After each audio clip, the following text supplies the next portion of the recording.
seen in the deprivation of medical care. And so compared to 2014, 2015, so compared 2014, 2015 to 2024, 2025, the proportion who said they went without medical care at least once has increased by 14 percentage points. Now remember, I said that we use the answers on the deprivation of these necessities to compute what we call the lived poverty index. And so here we're showing those experiencing moderate or high lived poverty. That means that they went without some or all of the basic necessities that we've listed. And on average, we have 6 in 10 Africans having experienced either moderate or high lived poverty. And the experience with poverty is highest in countries like Chad, Gabon, Madagascar, Nigeria. But in countries like Seychelles, Mauritius, and Morocco, the experience with poverty is much, much lower, just about 1 in 10. Now, also, we track the lived poverty, moderate, high lived poverty over time in the 28 countries that we tracked over the past decade, and we've seen that there's been a consistent increase over the past decade. We're also going to look quickly at the citizens' views on economic conditions. Now, one of the questions we ask them is whether they think their country is heading in the right direction or the wrong direction. And on average, we have just about 4 in 10 citizens being optimistic about the direction of their country. The optimism is highest in countries like Gabon, Mali, and Morocco, whereas in Nigeria, Congo, Brazzaville, and Comoros, and Ghana, just about 1 in 10 are saying that their countries are heading in the right direction. We also asked about their views on the country's economic conditions, and on average, just about 3 in 10 citizens are saying the economic conditions are either fairly good or very good. So Gabon and Cote d'Ivoire are the only countries where this is a majority view. For all the other countries, it's a minority view. And in countries like Nigeria and Eswatini, just about 1 in 10 are saying that the economic conditions are good. We also asked about their personal living conditions, and again, just about 3 in 10 are saying that the personal living conditions are good. Again, Senegal is the only country where a slight majority think the personal living conditions are good. For most of the other countries, it's either just half or a minority. And again, we see Nigeria at the bottom when it comes to views on their personal living conditions. We're also going to talk about water and sanitation. I think most of the time when we are thinking about water and sanitation, it's usually overlooked. But our data shows that across Africa, there are millions of citizens who still lack access to basic sanitation facilities. I mean, water and toilets. And, many more experience frequent disruptions in access to safe water. But this is quite concerning because if you have to leave your house, for instance, in the night, to be able to access a toilet or to be able to get water, that is putting a lot of people at risk, especially women and young people at risk. And so we're also going to look at some of the data on access to water and toilet facilities, and we are looking at the main source of household water. Just about half of Africans say that their main source of water is piped water. And if you look at this from the rural-urban lens, you see that the urban residents are about twice as likely as the rural residents to cite pipe water as their main source of water. It's followed by tap water or borehole, and here there's a reverse. Rural residents are twice as likely as urban residents to cite boreholes as their source of water, and then followed by dug wells, unprotected dug wells, surface water, and you see that all these other sources of water are, quite popular in the rural areas. Now here we are talking about the main source of water for the households, and only 4 in 10 residents have their main source of water either inside their home, only 1 in 4, so just about a quarter, have their main source of water inside their homes. A similar proportion say the main source of water is in their house, but it's in the compound. And we have about half saying that they have to go out of their compound to get water. If you look at the country breakdowns, water inside the home is a norm in 5 countries. So we have Mauritius, Morocco, Tunisia, Seychelles, Cabo Verde, but it's almost non-existent in countries like Sierra Leone and Madagascar. Also, when we look at the location of the toilets or latrines, just about 1/3 have that in their homes. And in 5 countries we have at least 9 out of 10, which is good. So Seychelles, Mauritius, Morocco, again Tunisia and Cabo Verde. But in 18 countries we have fewer than 1/4 of citizens saying that they have their toilet facilities in their homes. So finally, Felix had mentioned that we wanted to share with you the economic and social conditions scorecards that we've created primarily for the business community. And this gives us, an at-a-glance view of each country's experiential and behavioral and socioeconomic indicators. And because we're in Kenya, we're showing you Kenya's snapshot. And so, for instance, here you see the top 10 policy priorities, the most important problems that Kenyans want their governments to resolve. So the first is health, followed by the rising cost of living, followed by unemployment, education, and then corruption. We also look at the employment status. So here we have just about a quarter of Kenyans who say they are either employed full-time, and then we have 15% saying they're employed part-time, but we have about 6 in 10 who say they are not employed. So there's like 1/3 of citizens saying they are not employed and they are actively looking for jobs, while just about a quarter are saying that they are not employed but they are not looking for jobs. We also asked about the basic necessities. So this shows the proportion of citizens who say they went without these basic necessities many times or always in the previous year. So we have food, which is 16%, clean water 24%, medical care 27%, cooking fuel 15%, and then cash income is the highest, which is 43%. Over here, we're also showing some of the, the access issues that we talked about. So access to pipe water, 40%. Access to toilets in the house or compound, that is 52%. And we have 64% saying that they have access to electric grids. And then we also have some of the asset ownership indicators. Bank account ownership is about half, but then we have about 9 in 10 saying that they own mobile money accounts. And then ownership of mobile phones and, usage of mobile phones every day, and also, usage of internet every day. So this is this is the first time we're showing this publicly, and this is the snapshot of each country's economic and social conditions. We'll be producing this for at least 38 countries, the 38 countries that we surveyed in our previous rounds, and we invite you to visit our website for more of such data. So if you visit our website, go to www.afrobarometer.org. You can actually do your own analysis. We have a user-friendly online data analysis tool that helps you do your analysis on the various themes that we have available.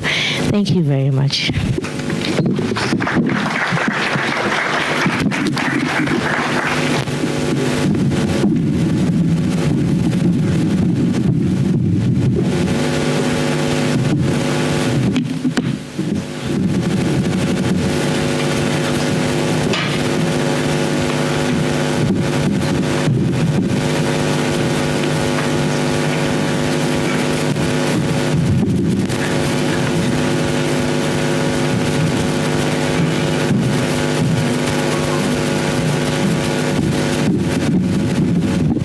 Thank you very much, Josephine. I guess everybody now understands what I meant by a taste of data.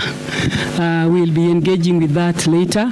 Now I want to invite my panelists to come on the podium so that we engage on this matter straight away, and then we'll open it a bit again to the plenary. So let me have all of you up.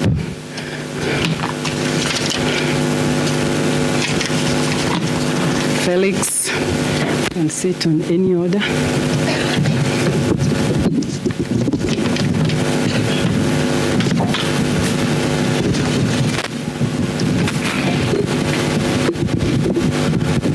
If you have another microphone, if possible. If you don't, it's okay. Okay, so we are going to introduce ourselves, and I'll call upon each of the panelists just to introduce themselves. Then after that, we'll start the discussion. So I'll begin with Dr. Eve. I'll just pass it down. Hello, everyone. Hi, everyone. Gives us hearty. We need more life in the room.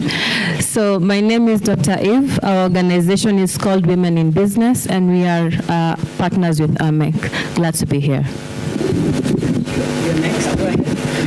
Hello everyone, I'm Paweł Zarzecki. I'm from Poland. I'm a representative of my company BART, and we are producing vitamins and minerals in some specific liposomal form. I will get into details right after. And I'm here to find potential partners and to see how I can influence the production of supplements and medicaments right here in Africa, and of course in Kenya. Well, Felix Viga, Chief Operating Officer for Afrobarometer. Afrobarometer, as you've heard, we produce a lot of data, and we're looking forward to engaging with all of you, either on one-on-one at the business level, at the country level. We have experts that can engage you, so reach out by all means. Let's take your contacts and connect going forward. Thank you very much, Felix. I want to begin by just asking our two colleagues from industry. Oh, sorry. Is this working? Hello? Can you hear me? Okay, thank you. So I want our two other colleagues who are not Felix, who actually is the data owner or producer, whichever the language, to at least give us a take-home what you've just gotten from what the presentation of the data has been. Just both of you, just give her first. If then you can also observe what was your take-home. Do you see any synergy in what's being shared? What has just been shared now? Then we'll discuss. Yes, absolutely. There's a lot of synergy in all the data that has been shared, and I think my take home was I was very keen on what is happening in Kenya. I've seen that we are leading in the mobile money, and that is very practical because I mean we almost transact on, we call it M-Pesa. Every business in the room I think has an M-Pesa pay bill or till number, so that's very accurate. I've also seen the key areas that are pain points, let me call them that, for Kenyans, which include health, education, housing, and corruption. So those are areas I think you've even seen Kenyans sometimes out on the streets trying to say we need action taken here. So very accurate on that. So me personally, I have the same approach because I see a lot of synergy regarding the researches that I have made on my own. What interests me the most is that the biggest problem announced by the people is health and health problems, and then unemployment. Of course, I got to know also new things from your data, and yes, it was definitely very useful, and I'm very happy to see that your researches. Thank you very much. I think this one has a bit of problem. So let me just get now to Felix. Felix, Afrobarometer's vision is a world which Africa's development is anchored in realities and aspirations of its people. What change is required to make citizen perspectives equally make sense across the board, especially to industry? Thank you very much, Prof. And because I'm speaking to business leaders, I would want to also focus a bit more on some of the key inputs that you use in either planning, market intelligence, and strategy foresight. And that's where we want to pivot. So you would see that over the course of the next 1 year, Afrobarometer is making deliberate efforts at talking to the business community, business leaders, and making the data available, eliciting from you what you need from us to be able to enrich your decisions and then assess your market. But basically what we do is to talk to people. Your businesses, your solutions, your products are geared to people. And so we are asking people what they want. And you are supplying what they want, what they need. So our data provides strategic intelligence for businesses. And we want to emphasize this so that businesses will go to our website or engage us. It is possible that the way we have packaged our products is not addressing your need. What we are here to do today is to provide the avenue and engage you so we can package the products for you. Our products provide foresight. If you look at the longitudinal data, you find that sometimes they serve to predict what can happen. In a number of the countries where coups have happened, our data showed clearly that people were dissatisfied with the government. They had increasing trust in the military, and the military in those countries then took advantage of that and seized power. So basically, we are pivoting to businesses, and we want businesses to pivot to us as well. Thank you. With those good words, let's just assume that a business had landed in Africa, a chief executive officer, and they want to get into industry. And what top citizen priority indicators would you advise them to pick, and why? Thank you very much. That's a very interesting question. But I think if you look at the economic indicator scorecard, what we are trying to, at least from our understanding, what we are trying to gear at is to see what businesses might need. All right. So do citizens have access to water if you are in water provision? If you are in mobile services, what is the gap? So this gives you insight into what the market potential is, and also what the perceptions of people are in terms of what they want businesses to address. And we hope that by focusing on these insights, you will then be able to either size up the opportunity, be able to determine what the risk is, particularly maybe political risk, because we have a lot of data on political risk as well, or climate, where we also have a lot of data on how citizens perceive climate, their resilience. So we think that if you're coming into Africa, you need data. Otherwise, you may be riding blindly. Our data will give you insights as to what is happening, and our data, if you look at it longitudinally, will also provide foresight. Thank you. Thank you. If taking into consideration your observations of your take-home, to what extent do current businesses strategies in Africa reflect realities of citizens? And where do you see the biggest disconnect, if at all? Thank you for that question. It's a very good question. I'll answer it from the point where I work with women in business, and we've seen the impact of the problems we've discussed in entrepreneurs and even business people just scaling or starting their businesses. This goes down to access to capital. I mean, if you're given that what do I say? Sorry, I lost my thought process. So at Women in Business, we work with entrepreneurs and we work with women that already have businesses that are already in the market. And the challenges that we see mostly is one is capital, access to capital, and mentorship for the ones that are starting their businesses. So I would ask for the people in the room and the other business people, if you are in a position to mentor an upcoming business person, please do that, because that's a really big gap. Yeah.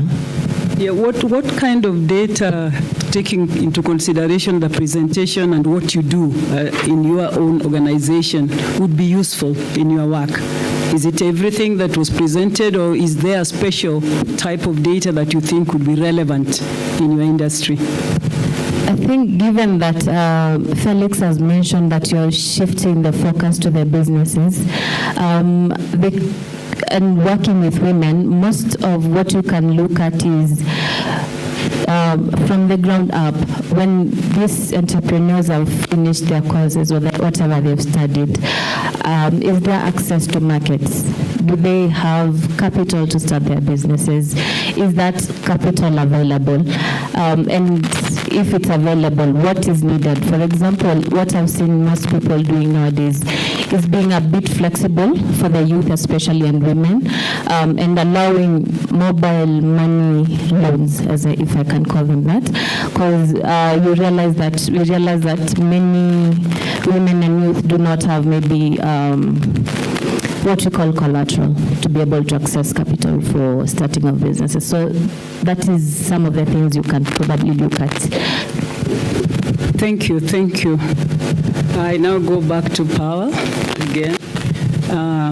How do citizen perceptions of economic conditions such as asset ownership, job availability, cost of living, and inequality translate into real business risks and opportunities now that you're a businessman? Thank you for that question.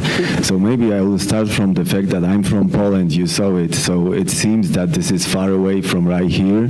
But as people say in my country, this is just 12 hours of flight. So in theory, this is very far away. And in practice, we are close together. And this is how I would like to see that. Answering to the question, for me, what is important is that to get to the business with African partners, firstly, we need data. So I will point it out as first, because we were speaking about data, so it comes to the mind as first point. So we need the data. And then we need connections, we need cooperation with someone, and then we can dig into details in each country to know the speciality of each country. And regarding the biggest issues, or the biggest, maybe I would say, challenges that I saw in your presentation, so health and unemployment, and also social condition, so this is also quite specific perspective that I have, because I'm businessman, so I'm here to make business, like in theory, but in practice, it's not that simple as I'm here to sell my product and that's it, because it affects a lot more domains than that. So it means that firstly, my products are vitamins, so it needs to affect the quality of living for people. So I mean that we need to take a challenge with health that was indicated in the beginning. So this is our goal right here. Then, when we are speaking about health, we want to deliver raw materials. So I mean, I don't want to deliver full product, and you, right here in Kenya, but also in other countries in Africa, you will buy the product like made in Poland. I want the product made in Kenya or made in each other country in Africa, based on my raw materials, but it needs to be your production. I mean, yours, Kenyan production, for example, as we are here in Nairobi. Nairobi. So I see it also like a potential creation of some new places of work. So this is my answer for unemployment. And social condition, my perspective is that supplements and health, this is very important for the quality of living. So if we have better quality of living with good food, we know well that in the world the food is still like worse and worse. So that's why we need something to reinforce our health. And if people are healthier, I would say, so then they can avoid some problems that sometimes pushes them to unemployment, to some health conditions, some health problems, sickness problems. So this is how I see it. So in general, like health, unemployment, and also some social problems related to my business that I would like to do here with my partners. Yeah, do you think the private sector has a role beyond the social corporate responsibility, especially in addressing some of the challenges that were highlighted on facing Africa? Any contribution to that? I know that it depends on each country, because I have an experience of working with many countries in Africa. Many, I mean at least 10 countries, so it's not many for you, but for me it's quite a lot. I can give you an example as Algeria. So in Algeria, when I have private producers, everything is related to the governmental politic. So this is like the government has a lot of influence on the people living. In other countries, when there are much more of private players, like I believe in Kenya, I know that the role of private sector is very important, because as Mr. Peter said in the beginning of Conclave, he said that this is not like Africa is the future. Africa is right now, and it's in development. It's already somehow quite well developed, depending on the region, and it will be still more and more developed. When I saw the number of import made from Poland to Africa, it was just 1%, so it's almost nothing. I'm here to change it, and also I'm looking for private sector, because I know that private sector, it's responsible for products for people, for products that are affordable for people, because this is really important. We can put no matter what product right here, but we need to be sure that people are able to buy it and are able to use it with a positive effect. And private sector for me, it's also like when he's successful, when he can help people with his products, he will be growing and he will create new workplaces. So, and of course, I know from Europe that unemployment rate is something very important. So I know that if it's getting smaller, so the quality of people, the quality of living for people is also getting higher, and it resolves somehow the main problems that I saw in your data. Thank you very much. I get back to what Josephine had raised with the audience earlier. I think she did ask about how many know about Afrobarometer, but it looked like I didn't see well. I get back there again. How many before we convened today had heard, not know, heard about Afrobarometer or the word Afrobarometer related to data? Is flat no. So we've been saying that Afrobarometer data is underutilized. Apart from academics and policy, is underutilized. So we see that the sector that is very relevant, which is actually the private sector, the investors, are not using it enough as they should. And as I was saying earlier about, I know you use data. So now what we want to really hear about from the audience, and also we begin with ourselves, to just reflection from Eve and from Powell about why, what can we do? Why is it underutilized?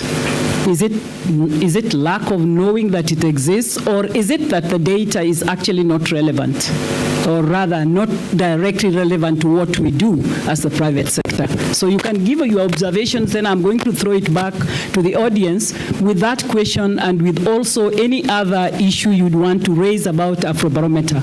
Thank you. But let's begin with Eve. Okay, thank you for that question. Let me begin by saying that definitely it's very important. We can't say it's because the data is not important. I think my answer will be we need to align as stakeholders in the private sector and private-public partnerships. So we need to align. We need to know where the opportunities are. We need to know who has something that we can use. And I think that's why opportunities like what we have today, networking is very important because we get to know the gaps that exist and how we can leverage on each other's strengths to grow. Thank you. Give it to Paul.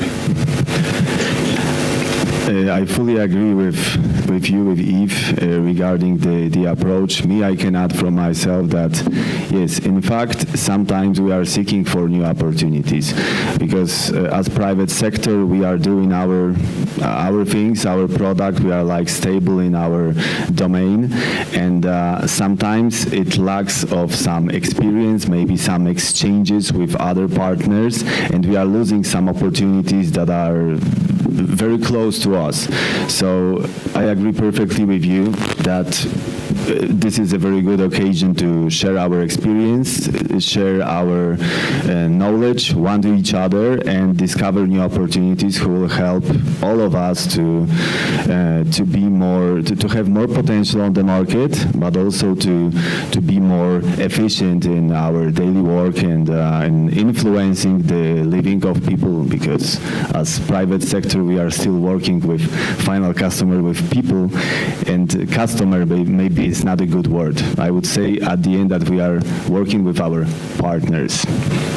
Thank you very much. So just the way I've done with my audience here, your question is also very specific, the audience, but you can also engage with other issues, including the discussions that we've had.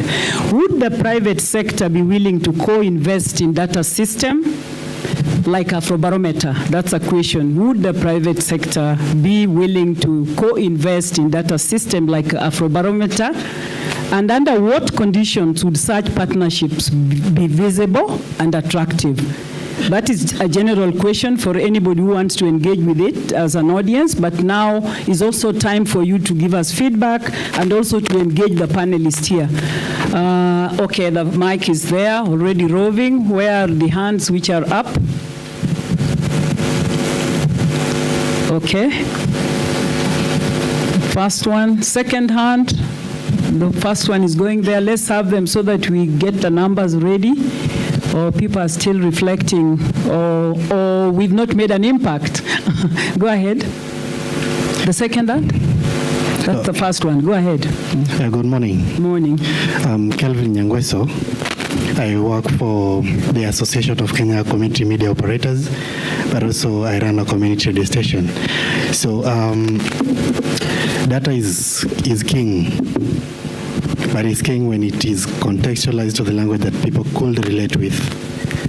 So in this case, is maybe your data is that complex that can be related to the common mwananchi, as we said in Kenya, or common person? So maybe you can elaborate further on that. But I think it's critical for every business is driven by data. So anyone could invest in data. Thank you. Let's have more. The next one over there, please. Thank you. Yeah, good morning.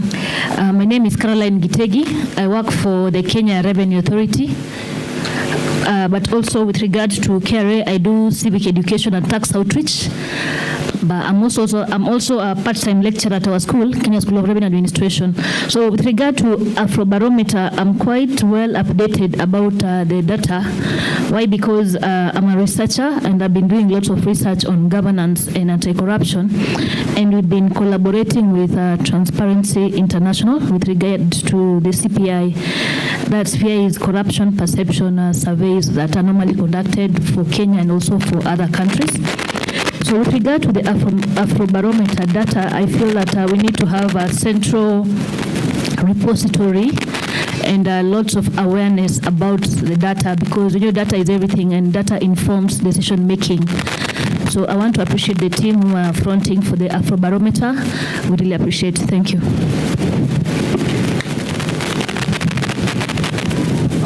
have a card. Good morning. I'm a student at Technical University of Kenya, currently pursuing automotive engineering, but I'm also interested in business. Okay, so I'd like to pass a question on regards to Afrobarometer. What kind of precautions do you guys have in terms of data breaching? Because we find there is high alert on matters of cyber insecurity, especially in Kenya. If you look at the occurrences that happened last year, eCitizen was actually hacked, and 90% of its data, it was leaked into the public. So what is the way forward in such kind of scenarios in case it happens here? Thank you. I'll have one more over there, far end over here. Then we can respond to that, then take another lot of questions.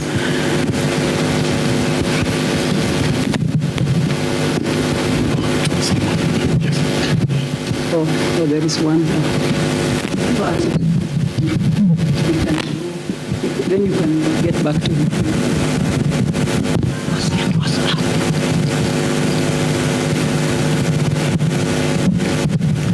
Thank you.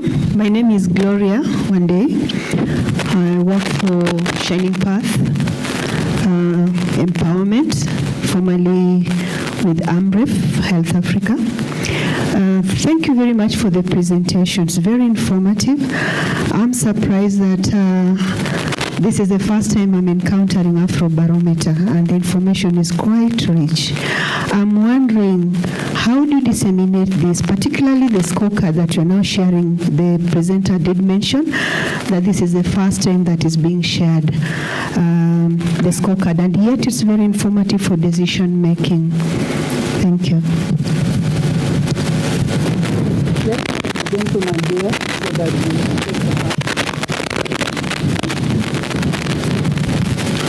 Good morning.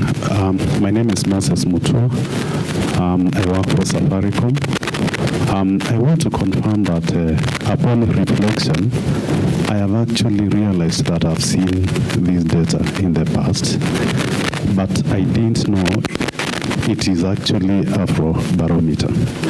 So moving on to the next question, how can we make it, relevant, or how can we make many people become aware of this Afrobarometer? I think we need more collaboration. I can actually attest that this one is a very relevant data that most of the industry players can use, and it is going to be very informative and guide their strategy formulation. Thank you. Thank you very much. I think a lot of this will be me and Felix. So Felix, can you have a go at it? Prof, thank you so much. I'll allow you also to say anything if you wish, but it's largely me and Felix. Prof, this morning, true to what Peter said, I asked ChatGPT, what do business leaders want from Afrobarometer? And one of the first things they said, recommended, was have these conferences and meet them. And then, I also asked,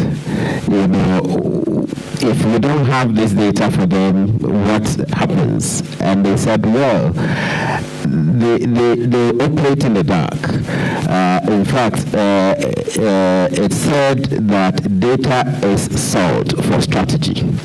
That's what ChatGPT told me, that data is salt for strategy. And the broader your data that goes into the strategy, the more holistic the data is.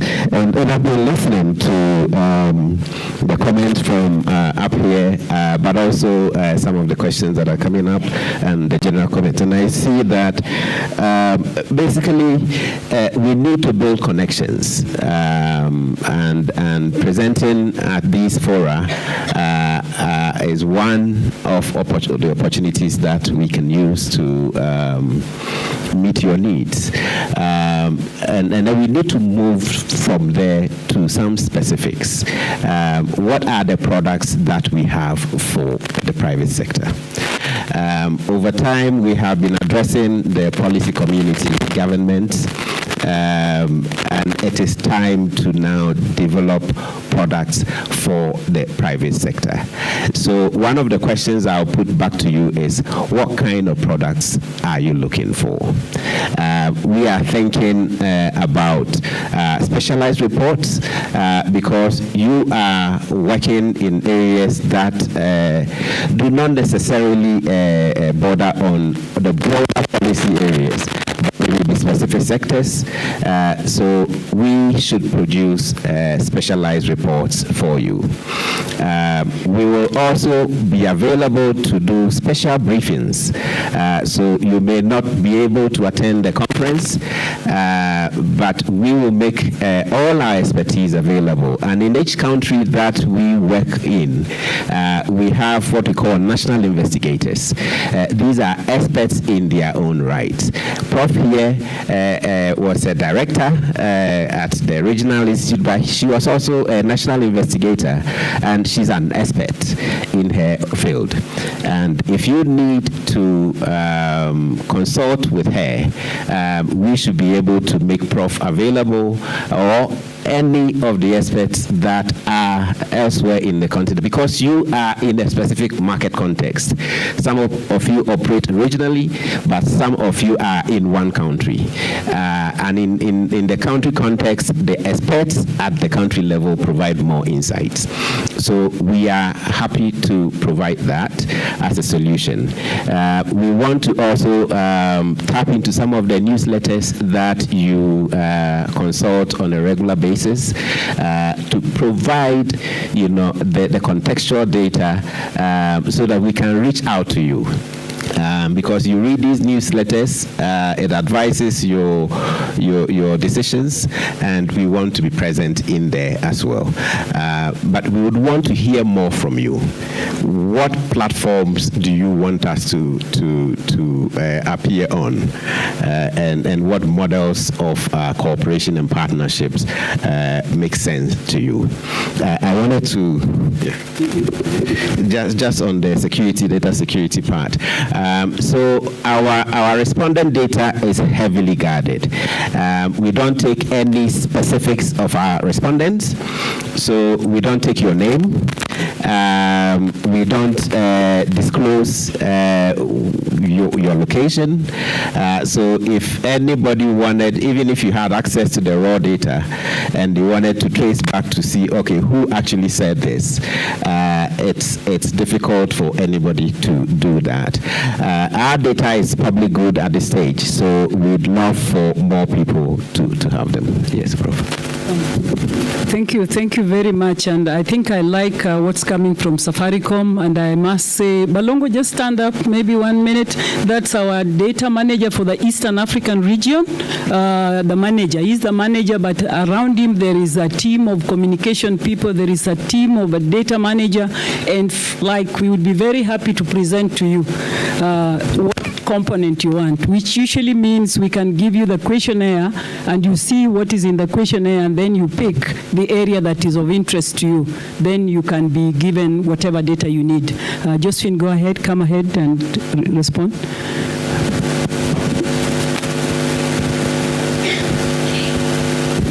Thank you. I just wanted to also address your question about how we package the data. Yes, we are very aware that, different stakeholders have different ways of consuming their data. And so one of the things that the communications team is doing is to package the data into various forms. And so you see the findings that I shared is in the PowerPoint for presentations. But if you go to the website, there will be a full publication, sometimes 40 to 50 pages, that the academia, development partners will want to dig in.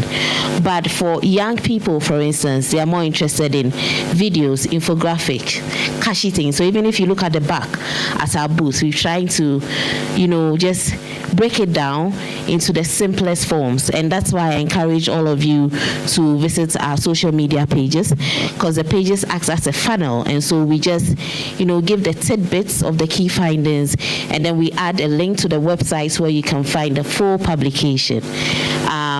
Again, like Felix said, we are now really being intentional about engaging the private sector. So it's not just about identifying the data that we think will interest you, but we're also putting them into various forms for you. And that's one of the questions that Felix was asking. How can we package it into a useful form for you? And it's a conversation we would love to have. I just asked the team to project a QR code. We are creating a special mailing list for the business sector, where we will not be sharing all those other findings, because we have over 100 questions in our questionnaire, so we have so many findings, but we'll be sharing with you what we think will be relevant to your businesses. So we'll encourage all of you to sign up. We promise we'll not bombard you with too much information, just the key relevant stuff in the various forms that we think will be easy to grasp and use for your work.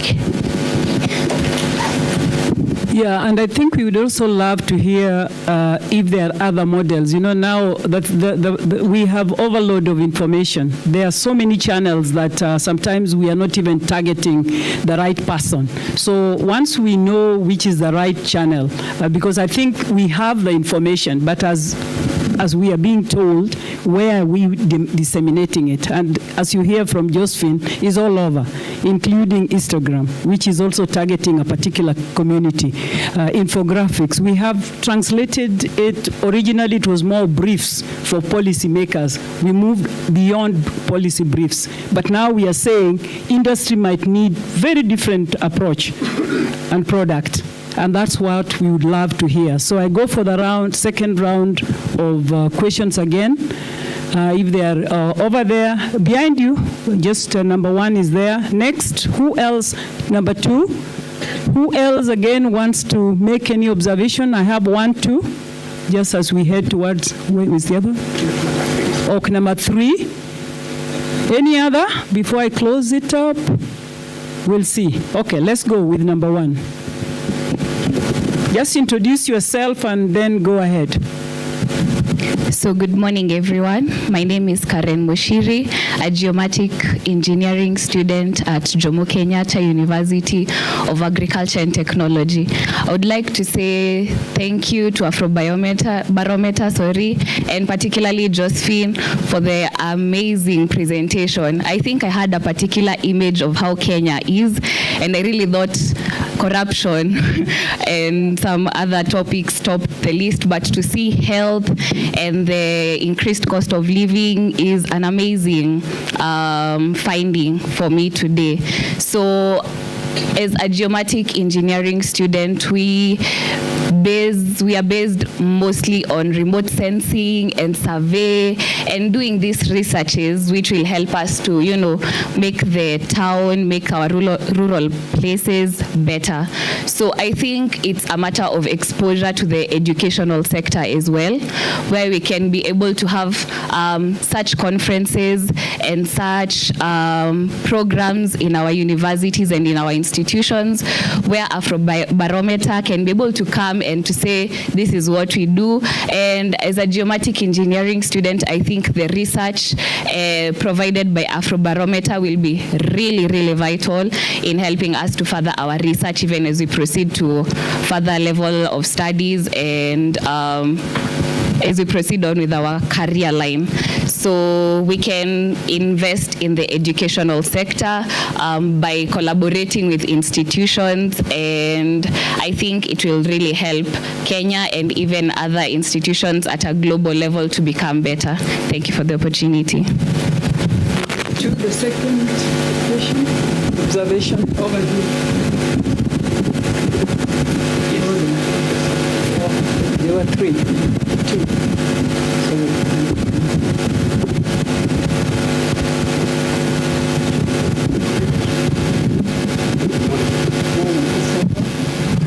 My Hello, good morning. Yes, my name is Kihara Buta, and I'm an entrepreneur and basically a digital entrepreneur. So what you presented is something that resonates with me in very many angles. But I've realized, I was just checking through your website and just trying to analyze it to understand where you're coming from. And this kind of data is usually and more specifically used by business people, policymakers, and people like that. So one of the things I have observed is that your LinkedIn profile has only about 15,000 followers. And as you can see, the room is full of entrepreneurs, so your presence has not yet been felt, and yet you're dealing with something that is through the continent.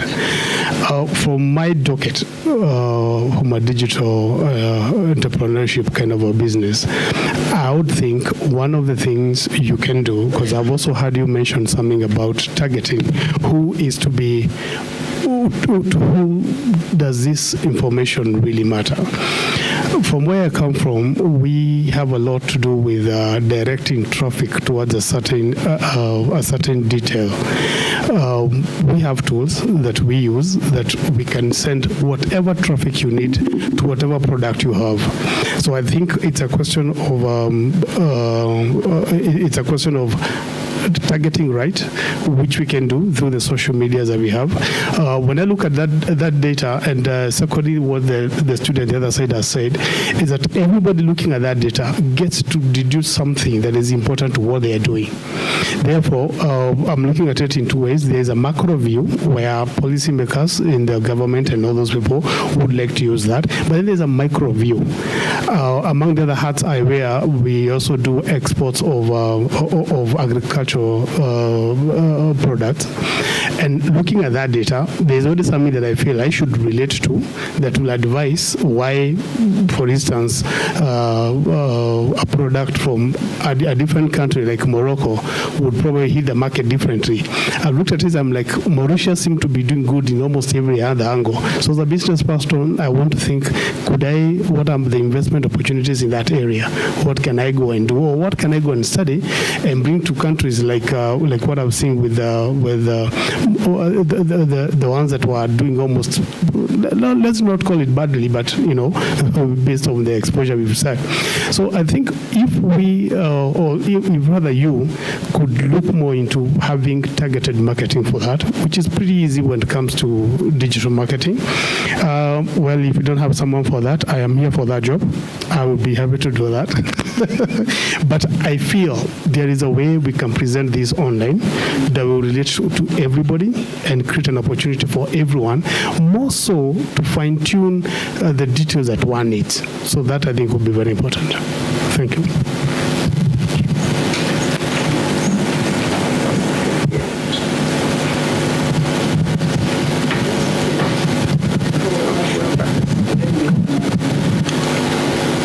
Good morning, everyone.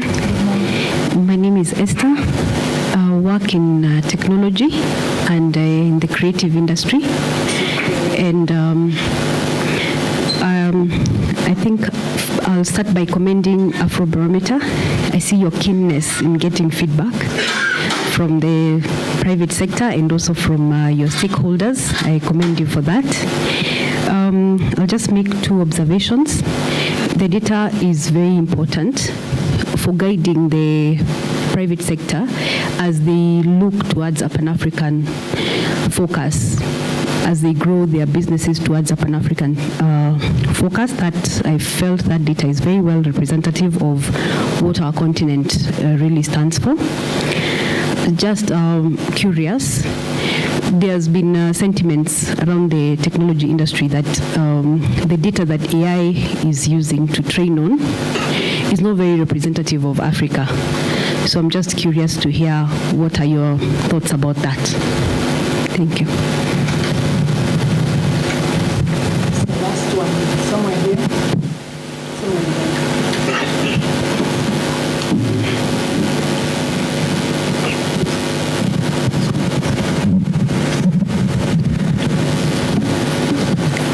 everyone. My name is Muthoni Mugambi, and I'm a young medical doctor. First of all, I'm glad that we are having this conversation, and I think mine is a comment, particularly on what you mentioned on having specific reports for different categories. Because I'll be very interested to know, and I think Powell would also be interested to know, is it the healthcare? If the healthcare is a problem, is it the health-seeking behaviors? Is it the accessibility, the affordability? Such information, and probably someone like me who's interested in lifestyle medicine. I would really be curious to know what are the different perspectives or different perspectives that people have on the different health-seeking behaviors. And I know when we talk about supplementation, in Africa, people do supplement a lot, even with traditional regimens.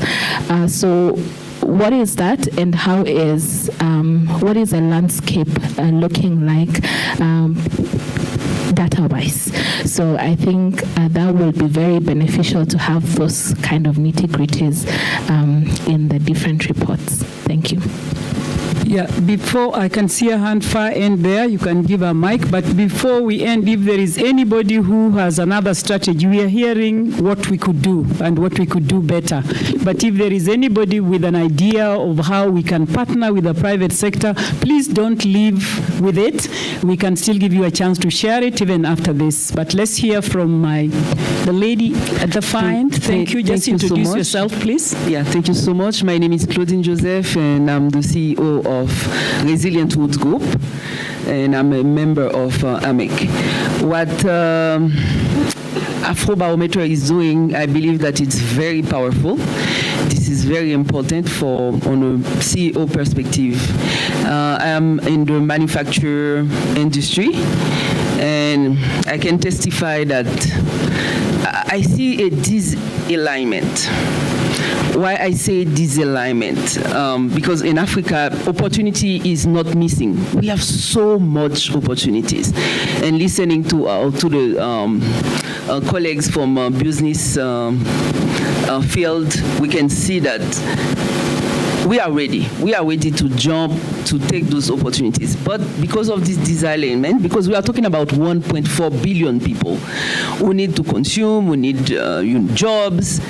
But at the same time, when we look at some politics, we can say economic politics, and also in terms of policies, because I'm from the manufacturer. For my products, for instance, we need more than 20 licenses before we can go to the market. And we want to create jobs. We want to add value because the opportunities are there. We know. We have the information. And this morning, we show it to us in a brilliant way. But we will appreciate to see, more articles, to influence the politics and the policies, to encourage the government to see the opportunities as we, as investors, we see those opportunities. Because we need more, I can say, investment-ready policies in Africa and mostly in Kenya, because I'm based in Kenya. Thank you so much. Thank you. I think you have some strategy for us. Okay, just go ahead. Yes. Good morning. My name is Newton. I'm an entrepreneur. So I created a health company. It's not long ago, actually last year. So my co-director is a doctor. Some of the challenges that they were looking at is, if you look at how our policy, especially in the health sector, it's quite broken, where you find that doctors and nurses are the most undervalued, politicians are paid more than doctors. So you find that these doctors go 7 years in school. They study a lot. They put in a lot of cost to be able to become professionals. But now we're looking at creating a system where now we could be able to offer services. Like there's a platform called MyDawa. MyDawa just specializes on selling drugs. But what if we came up with a platform that could help doctors and specialists get consultations online and be able to interact with people, use imagery, AI for data collection, things like that. So these are some of the things that we need to think in the scope.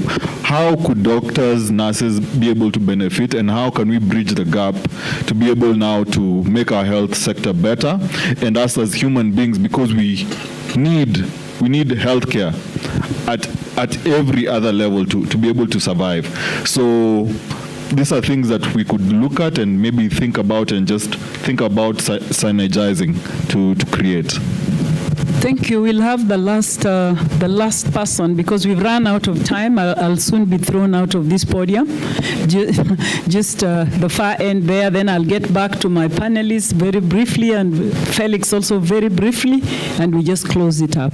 Is at the far end?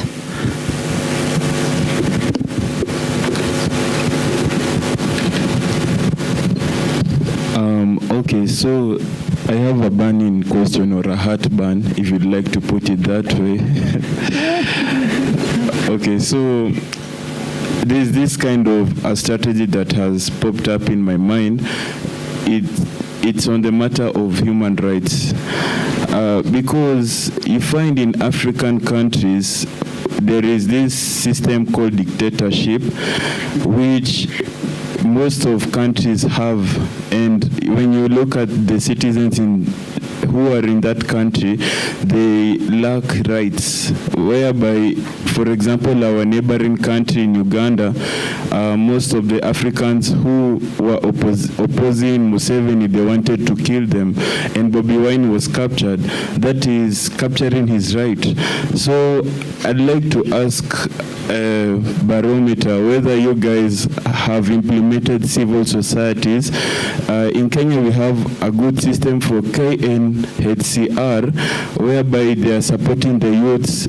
When you look at our news, you find most of the youths were killed in the protests, and I never saw you guys taking part of the data, where you didn't even broadcast in your website. That is what I'd like to ask. And the other thing, whether you guys, will you take part in our elections, like in terms of data, instead of going to the Spanish people or the Iraq people, where they take most of the data of Kenyan elections? Yeah. Thank you very much. Let me get back to my panelists, but just to respond to the last input, what you've just given. This is why partnerships are good, because we are data, but we work with so many others, including human rights organizations. So sometimes you might see a human right, even the Kenya human rights, with their own logos and tags using our data. So that's why we see ourselves with the effort of serving African citizens as one, but using different approaches and methods, because we belong to different industries and sectors.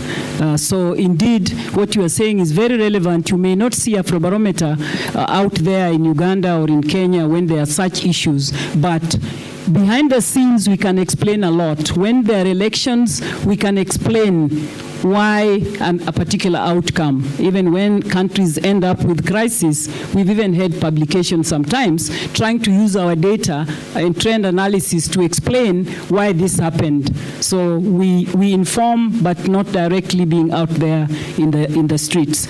But we also engage policymakers. We know when we began Afrobarometer early years, our trend was that when the data first comes, you engage the government, which was becoming very difficult. So we made it easy so that it wasn't mandatory that you first have to ensure that you engage the government to share what's coming out, but they are always among our stakeholders. Thank you. Thank you very much. I think these are very broad and far-reaching comments and questions. I wanted to address one particular one on the language models and the underrepresentation of Africa. We have been partnering with Google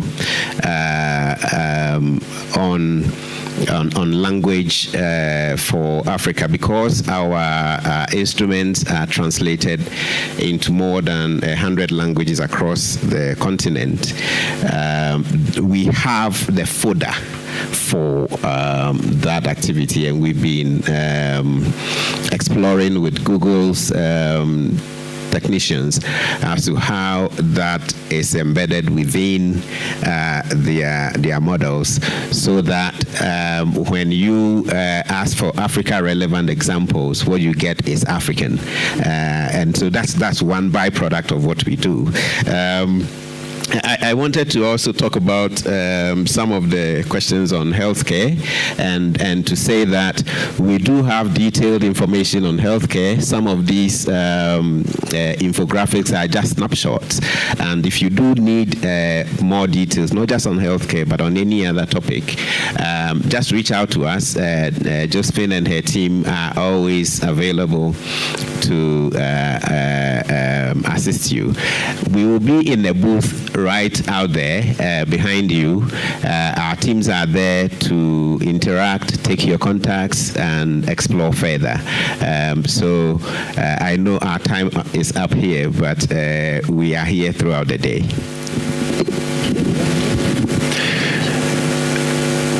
What is the most important for you is that what we have learned also about the data, but of the fact that in Africa there are a lot of opportunities and we have plenty of challenges ahead. So I'm representative of business, so I invite you to speak with me face to face about how we can get them and how we can take these challenges together.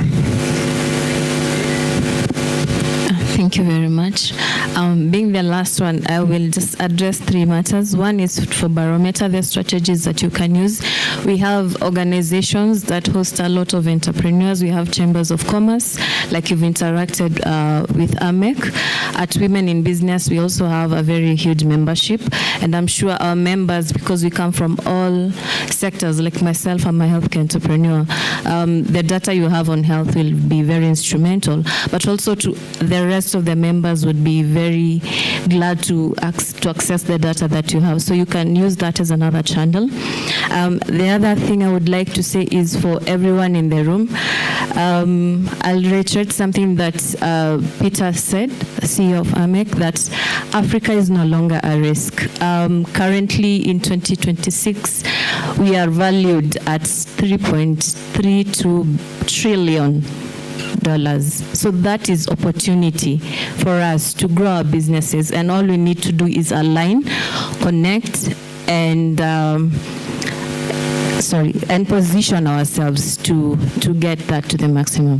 Thank you. So let me take this opportunity to really thank my panelists. Let's clap for our panelists, please.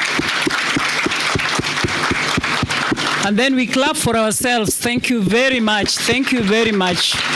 This was very useful, and I hope Afrobarometer will sit in the booth knowing that at least we have made a bit of impact today with industry. You've listened, and we have a lot to offer, but probably we are not doing so much to be visible out there. We've heard about how we could be more visible and how we could keep talking to get more targeted. Targeting is the issue. Who are our target? We know our target very well. If you ask us, we'll tell you our target. But probably when we tell you our target, you will say you've missed ABCD. And that's why we had this opportunity to sit with you so that we see what we are missing, in particular for industry. What is it that we can do together that we are not doing? That is a question to take home as you continue with the conference, and we hope that at the end of the conference, we will get more engagement and deeper understanding of Afrobarometer. Thank you very much, all of you. So I hand it over to Peter, who gave it to me, or if Peter is not there, a representative of Peter. Amek. Yeah. Okay, you can take back your seats now. Karibu.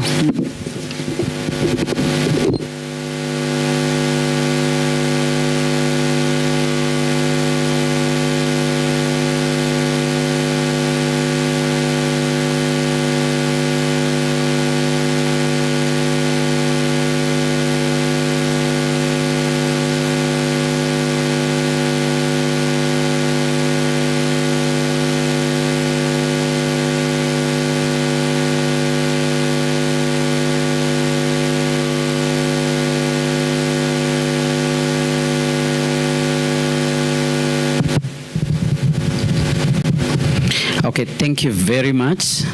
That was really an engaging session, and we appreciate so much. And thank you everybody who has come. Many people still on the way. We're going to have somebody moderating the next session. Remember, this is our all-day event. Okay? This is our all-day event, and we are expecting the Prime Cabinet Secretary to crown it in the evening, when we're going to have the Leadership Vanguard Award, the awards to be awarded here. And I'm glad to see some of the winners in the room already. And yeah, so we really appreciate that discussion about data. We chose to give it the attention that it desires. And for sure, the engagement has been awesome. Thank you so much, the panelists. We appreciate to find out whether it's Kenya, whether it's Poland, whether it's Cameroon, whether it's Italy, whether it's some of them like Dr. Mwendo is a medical practitioner. Data is very relevant. We really appreciate that very much. So I'm expecting we can have the clip played. Our patron, the patron of the chamber is His Excellency Ambassador Dr. Ruzaimi, who is the ambassador of Kenya, Malaysia to Kenya. And he had traveled back home during this season, and he didn't manage to come back with many reasons. Some of them you can guess. And he recorded his speech, right? He also wanted to see whether he can come online. I don't think whether that will be feasible after hearing that. So we're going to have that clip played, his speech. Then after that, we're going to have a break.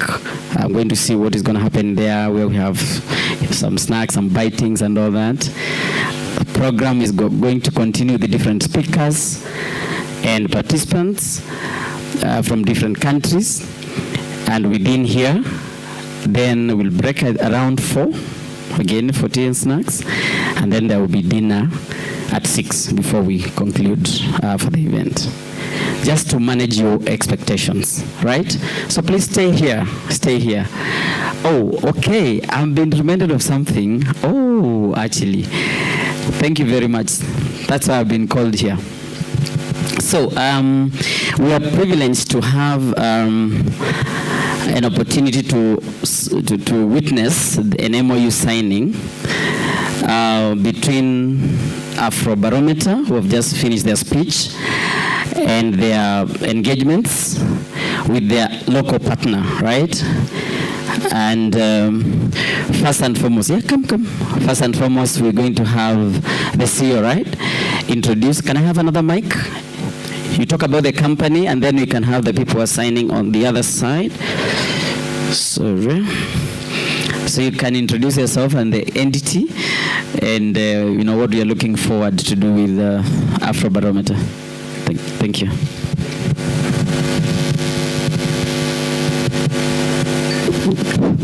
Thank you. Good morning. Good morning. My name is Brigadier Retired Dr. Kabage. I am the CEO of a think tank based here in Nairobi, known as Mashariki Research and Policy Center. We are an evidence-based research. We focus on security foresight, We are a security entity, and we address issues of conflict, geopolitics, and environmental security. We are here to sign an MOU with Afrobarometer as a research entity so that we can be able to partner moving forward. We are based here in Nairobi, and I hope we will be their link here in Nairobi. And we also want to learn from them. We know they have been in existence for quite a while, and so we want to partner, and that's why we have this opportunity to sign an MOU with them. Thank you so much. You're most welcome. Thank you so much. So you can take your seat there in front. And we welcome you to AMEC, Africa, Asia, Middle East Chamber of Commerce. We'll be able to introduce you to many people you can interact with in that direction. Take your seat. Mr. Felix, representing Afrobarometer. Very honored, very honored. Yes, welcome. AMEC board members, if you can be here to witness, Susan, Bwana Kamau, Bwana Benson, Flora, you can just come and witness this process as we conclude. Thank you so much. Then Mr. Kamau will take the mic for the next program, really. You can wait. There are people to stand behind you.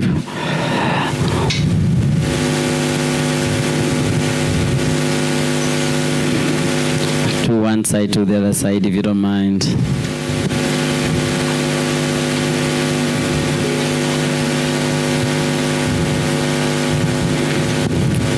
It's an awesome moment. In AMEC, we talk of global partnerships across continents. We really look into collaborations. Yeah, you can check us out at www.amec.org. That is AMECC. You can check us out there, even how to become a member of AMEC, the opportunities within there.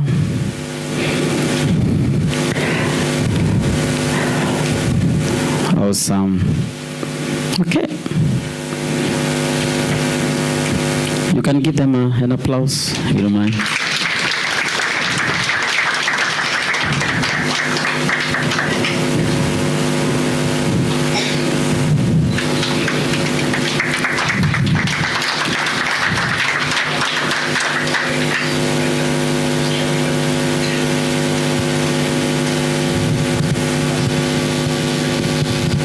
Thank you.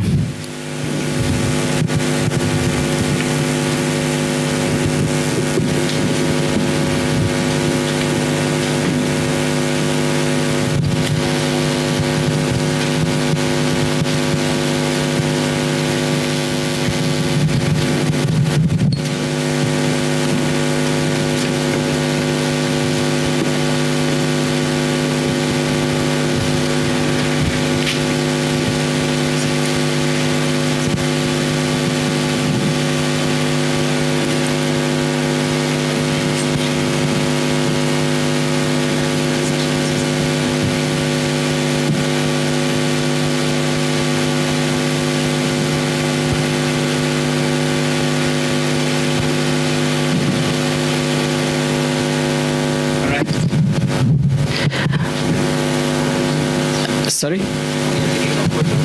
Okay.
distinguished guests, ladies and gentlemen, good morning once again for those on Kenyan time zone.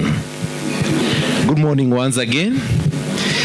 My name is Wilson Kamau. I'm one of the board members at Africa, Asia, Middle East Chamber of Commerce. And I'm a professional banker. I've been in the banking industry for many years. And currently I do training and consultancy for the same, both in Kenya and across borders. So it's such a pleasure. My duty today is to make you adjust your clocks a bit. I want to take you 3 hours ahead all the way to Malaysia, where we'll be joined by His Excellency Ruzaimi, who is the Malaysian ambassador to Kenya, and who, due to the things affecting the globe, could not be able to be here. And later, we'll also have Professor Dr. GP, also from Malaysia, who for the same reason could not be able to join us. But I'm so happy that technology is with us.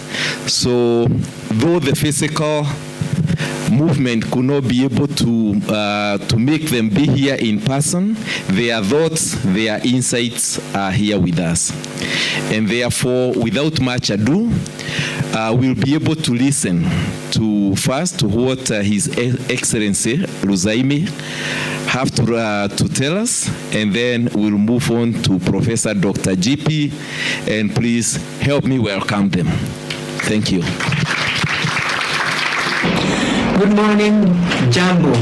A very good day to all of you, distinguished guests of honor, speakers and panelists, ladies and gentlemen, all protocol observed.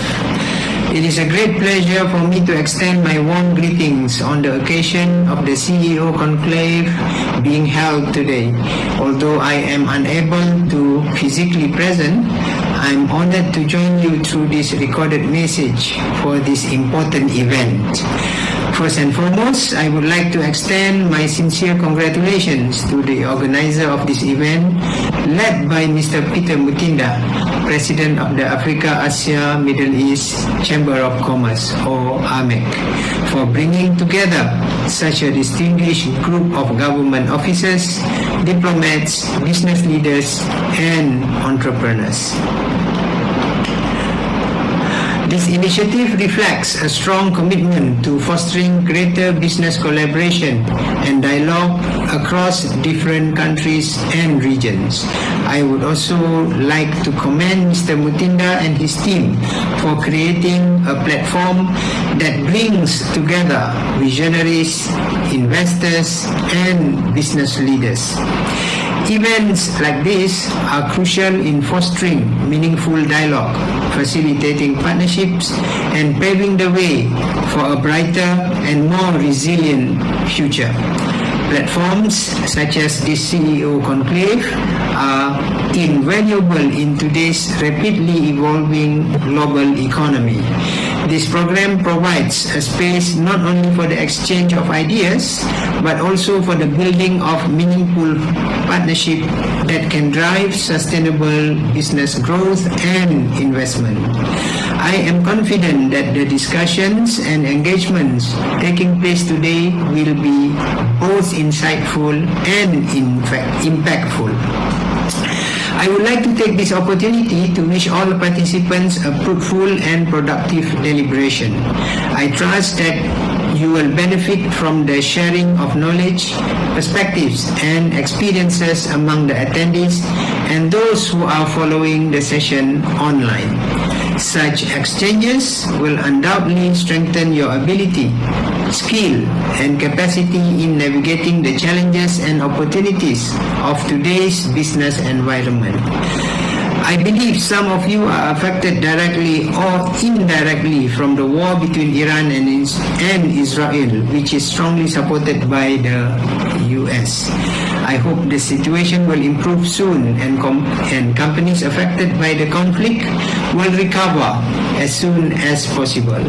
At the same time, I encourage each of you to actively engage, to build valuable networks, and to forge lasting professional relationships. Equally important is your willingness to share your own expertise, ideas, and experiences. Your contributions will enrich the dialogue and provide meaningful insights that can benefit fellow participants. Ladies and gentlemen, as the High Commissioner of Malaysia in Kenya, I am committed to supporting initiatives that promote trade, investment, and business linkages between Malaysia, Kenya, and the wider regions of Africa, Asia, and the Middle East.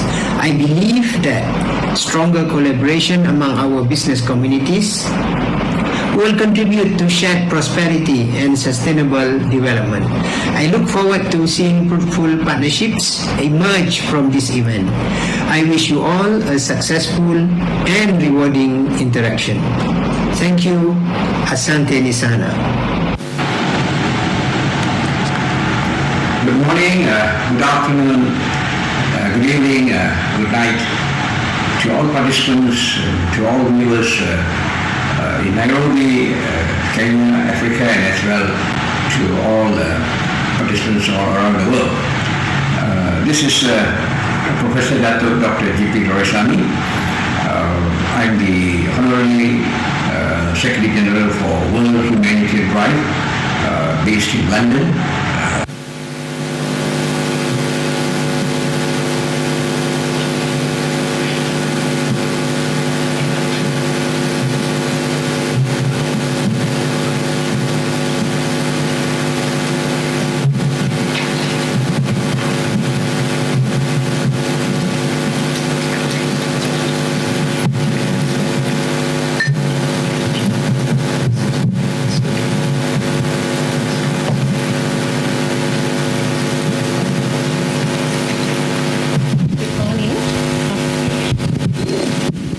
Good morning. Good morning once again. Shikamo. Those who are not from Kenya, we normally greet each other in a respectful manner by saying Shikamo. So the answer is Marahaba. So Shikamo. So thank you very much. My name is Flora Muthaura. I'm a board member for AMEC, and today I'm your host. So anything you'd like support on, feel free. I'm here to guide you. What we just listened to was Dr. Ruzaimi, and we have a representative from Dr. Ruzaimi's office. I'd like to invite them to the stage to just comment on the video. Oh, his name is Titus. Titus? A round of applause as we welcome Titus on stage.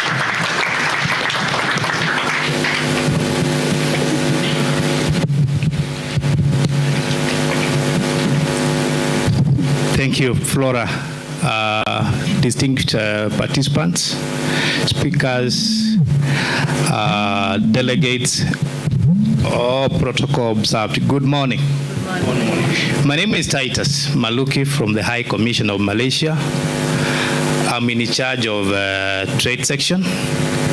Allow me first and foremost to congratulate AMEX for bringing together CEOs and participants from across the globe. The participation of CEOs in this event, it underscores the importance they attach to this session or to this forum. Because one of the busiest people in the world today are CEOs. And for them to attend this event, it means that there is something significant which is going to take place in this place. And that is why you can see them here. Back to the presentation by my boss, His Excellency the High Commissioner. He would have really loved to be in this place, but because of what is happening in the global scene, or rather in the geopolitics of around the globe and the Gulf, he was not able to attend. I was also not able to come along with the head of Chancery. Unfortunately, she has been unable to come. apologies. But we are really supportive of this event. Peter Mutinda knows the relationship and the collaboration and the close working relationship that he has with the High Commission of Malaysia, and we look forward to supporting this event in future.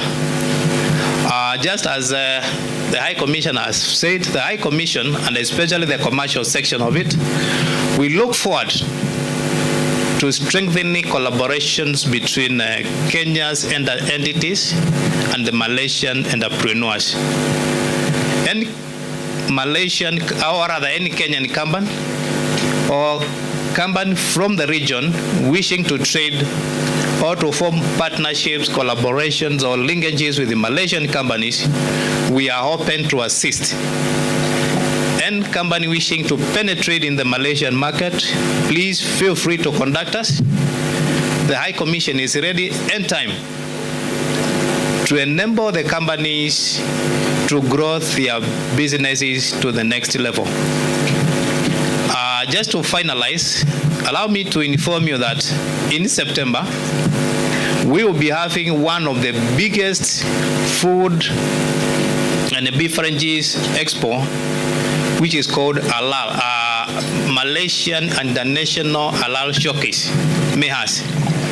And therefore, I wish to invite Kenyan companies, Ugandan companies, Tanzania companies, or companies within the region who might be willing to participate in such event to get in touch with me. There are, of course, some incentives that we normally offer, and we look forward to seeing you engage with the Malaysian companies, Malaysia's entrepreneurs, Malaysian manufacturers, Malaysian exporters to grow your business to the next level. So once again, congratulations, AMEC, congratulations, President Peter. I assure you that next time you will see Malaysian and particularly Madrid collaborating with you to grow this AMEC. Personally, I'm impressed, I'm excited, and I wish to be associated with you, with AMEC, and with the participation and participant in general to this event. Once again, thank you so much, and God bless you. Thank you.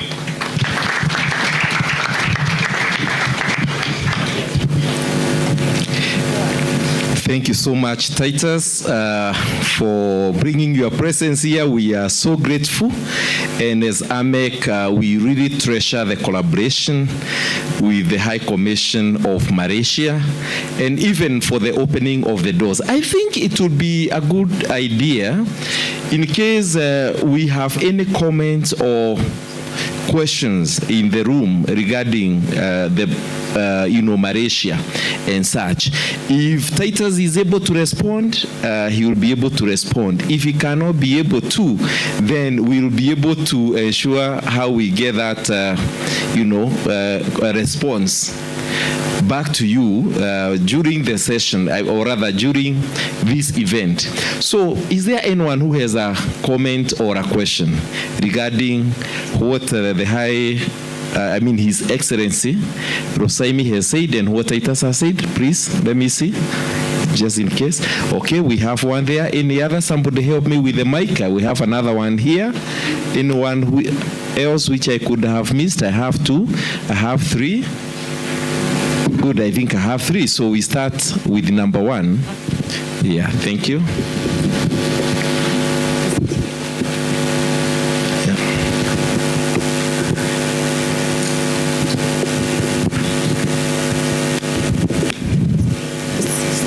Please just introduce yourself and what you do. Would want to know you as you make the comment or ask the question. Good morning. My name is Ronjo Linda. I run a cleaning company, Linkaya Cleaning Services. My question is, he has said that Malaysia is open for us to trade even in Malaysia. So my question would be, does it mean we are allowed, for instance, if I own a company in Kenya, can I open a branch in Malaysia? Or which specific businesses are we allowed to trade with Malaysia? If there are any legal restrictions, or it's just open to any business that is either service sector. For instance, I'm in the service sector, or it only deals with supplies and manufacturing. Thank you. Thank you so much. I think we'll go to number 3 because of proximity, then we'll come to number 2. Hello, good morning again. Newton Nyutho here. I represent a company called Excado. So Excado trades horticultural products. So we were looking at the same question, possibly rephrased differently. What markets are open, and what goods could Malaysia be able to uptake in terms of horticulture and agriculture that we could meet a collaboration that we can trade together? Thank you. Thank you very much, and I will welcome Titus as the mic comes to the second actually participant. Titus, if you could join us and take what you are able to, and then what you are not able to, we can be able to defer it. Hello everyone. My name is Mary Mwarari. I'm in tourism sector. My company is called Safiri Kwetu Tours. It's not a question, it's like an observation that people in Kenya have taken up going to Malaysia for holidays, but I don't think we are getting much from the other side, the Malaysians coming to Kenya. So how can you help us in tourism to partner with the tour operators in Malaysia to bring them to come and also see Kenya, because Kenya is also a very beautiful country. Thank you. Thank you very much. I think I have taken all the 3. So, yeah, so I'll invite, unless there is something somebody have missed and anything which has not been asked. Okay, so I will invite Titus.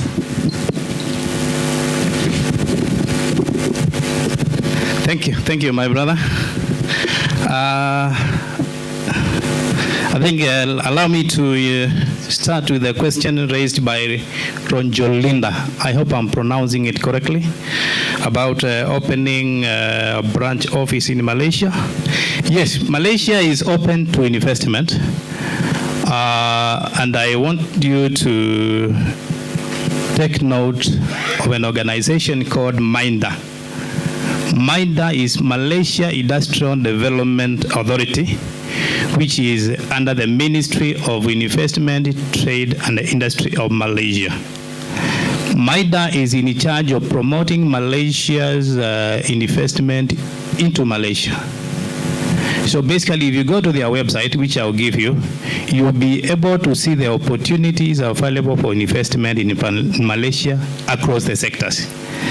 So the website for MIDA, which is actually an equivalent of our Ken Invest, is www.mida.gov.my.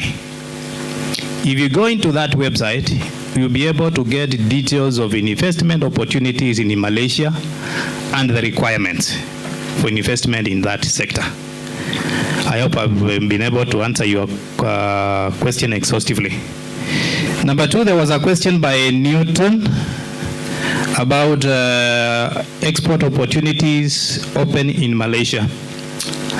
Allow me to state this one. As much as embassies and high commissioners, they talk of bilateral trade between 2 countries, you've realized that in one way or the other, it is lopsided, whereby Kenya's High Commission in Malaysia is more so into promoting Kenya's exports into Malaysia, while on the other hand, Malaysia's High Commission into Kenya is eagerly and aggressively promoting Malaysia's exports into this country. However, where I sit as Madrid, we have developed one slogan saying bridging the world. Bridging the world means bringing exporters and importers together to exchange ideas, their products and services. Allow me to say this. I hope this will just end within these the four corners of the room. As a Kenyan, I can state that our tea is very, very, very good. I remember one day I was in Malaysia and I spent almost a week. But the veracity of that having the Kenya tea was actually within me. I'm not saying that the tea over there is not strong as it is ours, but our Kenyan tea has a preference not only in Malaysia but in the global scene. So basically, you can see how you can penetrate in tea. And again, we had a visit by our Prime Minister, and there is a comment he made when he was in Kenya last November. He didn't say that he was in love with the Kenyan tea, and he would wish to have Malaysia as a hub for Kenyan tea to penetrate the ASEAN market.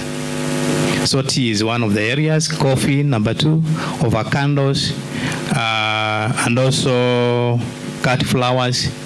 Those are some of the products we Kenyans, we can be able to export there. But again, allow me to say this, for you to venture into this market, you definitely need to be aggressive and participate in some of the local trade fairs to expose yourself and also to get to know the features and the market characteristics and the requirements of the importers. So I think I've been able to answer your question. Flora, Flora. You mentioned about tour operators. It's you're Maureen. Sorry, Mary, sorry. About tour operators. Well, we had a good opportunity to have Malaysian tourists into this market, but there were some challenges. You realize that those who have been following the news, we had Asia, which was coming to Kenya since last year, but unfortunately last year they terminated their visit. Nevertheless, it doesn't mean that is the end. Unajua unasemanga kukatika kwa mwiko sio mwisho wa kufanya nini? Wa kusokota ungali. So I think what I can do is I can share some list of Malaysian tour operators such that you'll be able to engage them and explore business opportunities from both inbound and outbound tourists. Because basically, at the end of the day, we have to make some ends meet. So I think I've been able to answer the question, and in the event that you still need some clarification, I'm available. Thank you so much, Bananan.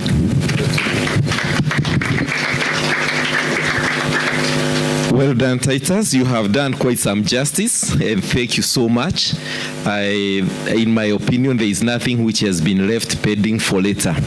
So, Malaysia, as we know, is a strategic country globally, in terms of even technology, in a number of things, and we are so glad that we have them at the heart of AMEC, all the way from the High Commissioner to the senior officials like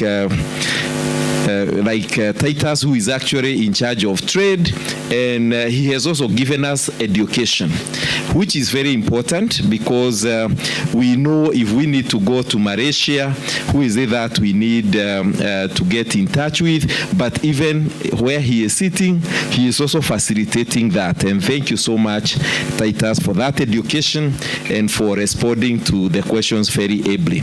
So at this particular juncture, I think we want to hear from Dr. Dato, who is actually a professor, again from Malaysia. Let's hear what he has to say.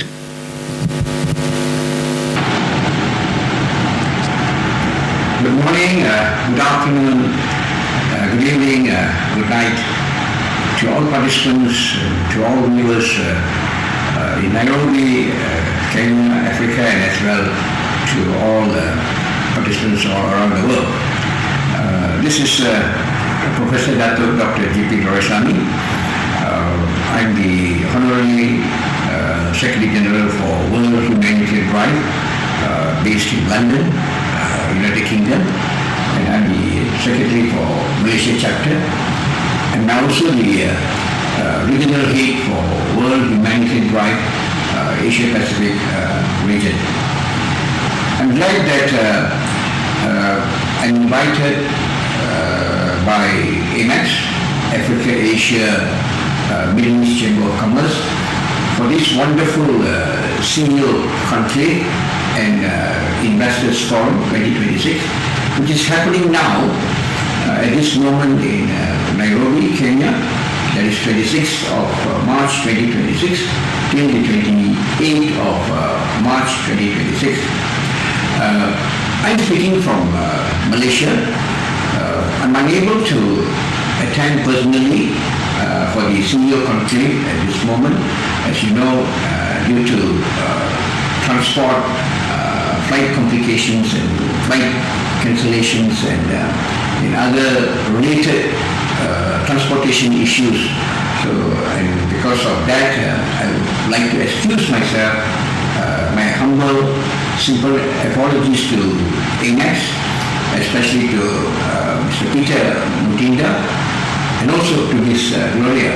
They have been communicating with me for the last few months on this topic of the CEO Conclave. And I'm really interested, I'm really honored, respected to be invited here as one of the speakers in this CEO Conclave. And I'm very thankful to AMEX for this opportunity. I am consultant, legal consultant, both in civil and Sharia, both in Malaysia and as well in overseas in many other countries. I'm a visiting professor. I give talks on leadership. I give talks on international business. I give talk on business law. And I give talks on entrepreneurship, on global marketing skills, and also topics related to law matters in civil and also in Sharia. And I do visit many countries every month. Every month I'm invited to give talks, to present topics to master students, to doctorate students, and also to organizations and corporations, not only in Malaysia, but in many other countries. Now, as Honorary Secretary of Malaysia for World Humanitarian Drive, and also the Regional Head for WHD, World Humanitarian Drive, Asia Pacific region, I hereby would like to say something, or rather share something about very important, pertinent, four very important subjects here, or my talk will be basically based on the Constitution, and also I'd like to touch on the professionalism of corporations and organizations, and also the what are legal and moral issues that involve in corporations and organizations, and finally on the CSR and how we go about the society. Now let me go back to point number one. Point number one is more about the Constitution. The Constitution of any organization, whether it's a non-governmental organization, or we call it the NGO, or if it's a corporation, or it's an entity in business or industry, you have to have your constitution, well-written constitution, which you must have your objectives, your vision, your mission of your corporation or your organization. Now with that, I'd like to say that Constitution is something that is mandatory, objectives, the vision. It's not something that is optional, it's mandatory. So in other words, every member has to follow that Constitution. Now as a lawyer, as a legal consultant, I do make a lot of consultations. I'm invited to many organizations in Malaysia and as well in other countries to talk on the Constitution. on the legal matters involving the issues, the problems, the challenges involving in any organization. And I'm really interested to talk about constitution. So I would really advise our participants, audiences, that in your organization, the first thing is please abide, please follow by the book. In other words, your constitution, your bylaws, the rules and regulations are very, very important, so that you're not caught in any legal, you're not be trapped in any legal issues. And that is what I'm trying to stress here, that is about the constitution. Now, of course, when you talk about constitution, then there must be, point number two, there must be professionalism. When I talk about professionalism, it is about leadership. Now, I'm a person who's very much interested in leadership, in professionalism, because I grew up in the last 50 years, in the last 5 decades, in the area of leadership and professionalism. And I will never compromise to professionalism in leadership. So I would really advise, give my, my sincere, my friendly advice that please be professional, a leader in your organization. And that will carry your name, and that will give you a better image, a better name, not only for your organization, for your society, and for your nation. And this is very important. This is what I'm trying to spread, that professionalism and leadership are something that is both local as well as international. So I call it as global. What is global? G-L-O-C-A-L. Global here means you must have a global thinking. Global thinking.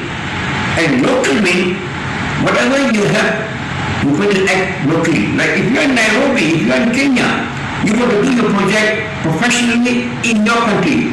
If I'm in Malaysia, I'm going to do my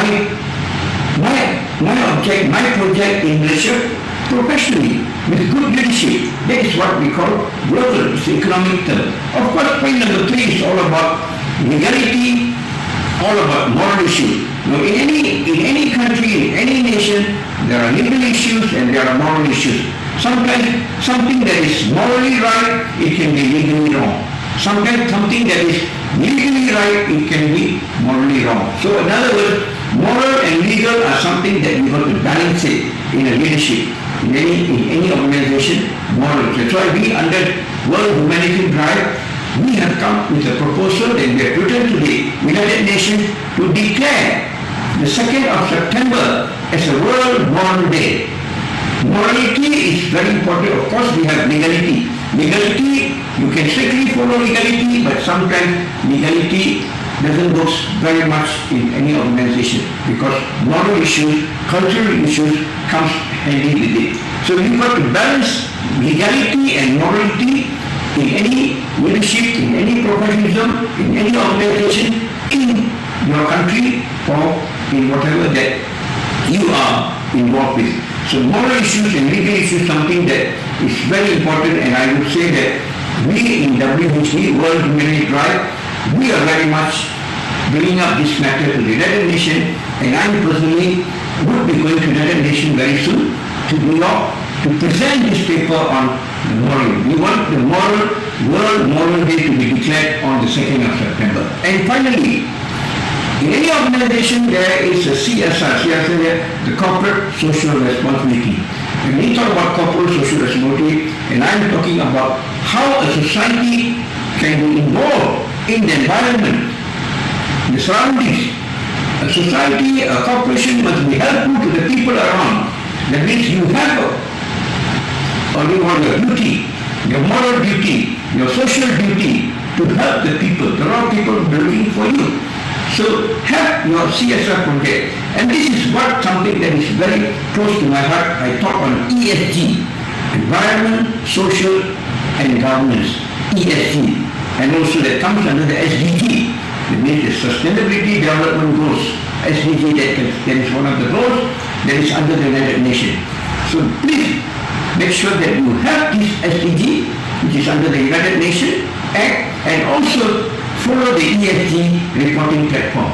And this is very important in the present scenario, in the modern era, and this is what I call it as how we are going to run an organization in the modern times. That means we have to have a futuristic thinking of where we are going from now. And that is my importance, and that is my presentation for this today. And once again, I would like to thank IMEX, Africa, Asia, Middle East Chamber of Commerce for this wonderful opportunity. And definitely, I would tell here that I would like to visit Nairobi, Kenya, where the situation is normal. And I will be bringing a delegation all the way from Malaysia, from the Asia Pacific region to Nairobi, Kenya, Africa. So with that, I would like to say a very good thank you to all of you, and have a wonderful CEO Conclave and Investors Forum 2026 in Nairobi, Kenya, Africa. Thank you.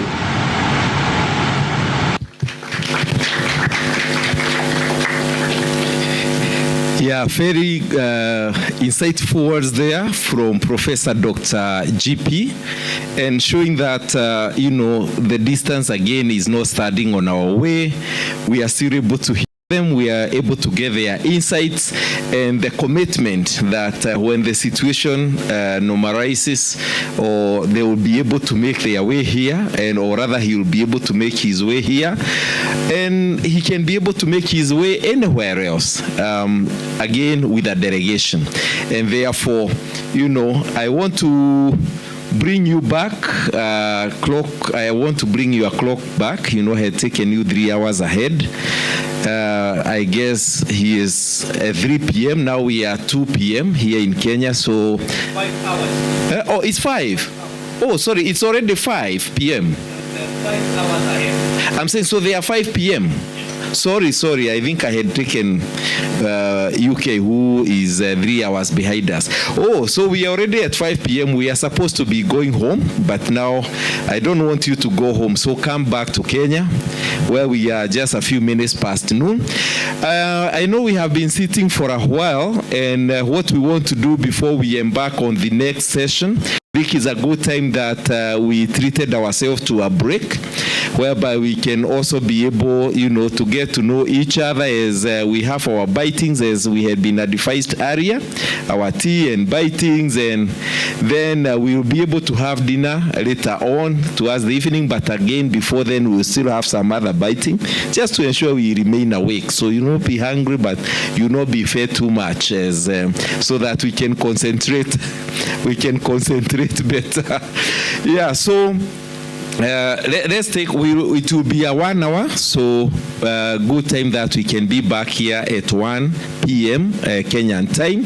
So let's rise up, socialize, we'll get out there. I'm sure we'll be served with some bitings. Thank you, and see you back here at 1 p.m. Yeah, 1 p.m. That is 1 hour.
Before I ride on, I want to tender my gratitude to Peter and the team for bringing me on board. My mentor is still on her way for connecting me to this organization. So who is Anna? I'm from Cameroon. I work with the South African government for over 15 years. I facilitate immigration, trade from Cameroon, the Central African region, with investment in South Africa. So I'm still doing that. Then, a part of that, I have my own organization, Building Together Consulting. Is a woman focus advisory board where we empower especially the rural women in agriculture and in Cameroon and the Central African region. When I say Central African region, we have country, we work with our sisters across borders in Gabon, Equatorial Guinea, Congo Brazzaville, Chad, Central African Republic. So we go beyond that. We also have people in Rwanda. We have in Sao Tome, Angola, South Africa, and Nigeria, our sisters. So for this, I'm also an advocate for women. I have also an organization where we bridge the gap. We empower adolescent girls and young women, and we have spotlight agriculture to empower them, giving them voice in leadership. And for that also, I'm a member of GMAC with the AU, and we work with ACAS country, that's CIMAC and beyond the CIMAC region. So for today, I was asked to talk on women-led enterprises as a catalyst for sustainable economic growth. But I narrow it down so that we really understand for Central African region and for Cameroon, where I'm coming from. So you will bear with me. I could not do it for Africa because it was very large. So for an insight for Cameroon, we will talk on women-led enterprise as a catalyst. We will look at women as enablers. We will look at the challenges women are facing in businesses, and also we'll look at policies and perspectives that we can together see how we can work and to break these stereotypes, these barriers, those policies that are holding us that business cannot, and women are victim of it.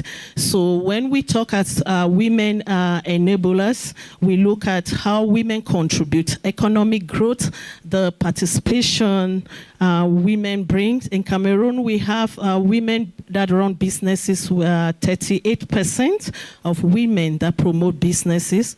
In the Central African region is 26%, and we talk women in agriculture, in agroforestry, women in ICT communication, women in ecotourism, and we look at women in mining. Also, then we see how women contribute in the growth of the economy in Cameroon and beyond that. And we look at women, how they drive the economic, the sustainability, the growth, the job creation, and the innovation they bring. And in Cameroon and the CIMAC zone, we look how women, the recruitment, the labor force, and the participation in office, the job they create, the skills they bring, and we look especially women also in renewable energy and digital services, ecotourism, agriculture, agribusiness, and we look how women are driving that area. Then we talk on women as enablers at capacity building, supporting the ecosystem, what they bring in. Women, we look at women, they have mentorship programs, they train other young girls, they work in collaboration We can look at in Cameroon, we have the banking system that is doing a very great work. We have EcoBank, which is a Pan-African bank, and it's a young woman who is leading that bank, not only in Cameroon, for the CEMAC zone for over 15 years. And they have a program they call Elevate, where we mentor women in all sectors in business. We have the Access Bank also, who also that have also program. We for a program where they help women in renewable energy, ecotourism. The United Bank of Africa also is also having a mentorship program, capacity building program, where they help women to bridge up the gap, to be up to the competition that we have in other region and other blocks. And we have other institutions also that are also helping women and helping women to build businesses. And we have in the CEMAC zone, we have the CEMAC Parliament that is also putting effort, looking at how policies that are holding that trade across borders should be enhanced. And we also have the Economic Community for the Central Africa region, with the headquarters in Gabon also, is helping women on that. And we have women groups, women networks that are working with other women, especially with our sisters in Nigeria. That's the other part, West Africa. We have network of women there. There's a woman that is doing a great work in Cameroon in the cocoa sector, Tekle, and you can bear with me, even the EU, she's exporting to America, to Europe, to Asia, and she employed more than 1,500 workers, and she contributes in all levels. We have women also leading in the coffee sector in Cameroon, women in ICT. Presently, we have the World Trade Organization hosting in Yaoundé, and with a lead person that is leading in the ICT. It's a Cameroonian from the US, and we have women in that field. But that does not say it's easy, but women are breaking it, they are making it. It's not easy because the competition with the may counterpart, the competition, the policies, the challenges that are there, especially when you look at access to finance. It's not easy. There's a lot of paperwork that is being asked. There's a lot of barriers. They'll ask you collateral security. They'll ask you a lot of things. Even in exports, the institution in place is not making it also easy. But it helps us when we work together in collaboration. So we promote regional collaboration, women working together, and we advocate also for those policies that are standing like as barriers that are making that trade should not advance. We have a great network of women with the Asia world, especially with India and Thailand, in Cameroon. We also have North America women with great network also there, with Canada in place. So we have women entrepreneur a network that are working closely and trying to encourage women and helping women to promote business, and also looking not only out of Africa, but within Africa. As I said earlier, we encourage women to work with women in the SADC zone, which also I'm part of it. We champion it. We look at women in agriculture, agribusiness, and in craft. We are also having sisters who are coming together with women in aviation, We have women from Nigeria and Cameroon. They are partnering with other women in the SADC, especially South Africa, where they have aircraft, and for those who want to fly private jet, and it's already coming up, and some of them owning the private jet. So we encourage working together as women in businesses. Then promoting collaboration, networking between us in those regions, and to say that the Central African region is still open. There's a lot of opportunities there. Maybe you might be sitting here and say language is the barrier. No, language is not a barrier, because Equatorial Guinea, they speak Spanish, they speak English and French. You can also in Chad, French, English and Arab.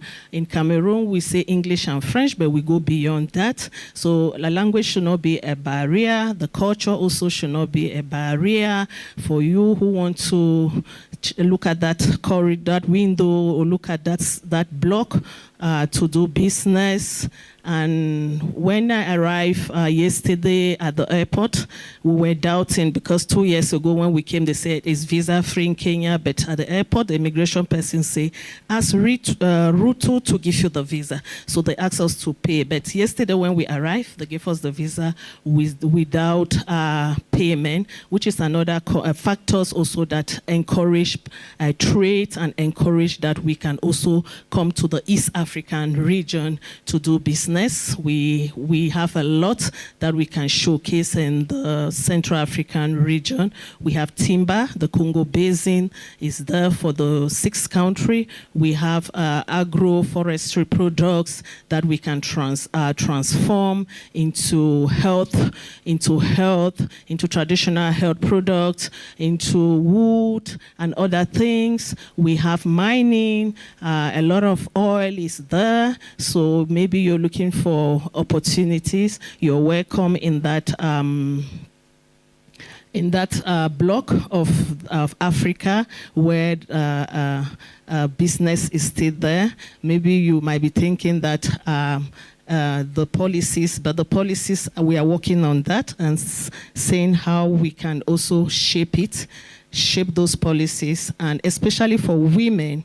We should go grounds, take those sectors like mining, forestry, timber, those sectors also, we should penetrate those sectors. It's competitive, it's difficult, but I think with those challenges, we can better shape Africa, make Africa what we really want to do. So for my conclusion, women as catalyst for sustainable growth, we look at how we can push economic growth, promote innovation and job creation. We enhance access to market and access to funding. We should look within ourselves, Africans, see how we can get money. We should shift this mindset of charity, always thinking that we can get charity, or the World Bank, or not. They are still there, yes, but we have our own institutions. We should see how we work with them closely, strengthening development by being inclusive, make counterpart, be softer to women, accept us, hold our hands, help us, give us that opportunity, put the opportunity there for us so that we can work together. So I want to say that the future of women in business in Africa, especially in the CEMAC zone, will not be defined in boardrooms, but with partnership, collaboration, and when opportunity provide us, give us those opportunities and help us also advocate for good policies so that we can also scale up these numbers of women in business, especially for the CEMAC zone and for Cameroon. Thank you.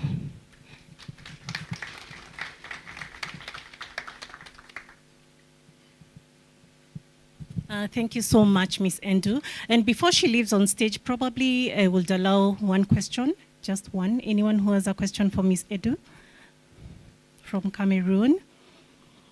Indeed, I do agree with her. Women-led enterprises are a catalyst for economic growth. We normally say behind every successful man, there is a woman. So I believe there's someone who realized if we can take care of a home, we can also take care of a country, or we can take care of a particular economic sector, right? We don't normally hear behind every successful woman is a man. Though they do still support us, and we do acknowledge the support they give us, but at AMEC, we also do support women initiatives. So if there are no questions, I think I'll appreciate Ms. Edu. Thank you so much. Let's give her a round of applause. You can still engage her. She's here with us until evening. So I will move on to the next speaker. Coming up next is Mr. Paweł Zezeki from Poland.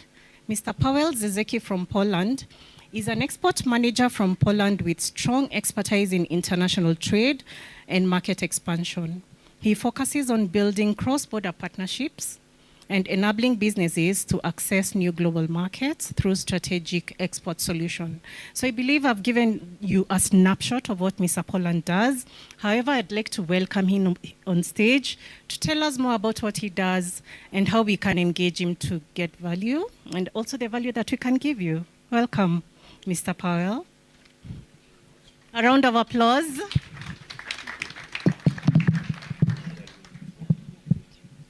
Okay, I suppose that this one is working, so I can start. I'm not sure if Mr. Peter received my presentation, but even without presentation, I can go. It's not a problem. So first of all, you know me already just a bit because I was a panelist, so you know that I'm from Poland and I'm export manager in my company. My company name's BART. And what we are producing and what we are offering to our, as I said, not clients, but partners, these are specific raw materials. So we are producing vitamins and minerals, so like vitamin C, D3, K2, ferrum, or iron in English, magnesium, and so on. We produce it in liposomal form. So this is something really innovative, and we are looking for opportunities on all the markets. Me personally, I'm French speaker as well. So I'm responsible for French speaking markets in Europe as well as for the whole African markets. And just to give you a background, because I'm in my company since 2 years, and at the beginning we were like nowhere in Africa with no contacts and so on. Right now I have very good partnerships in Maghreb countries, maybe also thanks to my French. So these are countries like Algeria, Morocco, and Tunisia. Then I have also a very good partner in South Africa, in Joburg. So this is how South Africans name this city, Joburg. And I'm here in Kenya also to see what are potentials on your market, what are the needs from the companies, as well as the needs from people, so like a final customer wanting to improve his health based on the products produced with my raw materials. So just to get a bit into details about what it is, liposomal form, and if it's known in Kenya or not, I suppose that this is something new. So this is like a vitamin or mineral that is encapsulated in a liposomal cell. And what is the advantage of that process is that this vitamin is fully protected from enzymes and gastric acids. So this is like 100% of the substance is getting into a targeted place. So that's why we say that bioavailability is much, much higher compared to standard substance like vitamin C. We know that vitamin C is very fragile. So if we have even a big dosage that is claimed by a producer on the label, so it means that maybe 10%, 15% of vitamin C is really working, and the other is like rejected from the body. From the other hand, this is also the protection of the body from substance. We have some aggressive substance like ferrum, like iron. Iron is very needed, for example, for pregnant women, or in the countries where there are lack of iron in a diet. And with liposomal form, the iron, the body, like digestive system and stomach, this is fully protected from aggressive influence of the iron. We know well, and I suppose that you women. We had a presentation about women, so I can address myself to you. You know very well that with high absorption of iron and high need of iron, especially during pregnancy time, there are some negative effects of that supplementation. So with the product that is in liposomal form, there is absolutely no negative effects. And this is proved also with all other researches that we made on this product. And this is something that we also offer to our clients. So all our research is like clinical tests, in vivo tests, and also in vitro tests to prove how better the product is bioavailable versus standard form. What I can say also is that, as I said previously on the panel, what I'm looking for mostly, of course, I work with distributors. I work with private labeling, so if someone is interested in my product to be fully produced in Poland, it's possible. But what I'm looking for the most is for companies producing right here at place. And this is also a kind of mission that we have in my company, to help local companies with their projects to be put into market. Because I know that you, as producers, for example, right here in Kenya, but also in all other countries, you know the best your market. You know the best what are the needs of people in your country. And you know what product is affordable and what can be skipped because of power of buying at the market, or because of some supplements that are not typically popular in your country. So what I'm looking for, as I said, is not for clients, but for partners that can share with me their vision, and I can see how I can help all of you, all of these partners, with my product, so we can have a synergy that has been also shared before on the stage. So we are looking for synergy, we are looking for local production, and we are looking in reality to help people, because we know that there are three things that are very important in life to be in a good health condition. So first of all, this is food. Second one is sleep, and the third one is like body exercises. And in theory, that's all. But then we know that the quality of food is still worse and worse. So that's why, and especially after COVID period, people are started looking for supplements to improve their normal diet. So this is what we want to do. We want to deliver quality products, innovative products, and what is also important, affordable products. And please believe me that I have an experience in that, because we have already very good partnerships with selling products in African markets. So as I said, Algeria, Tunisia, Morocco, and South Africa. I have some interesting products also in Egypt, in Libya, in Nigeria, Ethiopia. I'm also in contact with one client from Kenya, but I hope that it won't be just one client from your country. And we know those innovative product with affordable price. So maybe I will finish my speech with a constatation that what I'm looking for is to help you with my raw materials and to help to improve the quality of life or the well-being of people in African countries. Thank you very much.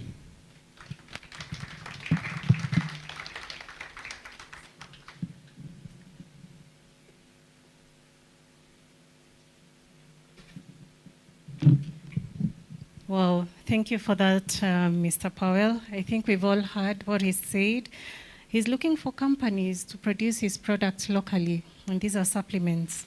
And all you have to do is share your vision and see how you can bridge energies with Mr. Powell to create an impact to people here in Kenya and across continent. Thank you so much, Mr. Powell, for that. I'd like to encourage you to visit our booths. There behind, we have Lofty Coburn. You'll get to know about the financial solutions that they're offering from an investment perspective. We have Barometer, we have Britam, we have Linkaya, And we have a Mana link. I hope I have mentioned all of them. So please make time and visit them. Get to know the products that they are offering. You never know, you might find a solution that will make you rich today or rich in 10 years when it comes to investments. Or you might find a product that creates an impact, enabling you to improve your health. So I would like to call our third speaker for this afternoon. He's from Lofty Coban. His name is David Gitao. David is the Chief Commercial Officer at Lofty Coban Investments Limited and a seasoned investment professional with over 15 years of experience in asset management, corporate finance, and financial advisory.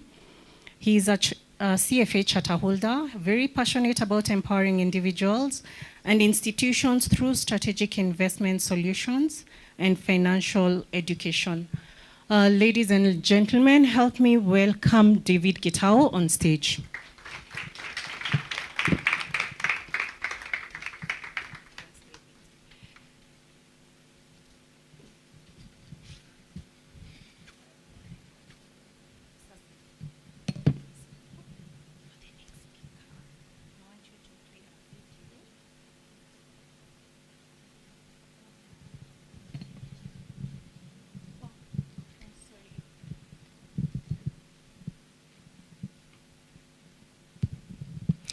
I want us to imagine, just for a few seconds, you either as an individual, maybe with your family, but imagine you being able to take your kid or your kids to school without any stress, being able to plan your holidays without any stress. You've told your kids we're going to go on holiday on this and this month, and for sure you go. Being able to buy your dream home, like a small ranch somewhere where your kids can play. Being able to buy your dream car. And again, being able to cater for your emergencies, all this without stress. These are problems that plague us on a day-to-day basis. And that is why about 5 years ago, a group of us, about 8 of us, we were then working for CIC Asset Management. We came together and said, we need to come up with a plan to help Kenyans achieve these dreams. Essentially, give Kenyans a plan on how they can just get peace of mind. And we identified the gap as being simply, we just need to empower as many Kenyans as possible on matters personal finance. So we said, we're going to dream big, and we're going to empower guys. And that became our rallying call.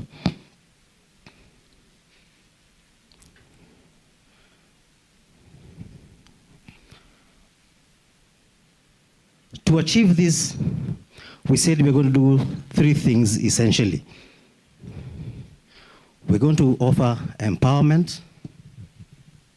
This is through seminars, webinars, physical meetings. We are then going to take that empowerment and go personal. Basically, personal financial advisory, irrespective of one's status in life. And finally, we are going to offer products that speak to these same Kenyans, so that we walk with them a journey. Basically, empower, invest, and then prosper. But we said we needed a platform to be able to do these 3 things. And that is how Lofty Coban Investments Limited was born. We didn't want to remain briefcase outfit. So we decided to go the whole hog and get licensed and registered, which we did. We got our first license in 2023, January, from the Capital Markets Authority as a fund manager, basically giving us the authority to advise clients and to manage money. With that license, we then gone and got other licenses from the Retirement Benefits Authority, giving us, again, authority to talk on matters retirement and also manage retirement benefit schemes. Then finally, we went to the Institute of Certified Financial and Investment Analysts. That is the body that gives us our practicing certificates. So armed with these licenses, we were now able to fill the last loop in terms of coming up with products so that we walk the whole journey. And that is how our pension products came up. Our collective investment scheme products, our money market funds and the rest, personalized wealth management, and very importantly, institutional wealth management. But who are the guys behind this? I'll just mention a few of them. One of our founder members is the current chairman of the Institute of Certified Accountants of Kenya, founder, shareholder. Another one is our chairman, George, former CFO at CIC Group, former CFO at Airtel, former CFO at Unilever. Richard Tobiko, current CFO at Nation Media Group, just to name a few of the directors. In terms of management, we're led by Stanley Mutuku, who was the immediate former MD of CIC Asset Management. Myself, I've been in the industry like forever. Alex Mudhaka, worked for Britam, Genghis. In short, when you add up all our experience, it was coming to about, when we were starting, about 150 plus years. Then, of course, there's Leonida, who is right at the back there, again, a founder. So these were the guys who are now carrying that vision of empowering Kenyans towards financial freedom. And fast forward 2.5 years plus maybe 1 month, we are now managing 5.1 B Kenya shillings with over 14,000 clients.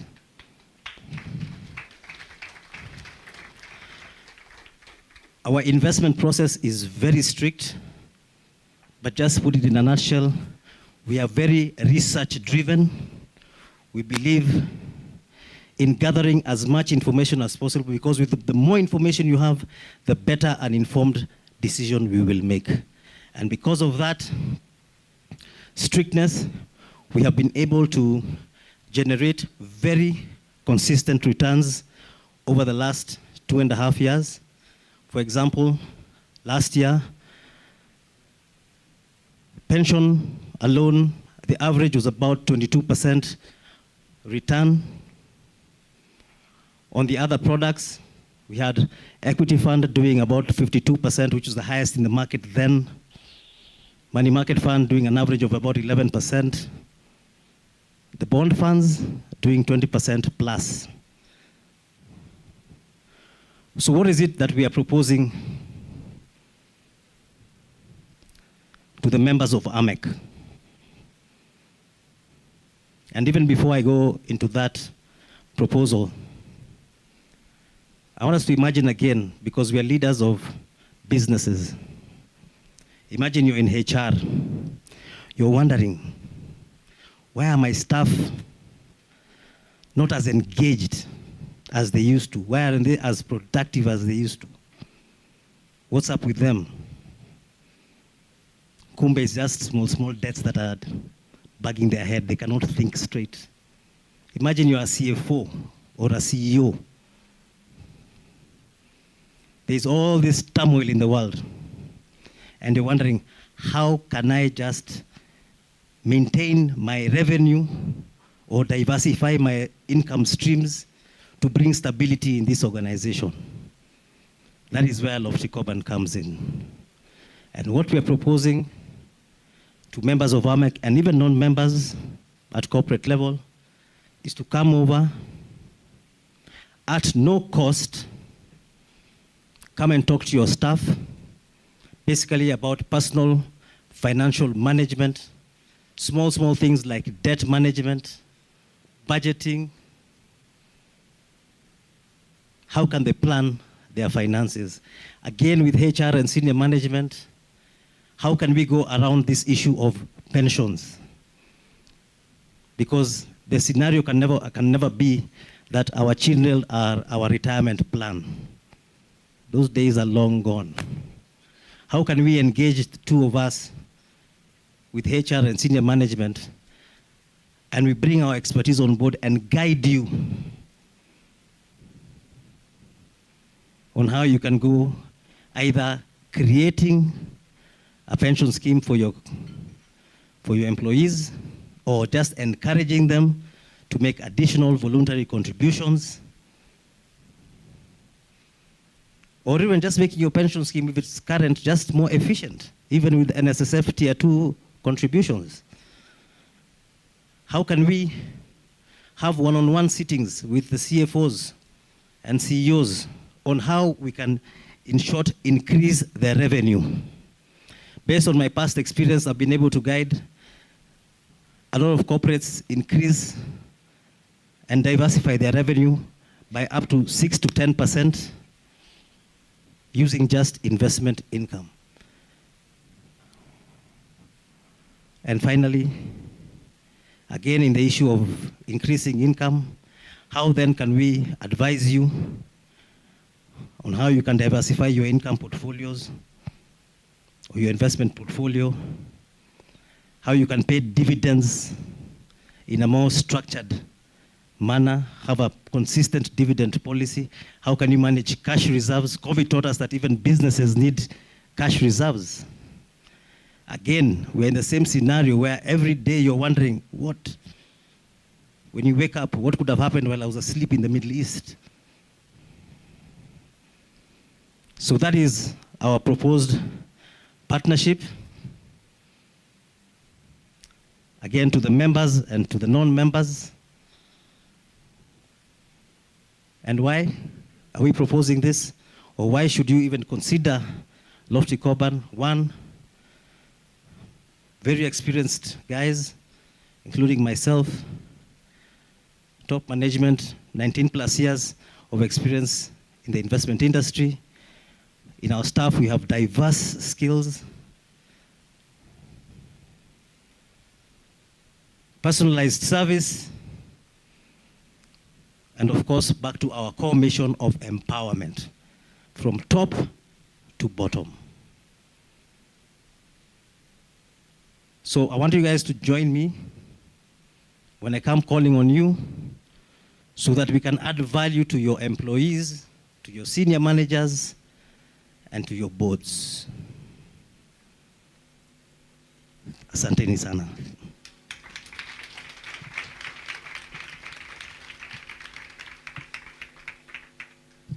Thank you, David. I think I can give a testimony and say he's added value to my portfolio.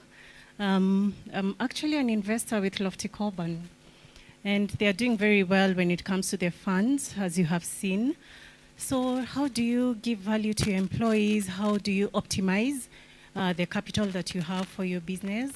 Please speak to Lofty Coban. They're actually there behind, and they're with us until 10 p.m., I believe, today. They'll be there during dinner, so please do engage them.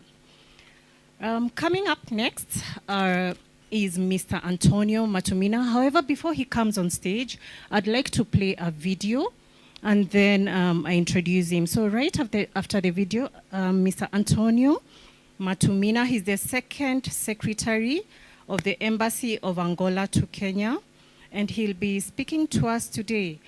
And I believe when you have a representative from the embassy, that is really the key person who unlocks trade and investment when it comes to how Kenya can tap into Angola business and how Angola can tap into Kenya. So let's play the video before Mr. Antonio Matumina comes on stage. Thank you.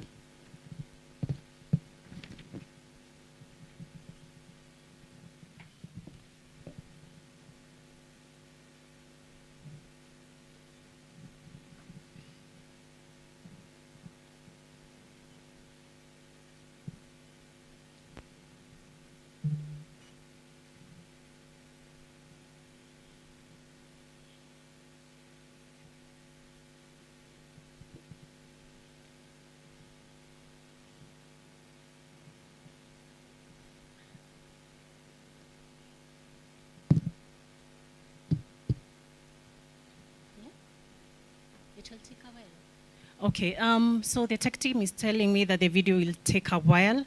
So as they work on that, I think I will invite Mr. Antonio Matumina to come on stage so that we can hear him first and then we'll listen to the video.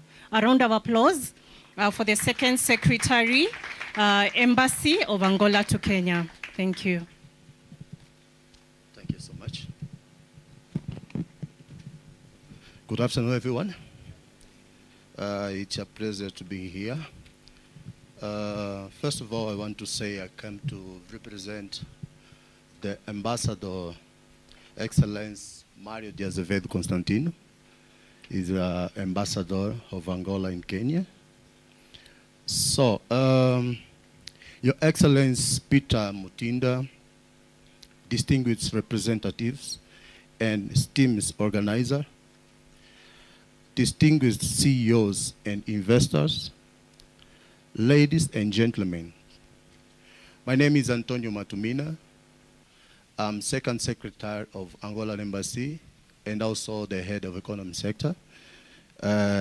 We have the background in economy and also psychology, and we have so many things to say about Angola. Because of that, we ask for the video to introduce Angola. So, it is a great honor to speak to you today at an important forum organized by these organizations. I thank the Chamber for bringing together business leaders and investors from Africa, Asia, and the Middle East. Ladies and gentlemen, Africa's future depends on strong cooperations between African countries. Angola and Kenya are working together to grow their economies, develop industry, and support regional integrations. Trade between our two countries is still growing and has strong potential to grow further. Angola is strong in energy, infrastructure, and logistics. Kenya is strong in finance, agriculture, and technology. Those strengths can work well together and create more business opportunities. I'm also happy to see strongest cooperation between the Chamber of Commerce of both countries, Angola and Kenya. They are helping companies connect and building partnerships. Ladies and gentlemen, Angola is taking important steps to attract investment. The new direct flight between Nairobi and Luanda makes travel easier and support business between our countries. Angola has also opened a modern international airport which helps the country to become a transport and logistics hub. The Lobito Corridor is another key project. It connects Angola to Central Africa and creates opportunities in transport, mining, and industry. In the energy sector, the Cabinda refinery is on schedule to start operating in April. Angola is also inviting foreigners, investors to building new refinery to meet the growing demand for fuel in Africa and also around the world.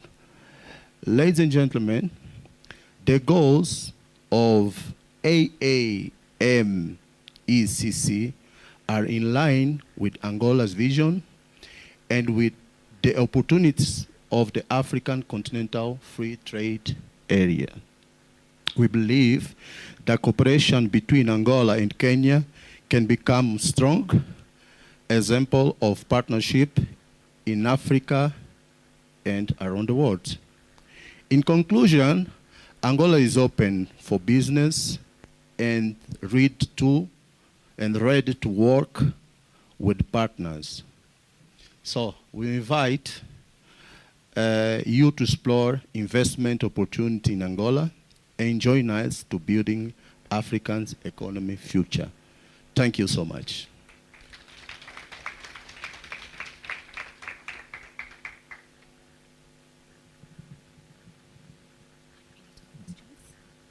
Thank you so much, Mr. Antonio Matumina. I'd like to welcome you to ask questions. Anyone who'd like to move to Angola and do business? Any barrier that you've experienced? Thank you very much. So the question was if I would like to be in Angola for making business. Of course, yes. I have not tried for a while, so I'm looking also for some opportunities, but also for knowledge about the country. Can you tell me what is the source that I should use to have the best level of knowledge about Angola, about how to position myself to be able to find a reliable partner in your country?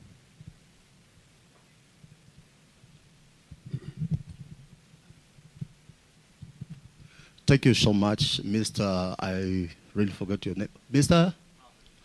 Pavel. Okay, I know you are from Poland, no? Yes, and it's a pleasure to answer your question, okay? And also, it will be a pleasure to receive you in Angola. So, as I say in the speech, we have a new political foray in the country when we receive our new president. We decide to fighting more against the corruptions, okay? And one of the things we decide to remove also, it was the rule we had before about if you want to invest in Angola, you need to have a partner who is Angolan. Okay, you need to have some partner there, and he need to have like that 5% of the share. Okay, even though he don't have any money, but you need to provide it. Okay, it's about the past. Now you can go in Angola.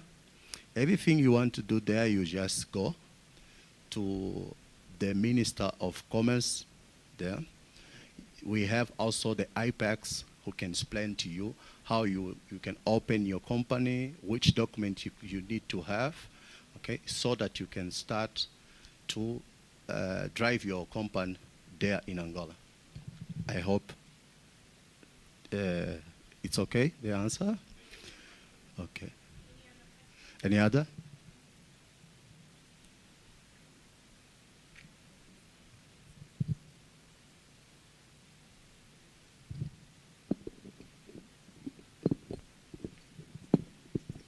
And I'm so happy. Have question for me. Lovely. My name is Eunice Mutua.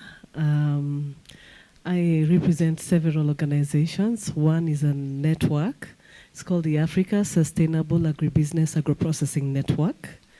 Yes. And then Select Fresh Produce Kenya, that is also an exporting company. We're setting up Africa's largest sweet potato factory in Kenya.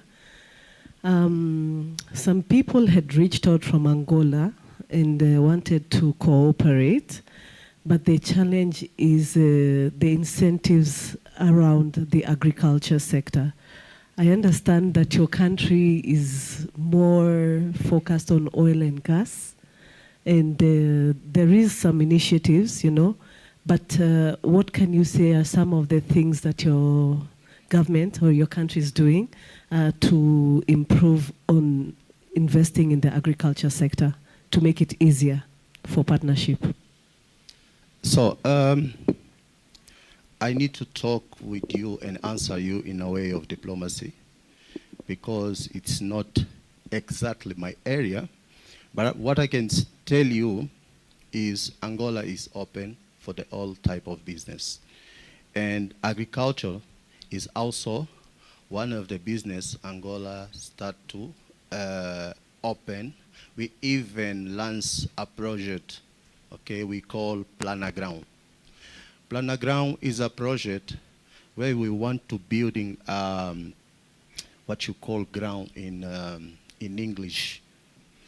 So I'm not really an English speaker, but ground we talk, it's like a cement, exactly for planting, okay? And we have a project so that we can work with all countries around the world who have the opportunity to supply this cement for us so that we can building our agriculture and in a different way with all type of products.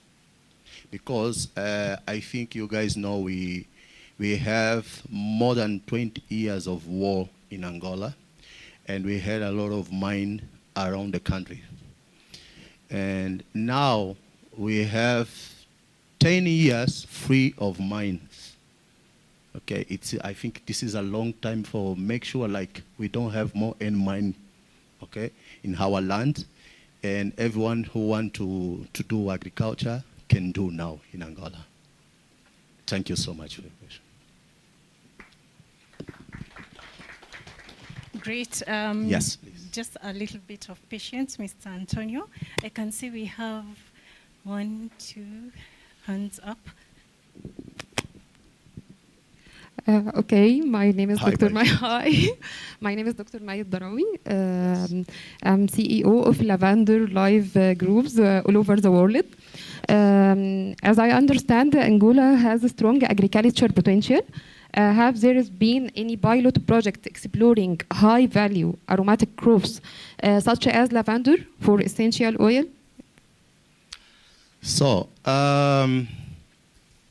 I hope I get well your questions because we have a very different accent, but in a way of lavender, no, and also clothes and other products in Angola.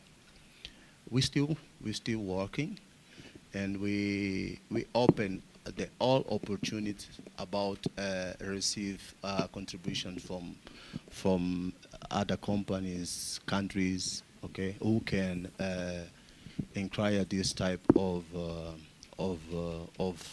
job or of business in Angola. So another thing also I think we also talking a bit is Angola is a country where you can find cotton. We plant cotton there, and one of our priority is have the fabric in Angola. Okay, instead of start to import clothes or any material outside the country, we want to building the fabric in Angola. Then from Angola, we sell the different type of products. And then we are open for that. Your companies welcome to going there, know our country, and see what you can do with us. Thank you.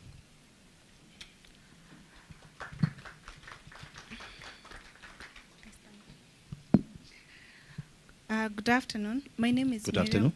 My name is Miriam Bonzo, representing One Stop Career Agencies. I'm into labor mobility. So my question was, sometimes we get projects that involve people from West Africa, especially oil and gas, because Kenya, we don't have such skills and personnel. Where can someone start from when they need manpower from Angola to take to countries that have requested? For example, the Middle East countries that deal with oil and gas. Thank you. Sorry. I really want you to repeat the question. Very My sorry. question is, if I need manpower from Angola, Okay.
Ladies and gentlemen, my pleasure to be here in AMEC, where business investors and business leaders are met.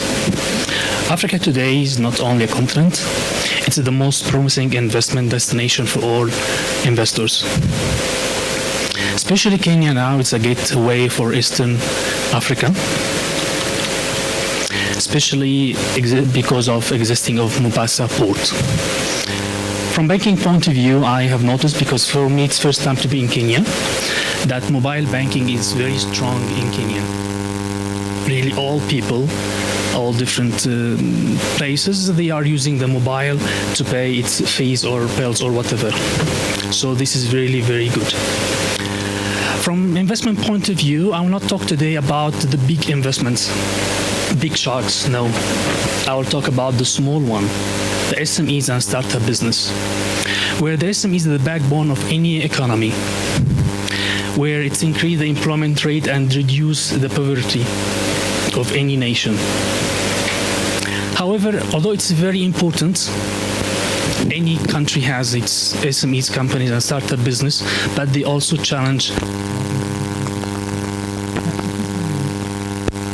lack of experience, lack of financial knowledge, and weak export channels willing to export. In Africa, we have a lot of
and for example, I need only £1,000, £100,000.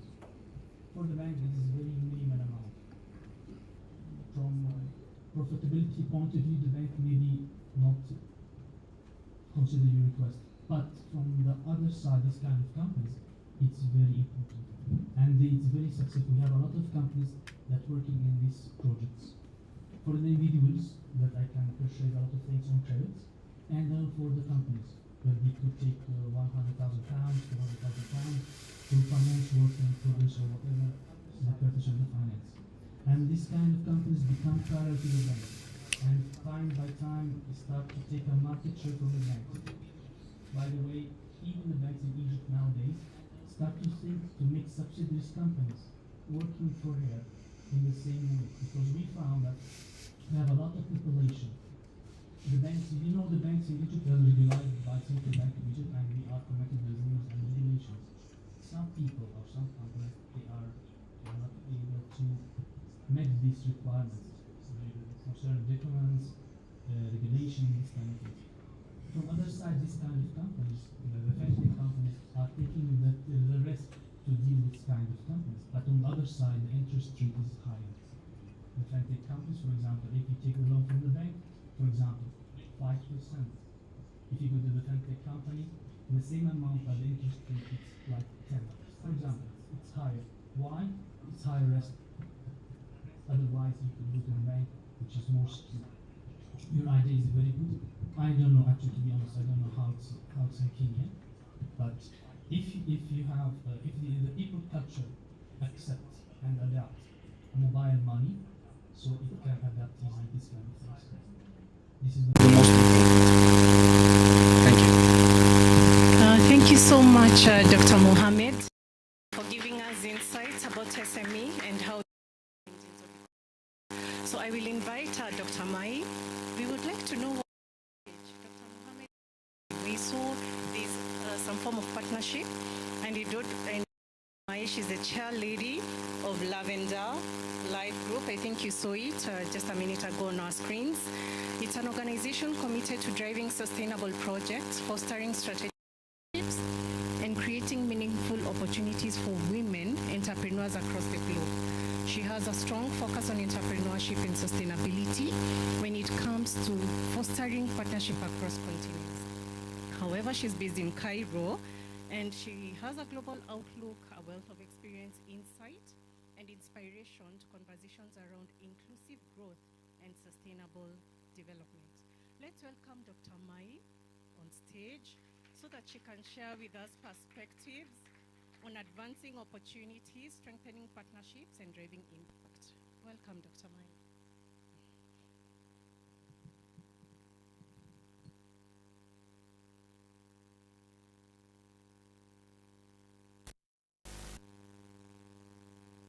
Hello, everyone. My name is Dr. Maya Darawi. I'm CEO of Lavender Life Group all over the world. It's my honor to be here representing Egypt with many leaders from Angola, from Kenya, Ghana, Cameroon, Malaysia, and many countries. I want to ask you some question. Why you are here? Why you contribute in this event? Why you come to this event? Okay. So, at the end of this event, I'm Eunice Mutua. At the end of this event, I believe I'll be able to link up with potential partners in agribusiness, not just in Kenya, maybe in Egypt, maybe also in Cameroon, Angola, and other Kenyans as well. Second objective is I believe actually in partnerships. I believe that everybody here has something to offer. So you might not get a business linkage, but you might get, get in contact with somebody who might link you to somebody else. So I believe in coming together. And of course, I'm looking for investment. We are setting up Africa's largest sweet potato factory here in Kenya. So I'm looking. So so much sweet potato. But I'm looking for investors. If there is, feel free to reach out to me. Thank you. Tell me why you contribute here. Where are you? Paweł Zarzecki, I come from Poland, and at the end of this show, I would like to have really good partnerships with a profit for everyone, especially for final customer. Let's go to Angola. What's your mission and vision from this event? Good afternoon once again. So for us, every time, every place or every events that is opportunity for us to share our country. Okay, and also invite the whole company to know Angola and maybe go in there and do some business in Angola. So everyone here came from his country to tell us about his experience, and he wanted to make exchange between each country. But let's say something. By the end of this event, our slogan will be, let's move for cooperation, not for competition. This will be the start, the end of this event. I wanted to ask you something. Anyone know how we use lavender? Which sector we can use lavender? Lavender. Where? No, I'm just repeating what I hear from.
She has a lot of energy.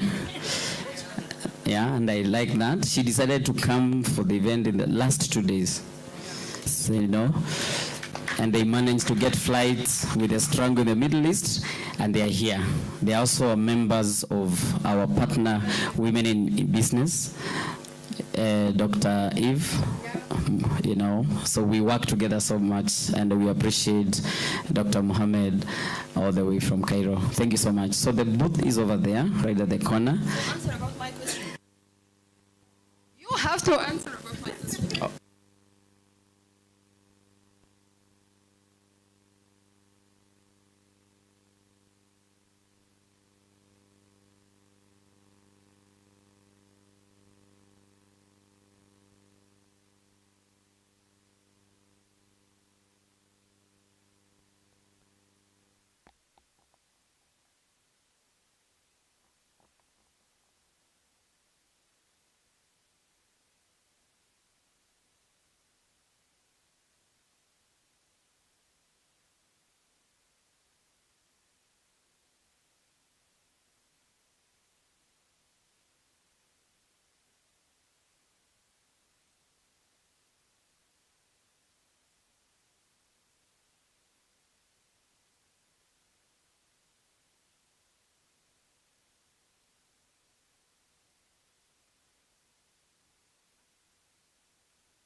in agriculture. We agree lavender. A special type is called Egyptian French lavender. And after agriculture, we use it in clothes, leather clothes, linen clothes, cotton clothes. Also, we use it in silver. We make silver like this, has lavender identity, and we make it also in food. We use in tea. We use the lavender also in soup and candles. I want to show you something.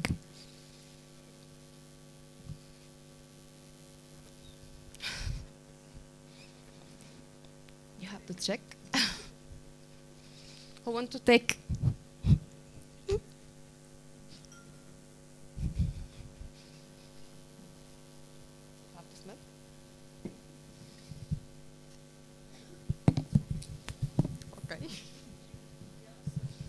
Here. Here.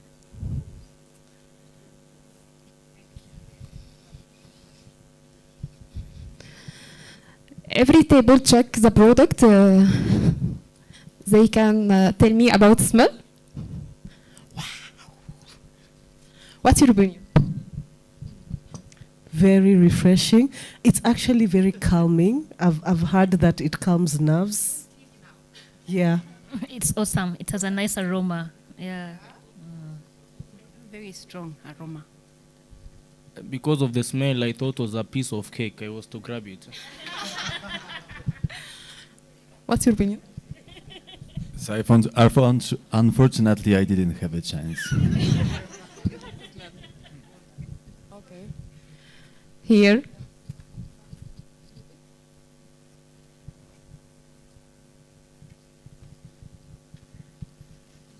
It's soothing and calm.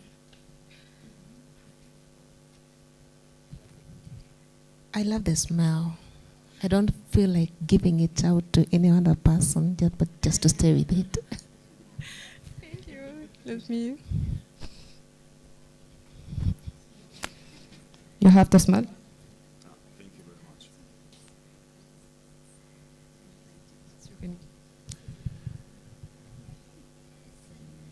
I'm pretty sure that my wife would love it. Who want to share? Who take soup? Who take soup? I need your opinion. Scandal? It's so nice, suave, lovely.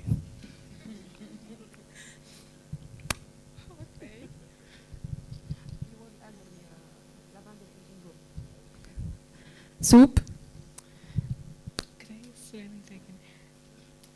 I think it smells very refreshing, and yeah, I think it's very soothing to the scent, and I know even to the skin. Some people here use another product.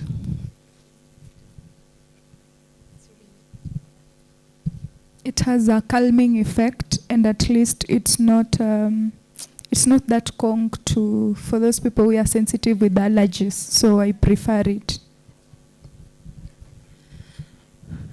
Lavender Live has 7 companies. They, as I told you, one of them in agri lavender, another one use lavender in manufacturing leather products, linen products, and cotton products, silver also. We have a role in women empowerment. Here we member in Women in Business with Dr. Eve and Priscilla. We help about 105 Kenyan women to have a job from their home. We train them about to make candles. This candle has a research, and this soup has a research also. Candle is moved mosquito and insects, not only smell. So we put more lavender on it. And soup has antifungal effect about leather. We have also lavender glycerin. It is emollient for hands and for all skin. This is what Lavender Live did. So, as I told you, by the end of this event, I wanted to move to cooperation, not to competition. We opened the door for anyone want to open and franchise from our product. We have booth here if you want to see our product also. Thank you so much.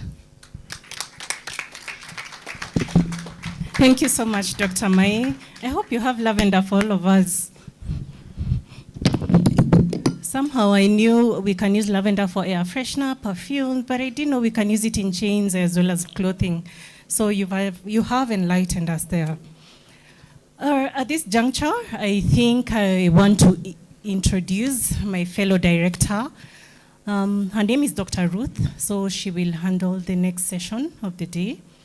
And I will allow her to introduce herself and tell you about the role that she plays in AMEC and how we collaborate as directors in order to foster economic partnerships across continents. Dr. Ruth, a round of applause for Dr. Ruth. Thank you. Wow, let's also give it up for Flora. Wasn't that amazing? Flora, we value you. Thank you so much for that session. It was amazing. And we continue to learn. Is that not so? We are learning. You know, we've given ourselves for lifelong learning. Every day is an opportunity to learn something new. Yeah, like what she's just said, like lavender, we can use it not only as a flower. Majority of us know it just as a flower, a beautiful, good smelling flower. But look at, today we know so much more about it. So my name is Dr. Ruth Wambua, a board member in AMEC. We are working together with the team to ensure that truly AMEC is standing for what it says it is. And thank you so much for being here today. So in AMEC, we push together to ensure that we have that technological availability and visibility. When you search us out there, you can see us. So that's where we push and really put in effort into. And with that said, welcome so much. And I ask that we still remain focused for the next few minutes. Yeah, so the incoming session, we want to just tell you a little bit about the space of education. You know, we say that we are always learning. There's always something new to learn. And with us is several experts in the field and the space of education who will introduce what it is that we are doing in that space and much more in the space of digital education and innovations, you know, because it's in that now businesses really plug in and see how businesses can really work together with the education sector to make your businesses even more, you know, futuristic, so to say. Because you know, within the education sector, that is now the hub of research. And when you do research, even a business would not really exist for so long if they leave research. So it's important for us also to really appreciate the space of research and also what exactly is happening within the education space, because all of us are products of education. Is that not so? Yeah. So then I want to welcome the next speaker, who is Madame Salome. Madame Salome, if you're here, if you can hear us, kindly start coming. So we have Salome Kinyanjui Kiongo. Salome Kinyanjui is in the Presbyterian University of East Africa. Right? That is one among the many universities that we have in this country. Only to mention that I also lecture in a university in this country, presently at the University of Nairobi, and also lecturing at Mama Ngina University, which is a constituent equivalent of Kenyatta University. See the many universities. Yeah, so within that space, there's quite a lot that is happening, and we can work together really to enhance whatever it is that you are doing. So thank you so much and welcome, Madam Salome.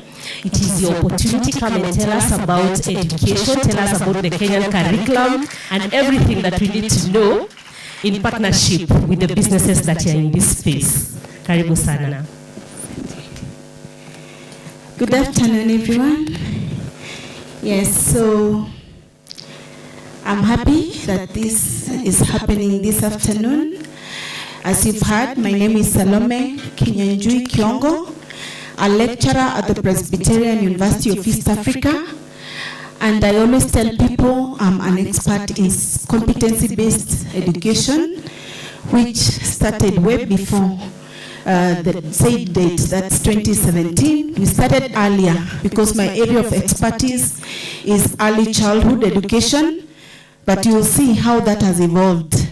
We are looking forward as an education sector to a space whereby innovation will be a daily event or activity, and our lifestyle, especially with competency-based curriculum. So that being the case, I have a lot of interest in innovation, because we cannot do education without innovation, which is a bridge between academia and the industry. So today, as we do this, I'm happy to let us know that in the room there is a group of students, former students who are innovators. Please show by the hand where you are. Hello, let's celebrate that team. Great. In the country there are many, but today we have a select so that we see where we bridge. It's an opportunity to collaborate. We are saying that there is usually a disconnect between academia and industry. And today we want to look at what we have in this space. On one side, there is research that is powerful. Somebody today commented in the morning, the group that signed an MOU there, one of them was my colleague, that theirs doesn't sit in a dusty place like we have always known in Kenya. Theirs is actionable. So today we bring in this room research that is powerful, innovators who are capable, ideas that can transform the markets. And on the other side, in the space of CEOs, investors, we have the capital, market access, scale infrastructure, but too often these worlds operate in isolation. True or false? Hello? Great. So today we change that. So let me be clear. This is a session for this is a discussion for decisions, direction, and deal making. Let's applaud that. So we hope that by the end of this session, we aim to identify real collaboration opportunities. We also want to structure practical partnership pathways by the time we are done with our dinner. And where alignment exists, we want to initiate formal commitments and MOUs. So what makes today different is this. We are not presenting concepts, we are presenting validated academic insights. Because in our curriculum, when our Commission of University Education comes along, they ask us to propose the curriculum we will do. That's usually a cycle of 5 years. And we present with theory and practice and solution, because by the end of the curriculum or the course, our students do projects, and specifically our university, which is a private institution, and it is a faith-based institution. You hear the Presbyterian University of East Africa. We are known for that. When we go to the classrooms, when we go to the market, we present solutions. We go in and do action research, and we implement. So by the time we assess our students, we make sure that there is something credible. But immediately after that, they vacate, they leave that, and they go searching for opportunities. And therefore, here we are saying that what we have is validated academic insight, deployment-ready innovations, and critically, clear commercial pathways. So I'm honored to co-host alongside 3 distinguished experts. We have Dr. Alex Musili. We've worked in different sectors, many years, and he's part of AMEC. Let's appreciate Daktari. Amazingly, we also have a young man called Thomas Hudson. I met him yesterday, I have to say this. Walimu hawadanganyi, si ni ukweli? So when we met yesterday, I heard him, he was stepping out. We were in the Glee, at the Glee. And he was in a session, he was asked to come back. When he did, I heard him and said, today we have a session, I request that we speak. And this young man accepted. What an honor, and he has another session in the few in Hudson Blue in the next whatever hotel. Let's appreciate him kindly. A better applause for him. Thank you. The next one, he's not the last. He's my colleague. He's Dr. Samuel Oresi. He's a senior lecturer and the HOD, a head of department in the business department in the Presbyterian University of East Africa. So he too is joining us. Welcome, Daktari. Let's appreciate them. So I would want to invite Dr. Alex to go first, followed by Hudson. Karibu, Daktari.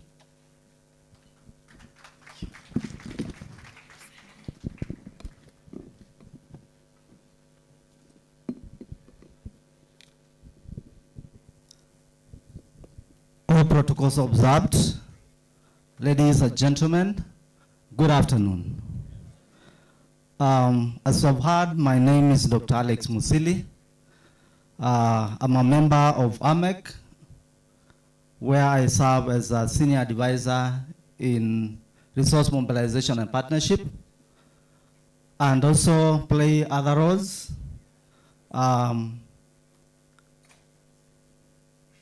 I have been a lecturer in Kenya and in the Middle East, but also in the humanitarian aid, where I've worked for 26 years.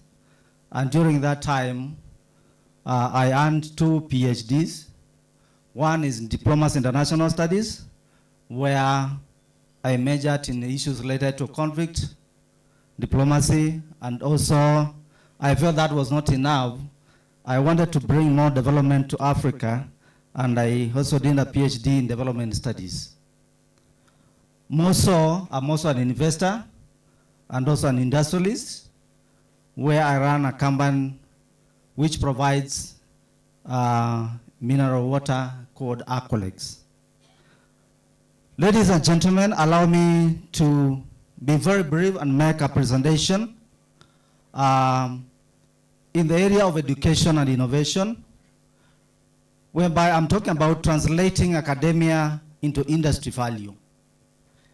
This is bringing credibility or anchoring credibility of education and innovation, so that our education makes impact, so that we are not only train our children, train our students only to go to look for jobs, but train our students to be able to be creators of the jobs.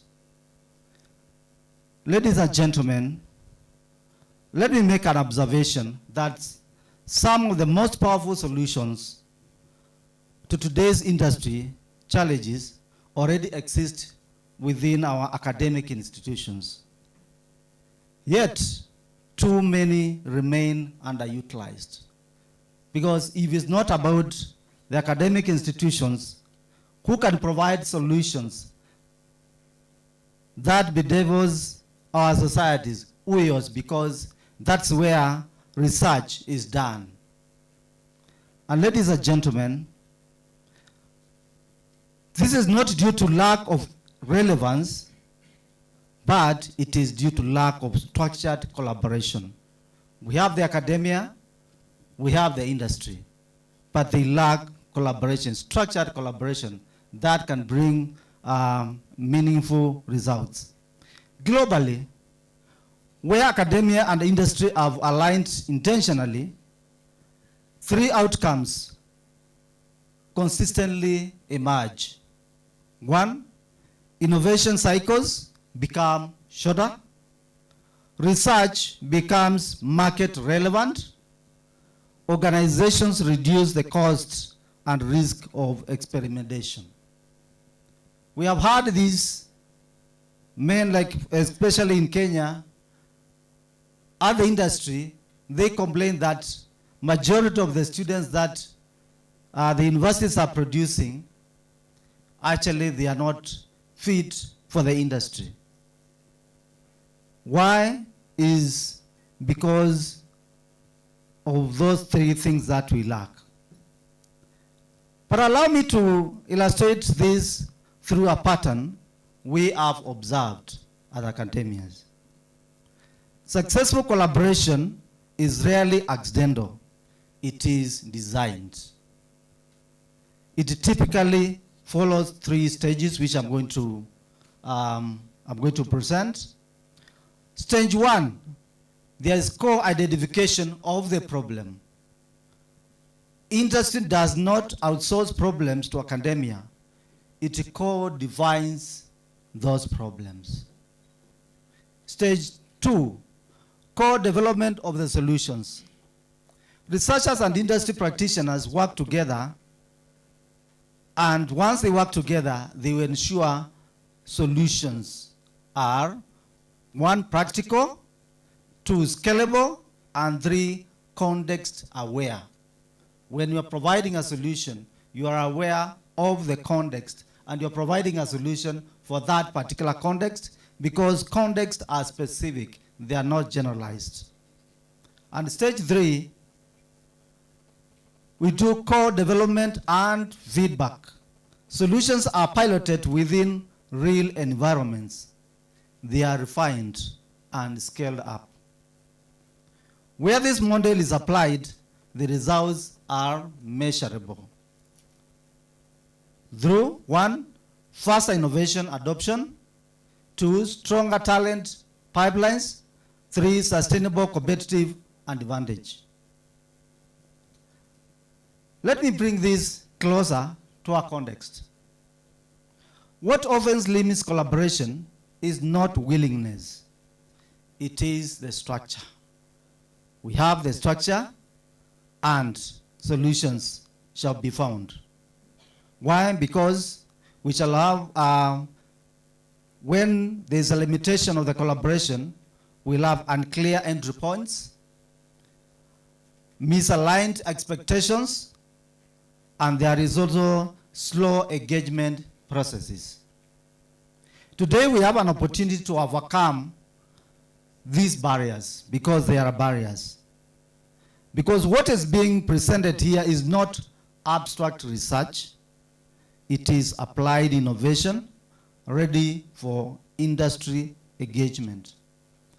As Salome has said, we have students here who are going to demonstrate to you what they have done, what has worked, and before that worked, they had done a lot and they struggled, but they have come with the solutions. And all these innovations are solving societal problems.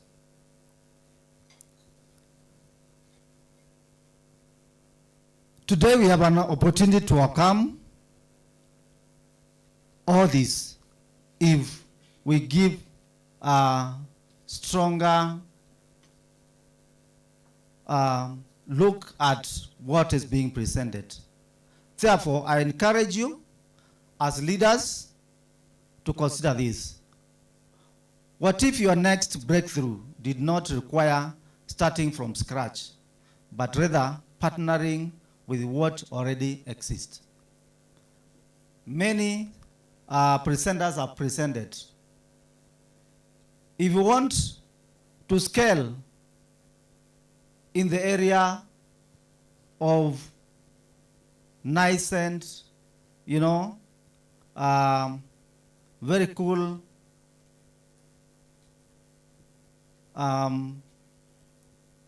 experiences, why not partner with the Lavender?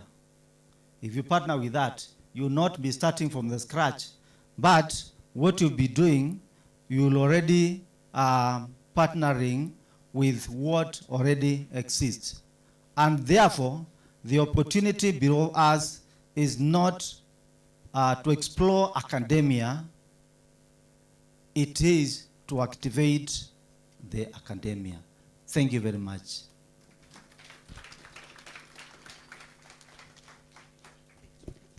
Let's appreciate Dr. Remo. Thank you, Dr. Alex. Awesome, well stated. We now turn to the innovators themselves, but let me reframe how we see them. These are not students seeking support. They are builders, problem solvers, and partners. Thomas Hudson. Come on stage. He is the CEO, Green Space Action Network. Kindly introduce the innovation pipeline. Karibu.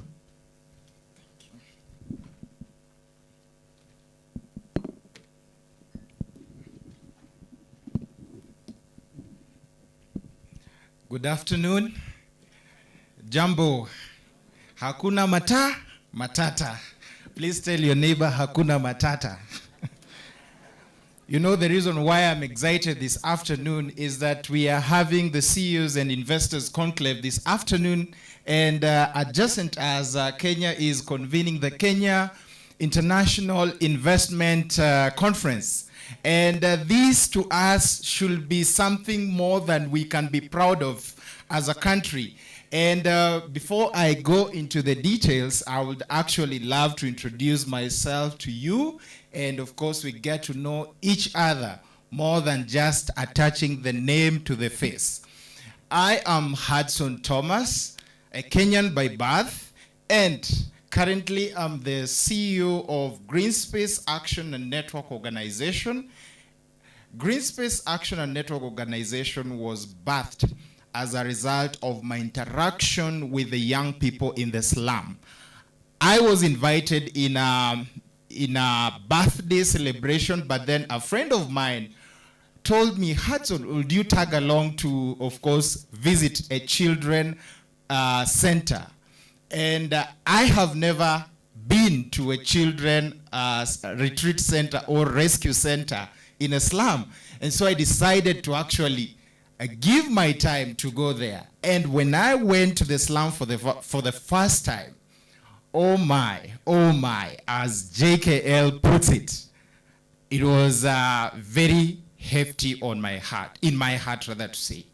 And that moment birthed a renaissance moment on sustainability, but also sustainable livelihoods. And with that, Greenspace has been able to not just break the barriers for the young people in Kenya, but we are recently breaking that barrier in the multilateral space. And coming back now to the actors of today, where we are going to actually be engaging on this subject, innovation and talent pipeline. I'll begin by, of course, sharing a story that is deeply in my heart. Much as the speakers whom I've spoken behind me or after me, before me rather to say, have actually been touching on data, statistics, and I know your minds are kind of worked up. I'm gonna share with you a story that is, of course, reflecting the two sides of the coin. That is the young people, the investors, and the CEOs. And this story that I'm going to share with you is a reflection and a deep story that my grandfather actually shared with me. And in a kingdom, in an animal kingdom, there are two great friends, the crocodile and the monkey. And as you know, the habitation of the crocodile is water. And the habitation of the monkey is the forest. And so these two friends were great buddies of the best times. They used to see each other every morning, every evening. And so as they went by, the crocodile, of course, used to come very early in the morning to check on his friend, the monkey. And of course, the monkey, on the other hand, will spend some of the time going to the shores of the lake or the river to actually check on the friend. And so as days went by, this friendship blossomed. And the monkey did not know that the crocodile had an hidden agenda with their friendship. And so one day, the monkey asked the crocodile, it seems your kingdom, that is the water kingdom, that you are in is quite interesting. And I would love actually to pay a visit. And Mr. Crocodile said, why not? I would actually love to give you a ride to see what my kingdom could offer or can offer. And so one fine morning, the crocodile and the monkey set a trip to the crocodile's kingdom. And this first day, it went successfully. And so after this first trip, the crocodile brought back the monkey to the mainland. Then the next day, of course, the monkey would actually even throw the fruits to the crocodile and, of course, tell the crocodile, would you accompany yourself with these fruits to your kingdom? But now, as it seemed to the crocodile had an hidden agenda with the monkey. Now, on the third day, as they were planning now to go, the crocodile actually took the monkey to the deepest end of the water. And the crocodile told the monkey, you know, today I want the best part of your liver, and I've been craving for that. And with that, the monkey was worried. How is our friendship now turning to be now I'm the one on the menu? And so the monkey being worried, it never knew what to do in the midst of, confusion. And so the monkey thought very quickly. And of course, monkeys are very cunning. Monkey thought very quickly and told the crocodile, it's okay that you need my liver, but what I can tell you as of now, Mr. Crocodile, my liver is not with me. It's in the tree. So what you do, just take me back to the mainland, and I'll actually get onto the tree and get you the sweetest liver that you actually need. And so without delaying, since the crocodile was baiting for the sweetest liver and the liver that was not yet witnessed, and so crocodile took the monkey back to the mainland. And when the monkey, of course, was fortunate enough to get to the mainland, it jumped onto the tree. And the monkey, actually in dismay or surprise, actually looked on the crocodile. And it told the crocodile, unfortunate or fortunate enough, you are actually baying for my liver. It is with me, and I'm sorry I can't give you any more. Please go back. And that is how the crocodile was disappointed. What am I trying to bring into our context? The youth, the investors, the CEOs provide a direct correlation. We don't interact as foes or enemies, and neither are we coming to a point of competition. When we come together as young people and the investors, the ideas that the young people are proposing to you, or rather to say coming up with these innovative ideas to transform our sectors, we see them as a point of propagating the structured goals that we equally or unilaterally position this agenda.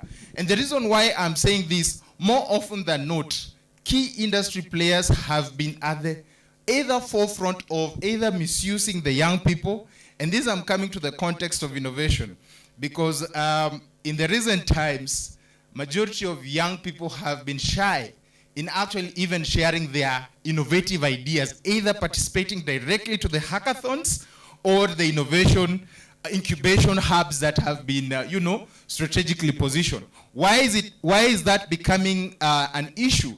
It's because we've been having predators who are taking advantage of the youthful innovations to actually have their agenda actually at the center stage, rather than positioning these young people as key actors. And the reason why I'm saying this, last year, as those that have been quite effective in following the African news on tech uptake, Kenya was actually in the lead in actually receiving a lot of tech-related finances in Africa. And as you know, Nairobi is actually positioned at the Silicon Savannah of Africa. And what does that say in mind? That Kenya alone is not only being positioned as an actor of technology with its presence of Microsoft in our region, but only if it's positioned strategically with the innovative ideas of the young people that are being generated, being able to be translated to real-time impact and value. Besides that, what we are also looking at is the innovation mindset, that is scaling and solving. I know when you're talking about the innovations categories, we are having You might either want to divert into real-time problem solving, or you might want to divert into market-oriented systems. And this could be either connoted in service delivery approaches. But then, when we come back now to the issue of solving and scaling, how are we actually providing the environment for these young people to actually scale and solve these solutions? Are we first intentional about the environment as investors? Are we the contributors of bureaucracies, to them acting as an impediment to their progress and, of course, contributing much to their slow growth rate or uptake of this innovation? The question we must ask ourselves, are we enablers of innovation, or are we deterrents of these innovations that are being generated? Lastly, we should be able to have this investor-young people relation or investor-youth relation. The reason I'm saying this, human beings are the enablers of opportunities. Today I'm here. If I meet Professor Alex, he's someone who knows someone who can lead to somewhere. And if I package myself as a young person very well with the idea that I have, and I normally tell the young people, be ready. Have a pitch deck that can, of course, last for 5 minutes. When you meet someone like Prof here, in the next 3 minutes or 4 minutes, you should be able to know who you are, what you are doing, why you are doing it, and who you want to actually access to be able to help accelerate that which you are actually doing. Besides that, as I, of course, unpack on the investor-youth relation, the engagement process that, of course, we are here as a result of AMEC. This engagement process provides a platform that brings both, it reduces the bureaucratic nature of engagement. You know, when you have a CEO here, high-level CEO, you are able to access them just where they are, rather than when you have to seek a direct appointment to be able to have a one-on-one engagement. So having much of this engagement will actually foster more direct contact of engagement, but also foster direct practice of communicating what these innovations are being generated. And more so, like today, the young people are going to generate and share these ideas that have been proposed or they are working on. So the question we must be asking ourselves, are we going to be enablers, or we are going to be deterrents to these innovations? But most importantly, I want to, of course, share this to the young people. You come up with a beautiful idea, solid idea, and you believe in it, but then you go to an investor or you approach a potential support system, but then they tell you, we can't fund you. The idea is not you actually now packaging all that you have and keeping it behind you. You should be persistent. And I'm using this in the context of, for the founders and those in business, I'll use 3 words in Swahili. There is kichaka, and there is msitu, and there is bustani. Whenever you're starting a business or a venture, you have to undergo those 3 phases. So with the kichaka, you kind of don't know yourself, but you kind of have a rough idea. Then you move to msitu. At least there's some organization and some clarity, but then still you are not really getting it. Besides that, now you go to bustani, which now, at least now, someone is able to exactly pinpoint the problem and the issue that you are trying to come to address exactly. And so what I will actually encourage in those 3 stages that I've shared with us, it calls for consistency. It calls for motivation. Why are you motivated to do what you're doing? And besides that, it calls for passion.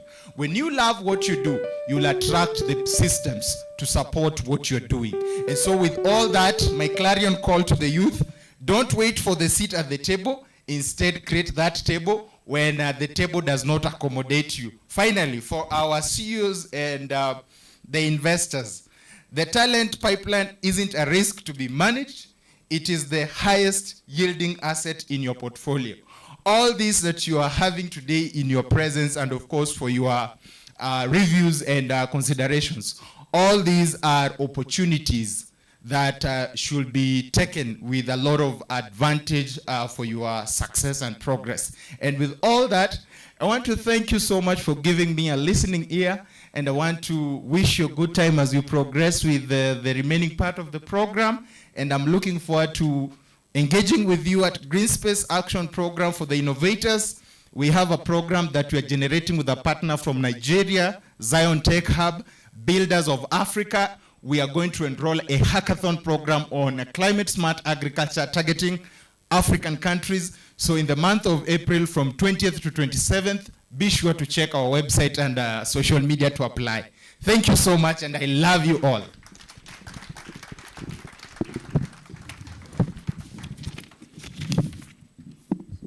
Thank you, Hudson. Thank you for your time.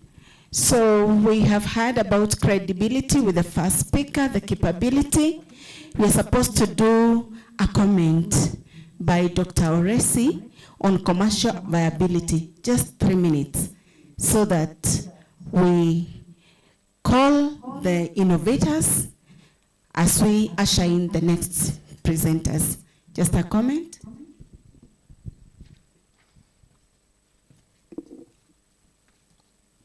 Good afternoon, everybody. Ladies and gentlemen, and all protocols preserved. I'm here to speak about the commercial viability. And because of time, I will only give you the key highlights, because I know it feels like that double lesson that we used to hate of maths in the afternoon, but you'll bear with us. Now, innovations that we are talking about, when innovations are done, we need to know that they are not just for prestige. They are supposed to be commercialized. So this is specifically to the innovators. And the question that should ring first is that does this make business sense? So because of that, your decision will be based on the return on investment, the growth, which is also known as scalability, and the risk management. There are 3 conditions for commercial viability. One is market relevance. 2 is the economic value. And then the third one is scalability or growth. So when addressing risk, you have to look at the high upfront investment in innovations, the long development cycles, then the uncertain outcomes. In mitigating this, you start with controlled pilots. You also measure outcomes quickly. You scale only where value is proven.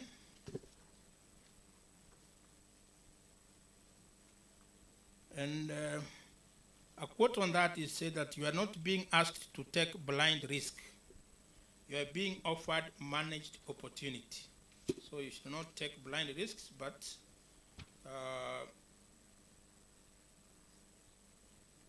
take managed opportunity. You are offered managed opportunity. Now you realize that maybe few of us went to school during the times when we only knew about inventions, not innovations. So we were not even taught on how to think. So we never thought of innovations, but maybe there were inventions. So and so invented this and that. But now things have changed. We are on innovations and not much of inventions. Now, innovation alone does not change the world. What changes the world is commercialization.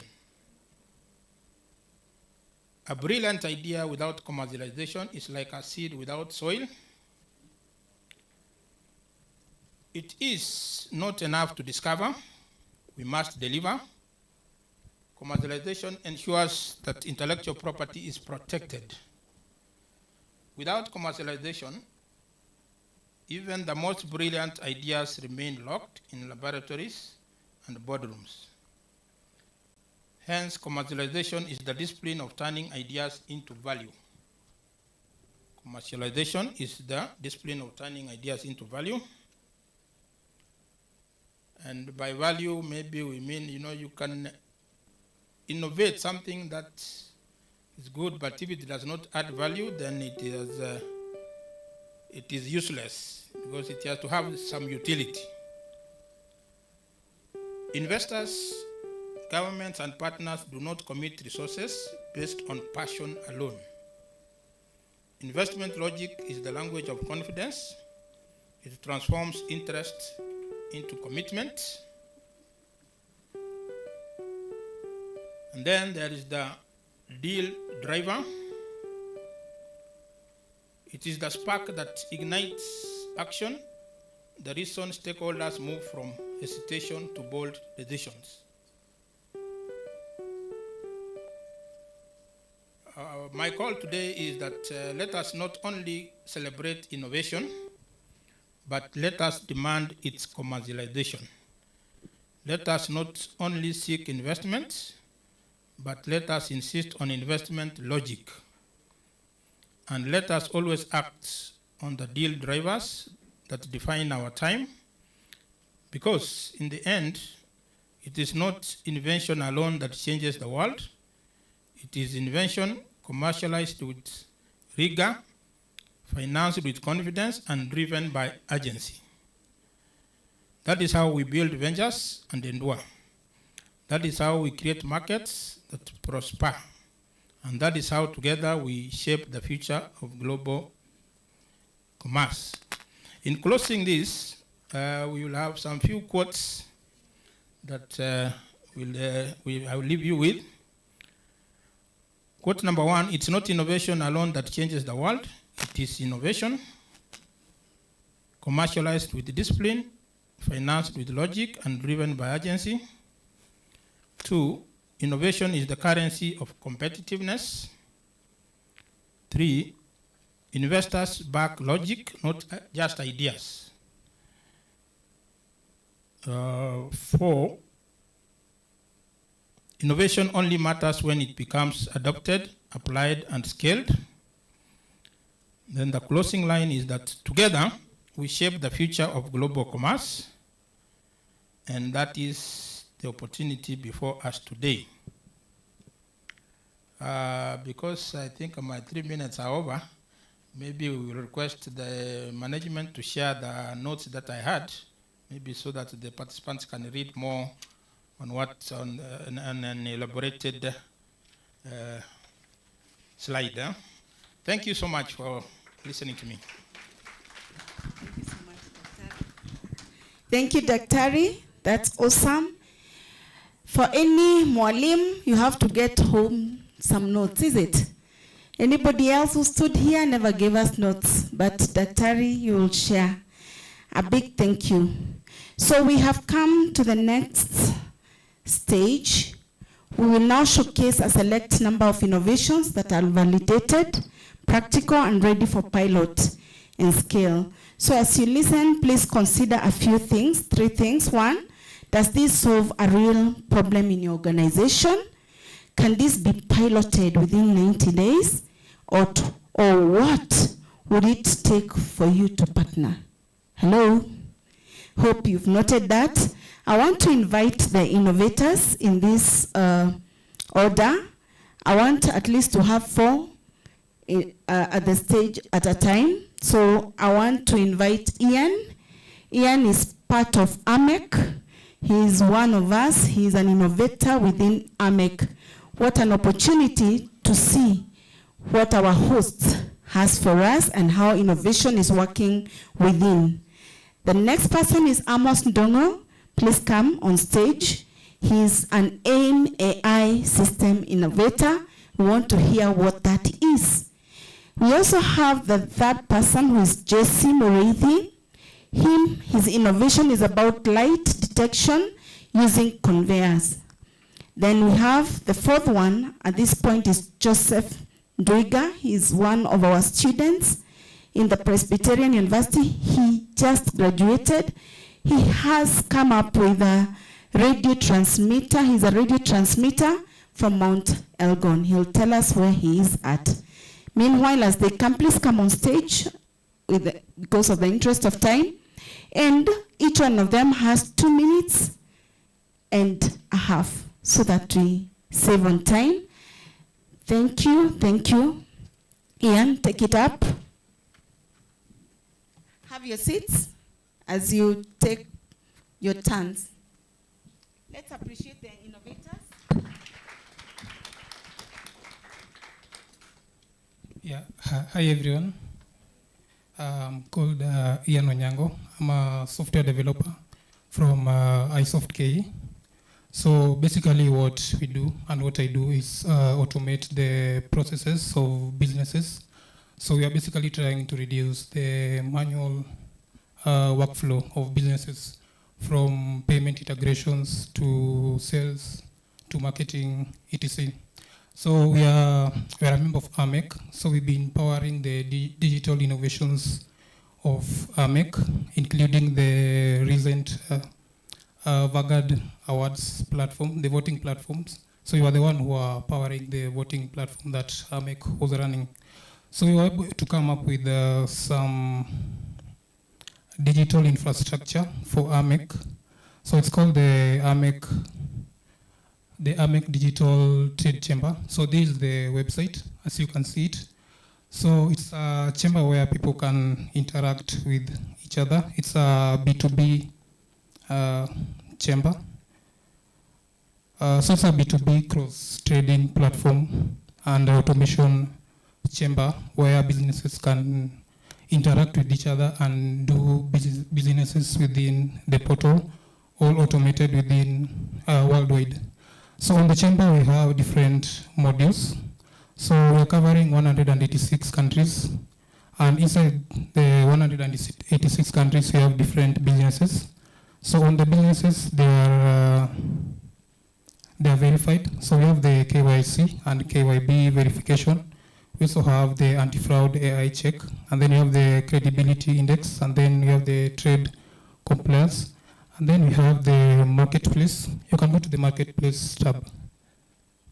So we have the marketplace where the businesses or the suppliers can list their products. From here you can see what they have done. So we have some few products that have been listed on the marketplace section. And then you go to the intelligence. So you can have the intelligence where you can ask the AI some questions about what's going on the worldwide trade, and then it can show you, it can be able to answer what you ask the AI. Yeah, so the platform is already on the beta stage. We are currently testing it. So I'm also inviting you to join the platform and then start interacting with the modules that are there. We have very many modules, but today I was only concentrating on the business registry and the marketplace module. So the platform is AI enabled and also it's blockchain enabled. The records are immutable. Yeah, so basically that's what I do. So I basically help businesses to automate their processes and reduce the manual workflow and day-to-day activities within their organizations. Thank you.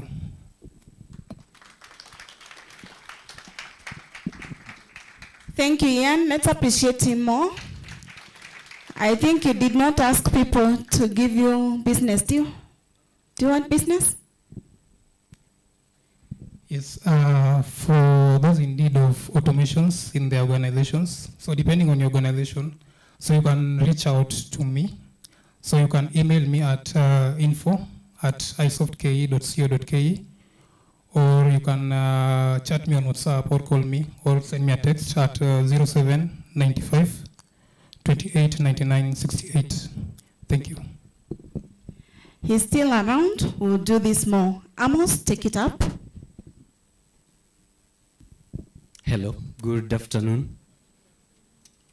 So my presentation today, or almost an innovation, is what I have been doing So firstly, I'm Amos Nongo. I'm currently an AI specialist for Transworld Radio and Ray AI. So Transworld Radio is a company, an organization that serves a holistic basis to actually provide radio to people in suburban regions. And Ray AI is actually a platform whereby they outsource VAs to other people. And currently my presentation today, I don't know if if it's not there. So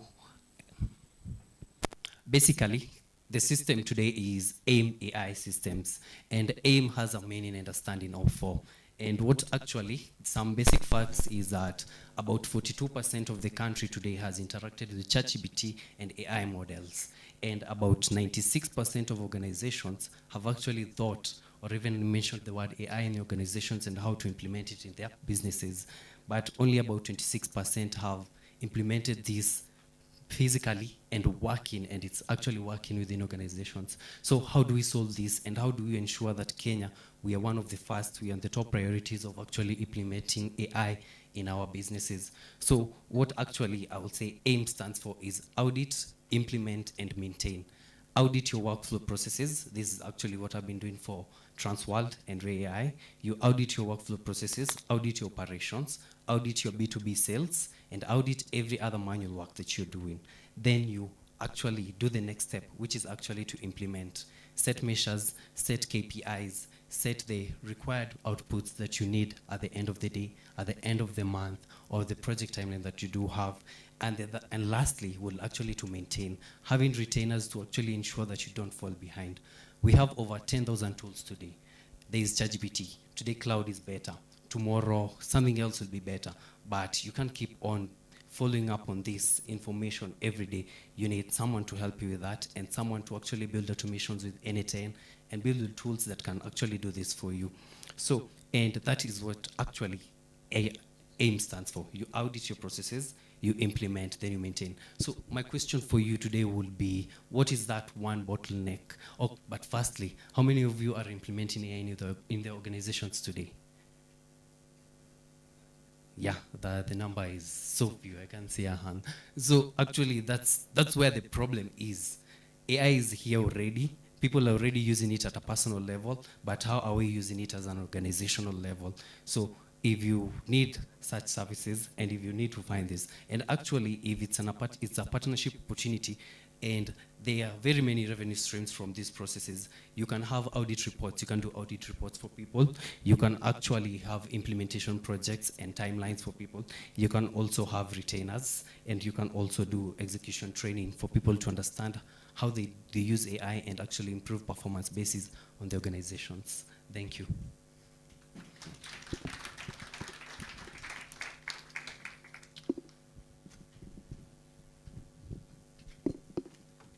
Hello everyone, my name is Jesse. I'm a mechatronics student in Kiambu National Polytechnic. I have developed an interest in mechatronics since I was young, and I have really taken initiative since high school doing projects, and it has come and in our school we have a dual training program where we go one semester in school and another semester in the industry. And during that my time in the industry, I got a few problems that the industry might be facing, and we might, as young innovators, we might be able to help Kenya and the region. Now, my solution was an intelligent automated sorting system, currently under development. We have already done in terms of like the physical automation, and now integrating AI to the system. Now, this system was engaged when I was in the industry. I got to know professions and understand the skill gap that we have here in the industry, and where I want to specialize, that is in industrial overall equipment effectiveness of industries and manufacturing system architecture, where we design our own systems as Kenyans to help us in production and getting information for faster output and also create job opportunities. Yeah. This system involves industry. Currently, the industry that Kenya is in, we are industry 3, heading to industry 4. And now the global industry perspective is most of them are anticipating to go to industry 5. Industry 5 is an industry setting where factories and where machines and human beings co-work together and build and produce products in large scale. My system architecture is I use now the system, it has 2 areas, section A and B. Section A is metal sorting and section B is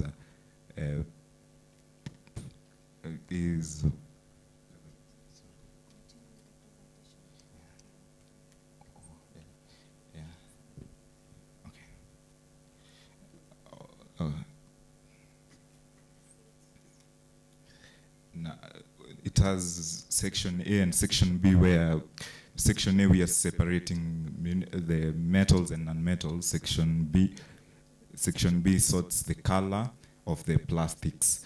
Now, between section A and section B, we do have a robotic arm where it places, removes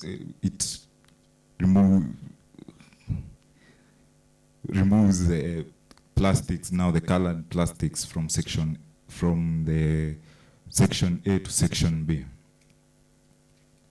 Now, this is the architecture that we are using a PLC controller, ESP32, Node-RED HMI for remote communication, and MATLAB analytics for analyzing the systems. I hope I'm not getting... So you will be able to see this, possibly in the interest of time. We are pressed on time, and I believe you can see it's an innovation which is excellent. Mnajua, engineers don't get to talk too much, is it? Let's appreciate him. Yes, so Joseph, please, in a minute, 2 minutes, because we have other presenters. Thank you. If you have a presentation for any of the people I say, please project it. Good afternoon. Good afternoon once more. My name is Joseph Dio, a teacher by profession. I teach biology and chemistry, but I love innovation. So my innovation was about radio transmitter. Do you listen to radio? Everybody listen to radio, okay? So my radio transmitter, I came up with this innovation. And I have some things to solve in the real world.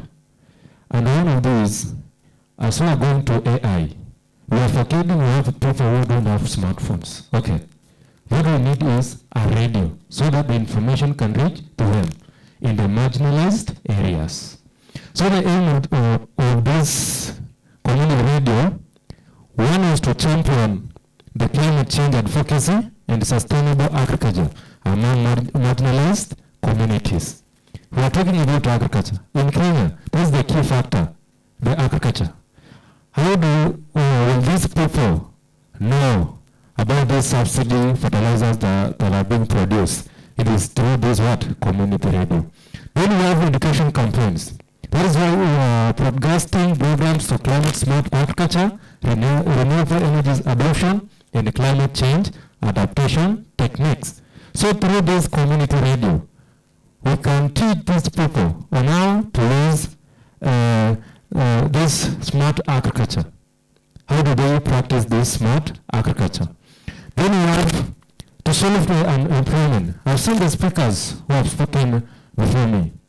We have this unemployment. So we need to solve this.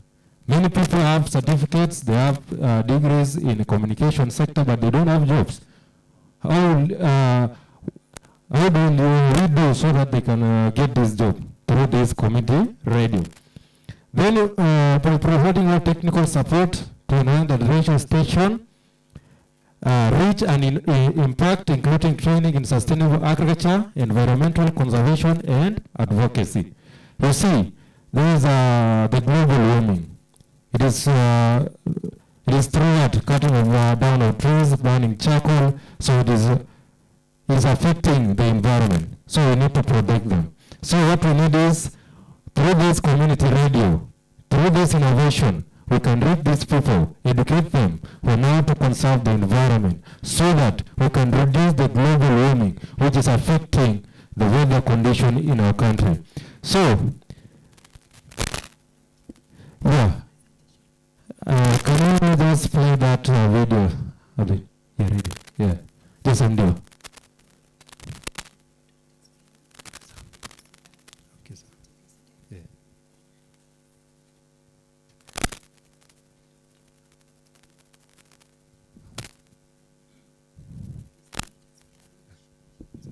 I wish we can get the volume.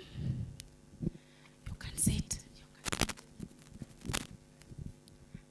Haina. Okay.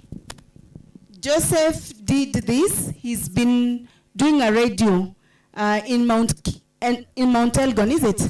And it has been operational. He will tell you when you meet him where it is at. Those and the team kindly Yes. Anasema kuwa Ndiwa tangu akiwa mtoto mdogo alionyesha dalili za kuwa mvumbuzi. Ndiwa hakusubiri kuwa na vifaa vya kisasa, bali alijitengenezea njia yake mwenyewe ya kufikia ndoto yake ya kuwa na kituo cha redio.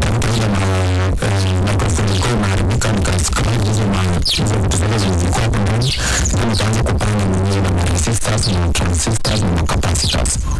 Ofisi sasa nimekonektiza vitu zote na microphone na chat pin ya simu. So nikicheza shirama kwa chat pin inaingia kwa ma transistors na resistors na capacitors. Ndio unaunda radio waves. Ndio kwa transmitted to.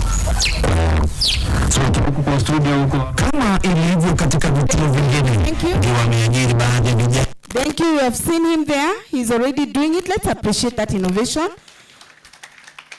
Please partner with him. When I called him, he said it's off because of a few things. He will tell you when you meet him if you're interested. These presenters, kindly, 2 minutes each. Just tell us, don't read. Tell us what you're doing, kindly. Ladies and gentlemen, good afternoon. Good afternoon. My name is Rose Washera. I'm the founder of Bioma Foods, which is a haven for value addition and innovation. This is a company that deals with food processing, which right now we believe is the backbone or one of the pillars of the current current move towards food security in the country. So I'm grateful for this chance. I'm going to create a brief break between the other presenters, which was about tech, and now I invite you into value addition. So this is, be ready to listen to terms like food security and such terms. So this project is on dried fruits, the processing of fruits, also the season of fruits into dried fruits, which is a project that is going to enhance on their value, their longevity, and their shelf life. This is also going to be accompanied by other projects, but today I'm focusing mainly on dried fruits, which from then we can produce products that are safe for, that can be able to reach to international market, that is export markets, through their extended shelf life. On the other side, we are also going to create an impact to the community. As we know, most of the fruits, and especially seasonal fruits, we saw what happened during the mango season in Makueni. We had tons and tons of mangoes going into losses. So that is one of the projects, one of the downsides that we are going to address. However, like any other new entrepreneur, one of the major challenges that we are facing right now is funding, and that is why I'm calling upon any investor or partners to come and invest in these projects, which is investing in a real problem and providing a practical solution. So every member, the AMEC members, and any other collaborators, you are so welcome to invest into this project. Thank you so much.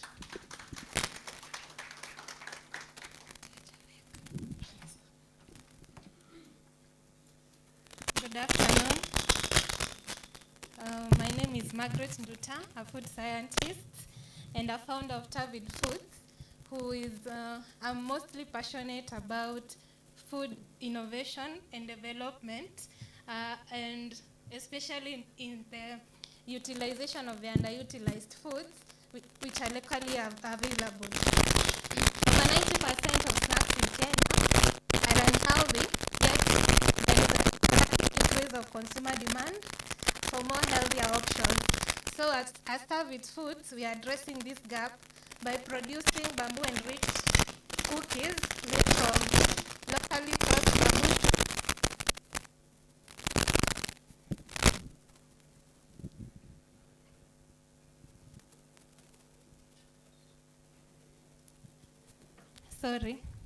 Made from locally accessible bamboo shoots,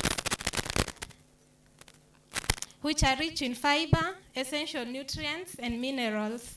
The product offers a unique value proposition by combining health, taste, and sustainability, making our cookies a healthier alternative to conventional snacks without compromising on taste. The market opportunity is significant, with a healthy snack sector in Kenya projected to grow by over 35% in the coming years.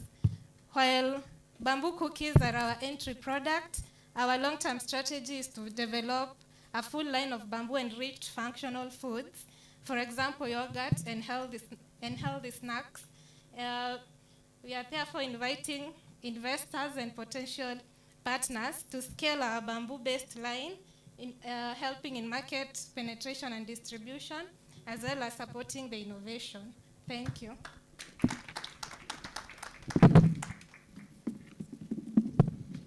Good afternoon. My name is Evelyn Wamboi, a data analyst stroke science student. My mine is just to say about sales and profitability analysis dashboard. Just that says my goal was just to understand why some businesses make strong sales but still experience low profit. So after building the dashboard using Excel, SQL, and Power BI, I came with the insight that businesses should focus.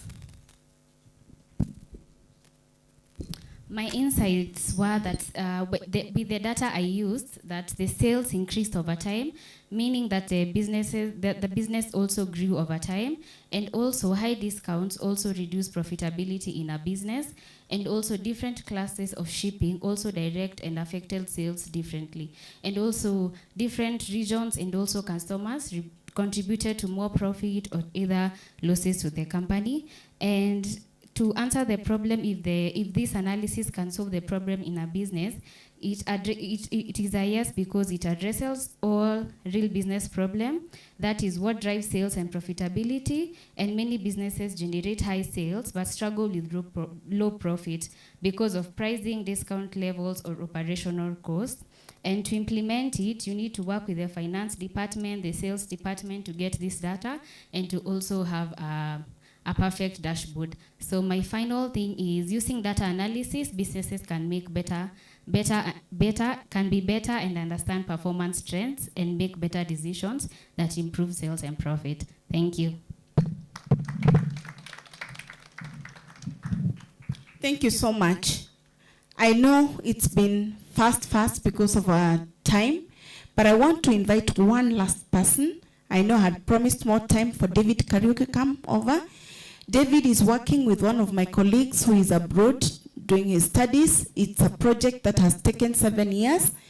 He will tell us in 2 minutes what it's all about. But the beauty about David, he works with innovators in our institutions and is able to help them get it right. So he will tell us in 3 minutes so that we are able to move. Thank you. Let's appreciate David. Hello, good afternoon, everyone. My name is David Karaoke. Sorry. I'm a founder and a partner with very many students in this country. I identified this opportunity in terms of where we are going as a country and where we are as a country and where we are going as a country. My challenge from beginning was how things are addressed locally and how things are addressed internationally. We have a gap in the industry and academia, and which I stepped in to the ability in the retro steps that I was able to do to enhance the student, bring up their thoughts, articulate them in a way that they're able to process to give a product. By that, I have helped so many students, and amongst them is one of the product I have. I have a product for one of the students here who was able to achieve a patent, and I've kept it very, very, very integral to myself, and I've kept advising him on the way forward. But unfortunately, in one way or the other, it was not able to see the light of the day, and we are still hopeful someone from here, and even beyond here, we can also partner. By this, I want to present a project for the impaired, visually impaired persons, and in this case happens to be Mr. Nicholas Osoro. He's currently pursuing something in South Africa, and I want to show you, this is something we did in a very basic way, and it means a very simple item in terms of look, but if you look at it, I have some 2 sensors here. I'm representing this on behalf of Osoro. He has not fully impaired, but he has a small challenge, which he has overcome. But this is a blind stick, which is a smart eye, which will tell you there is an object ahead of you from 5 meters closer, because when you're walking, you need to know who is ahead or what's the object ahead of you, so that you can either navigate or hold for you, because this is an impaired person we are talking of. So he's holding this stick and finding his way, and this system we were able to integrate GSM. It was able to give voice over the ears, so that if there is this tool ahead of me, it's in form of an object, it's able to tell you there's an object ahead of you, maybe 10 centimeters, 5 centimeters, or 20 centimeters. It has that accuracy. I have kept it very simple, very basic, because I want to simplify things. For the youngsters who are coming up, you can see them here, they don't have to think complex to solve simple problems. You need to go simple and then grow, so that you're able to advance, so that you're able to catch up with other countries. Because if we don't do it ourselves, we remain subordinate of the countries that are doing it themselves, and we remain recipients of their technology, which we have invested also. That is, this project is up for partnership. Whoever want to partner, we are working on another model, which has to integrate cameras and radar sensors for us to be able to commercialize this. We are ready and open to partner whoever want to invest in this. So everyone is welcome, partner with us, and thank you so much for AME coming in for us and working, and we are going to be fostering the way forward about this. So any other person is welcome. Thank you.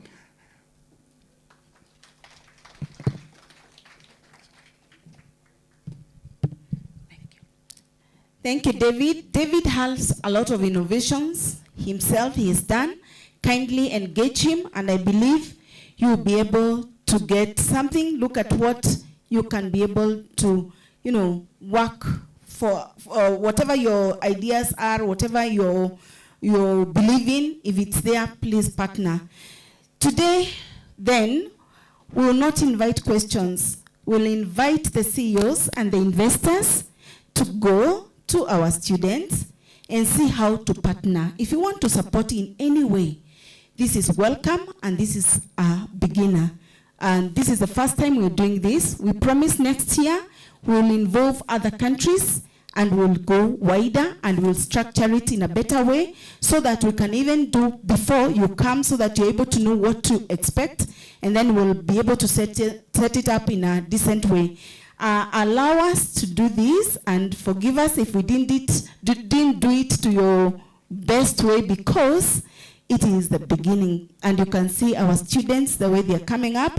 So as a wing of education in AMEC, we will put them together well, because now they haven't belonged, they're not members. When they do, then we'll structure it in a better way. Please partner with AMEC to make innovation for students a great opportunity. Thank you so much. Thank you so much, Salome. Let's clap for her once again. Thank you so, so much. That was amazing. And for the innovators, we really applaud you. That was great. That was amazing. Let's keep doing this. It's out of that we do business. Is that not so? Isn't it? Yeah, it's out of that we do business. So I want to take this opportunity now to just allow us to have a short break, because a majority are already pulling this side. We just have a short break. In the meantime, we are testing videos that should be playing immediately. So as you take your tea, you can even come back in, and then we will immediately start that up. All right.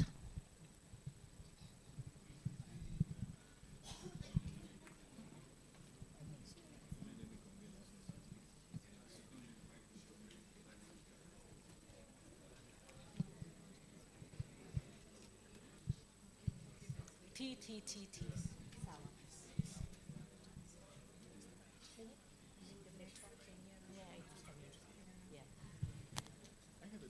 Yes.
language. She can walk into a French-speaking country to business and walk into an English-speaking country to business. And that is what AMEC is supposed to do.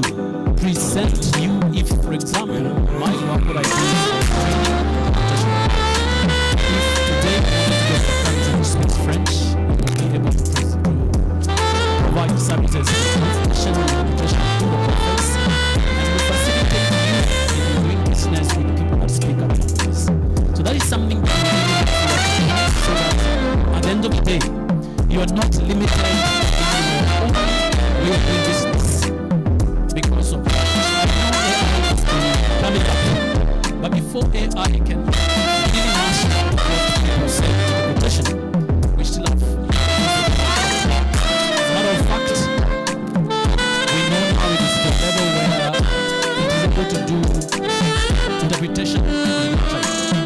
And there's still some challenges with context especially, but that will be eliminated in time. The interesting bit is AI picks up information from people and stores that so that with the time it will be able to perfect and get to know if you have engagement in the context of this that we need to talk about inside. If it is engagement also, and so on and so forth. But for the time being, you know you can do the document in seconds, but you'll have a challenge. So, regional economic communities of Africa, which is PROMESA, ICAS, PROMESA, ECOWAS, SADC, IGAD, and EAC.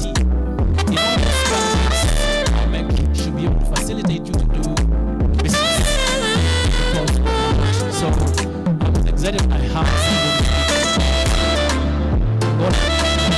that person will be more comfortable to speak Portuguese and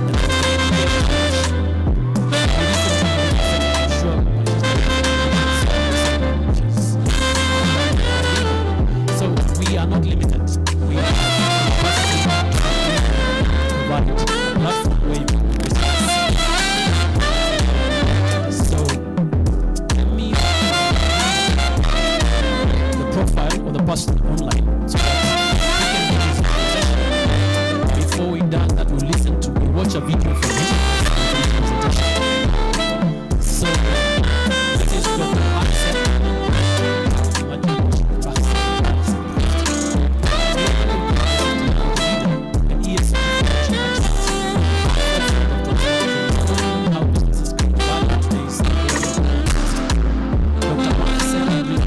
Expertise in integrating ESG into financial systems, helping organizations build resilient, future-ready enterprises. His work focuses on transforming value chains through artificial intelligence, data-driven insights, and integrated impact accounting, enabling businesses to not only measure performance, but to redefine it.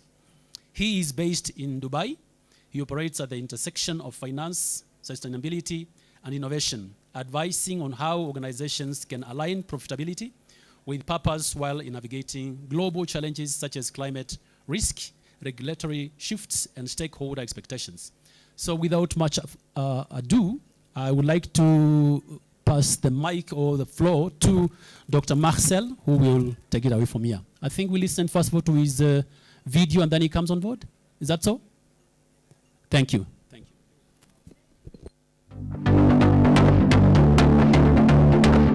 Good afternoon and jumbo to everyone in Nairobi and online. Peter, thank you for sharing the floor. I truly wish I were there with all of you to share this incredible energy during this fourth CEO Conclave. I'm joining you from the Netherlands today because as we speak, the engine room of a new partnership is already running. We want to share with all of you this new partnership, one that creates added value for AMEC and its members. It further strengthens the global partnerships across the various continents. My name is Marcel Jacobs, and together with the AMEC team, the AMEC board, and especially Peter Mutinda, we have created this strategic partnership. And thanks to Peter and his team, we have been able to finalize this before this CEO Conclave. So let me take you by the hand and guide you why ESG is so relevant and important, what's in it for you as an AMAC member. And in other words, welcome to the AMAC ESG Readiness Index launch. I hope you will enjoy, and if you have any questions, we will have a Q&A at the end of the session. What's going on? So when you open any newspaper, when you watch the news, whether it's the Financial Times, a local newspaper, or a local news channel, it has become so obvious the world around us is in a constant change. So think about globalization, geopolitics, supply chain disruption, extreme weather conditions, climate change disruptions, standards, whether they're voluntary or internationally, legislation, trade barriers, the list goes on and on. And whether we talk about the CSRD in Europe or the UAE Federal Decree 11, these are just two examples. The question is, why is ESG so important and so relevant? To all the CEOs in the room, let's be direct. The world of trade has changed. In the Africa, Asia, and Middle East corridor, a handshake and a solid history are no longer enough to win the biggest contracts. As of 2026, the global market has a new requirement: validated impact. If you cannot prove your ESG credentials, you are effectively invisible to $30 trillion in global green capital. It's waiting to be deployed. So what are you waiting for? I know some of you hear ESG and you think, oh, charity, tree hugging, it's so expensive. Or what about Western bureaucracy? Let's clear that up right now. ESG is simply a health checkup for your business. When we talk about environmental, the E, it's all about resource efficiency. Can you produce more with less, whether it's less waste or less energy? When we talk about social, social is about social license. Do the people and the communities you rely on really trust you? And what do you think about governance? The G, governance is the bridge of trust. Is your leadership transparent and ethical? In your corridor between Africa, Asia, and the Middle East, ESG is your green passport. It's that tool that prevents your exports from being hit by green tariffs and allows you to access loans with significantly lower interest rates. So that's why we have put here ESG in the center of this slide. And on the one hand, we see the SDGs, Sustainable Development Goals, which actually bring the communication across the globe to a standard way of sharing and reporting. Whereas on the other part of this slide, you see standards and frameworks. They all have a different stakeholder group, a different topic, different requirements, and they're used to either by governments or your customers to report on, or by rating agencies to combine different sets of standards and frameworks to rate you, including their own rating agencies. So they all use different kind of settings, different kind of criteria to give a value about who you are, what you do, and how you act and interact in ESG. AMAC has recognized that ESG is very important for its members, and that's how we developed this partnership. And also we want to make clear to you why it's important to you as a member, how you can benefit from it, and that means we will provide support and guidance how you can manage and survive in this world of ESG. And that enables you to be fit for future, and you grow through those partnerships across the various continents. And how do you do that? You actually increase transparency across your value chain. And how do you do that? You do that through an open dialogue and maintaining stewardship. And as you are going on along the way, you increase maturity. And how do you do that? Through continuous improvement. That results in a structural value creation for you, for your people, for your customers, and for your supplier, which ultimately results in business continuity. If you do the right things for the right reasons, you will get the recognitions and the rewarding. And at the end, if you are outperforming on ESG or as a business, you will be very attractive to green investors. So we see a lot of win-win-win in this area. So let's go and dig a bit further into what it is, why we do it, and how we do it. Before we actually jump into that why and how, we want to say that we are not here to help you to check boxes. We are here to help you to measure money. we use the Integrated Impact Accounting Framework, the IIAF, to find the hidden balance sheet of your company. Most accounting ignores your greatest assets, like workforce resilience, or hides your greatest liabilities, like carbon debt. We translate those impacts into currency. We move you from a traditional financial EBITDA to an integrated EBITDA.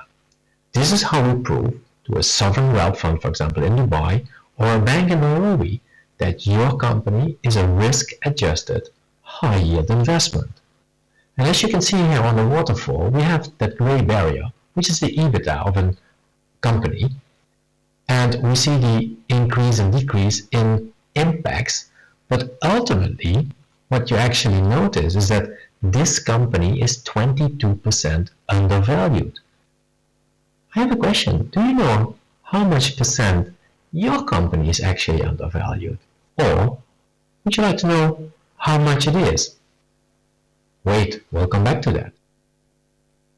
Why is AMAC doing this? Simply, AMAC sees an opportunity to support their members in becoming future-proof, resilient, and securing business continuity, or even in some cases open new markets.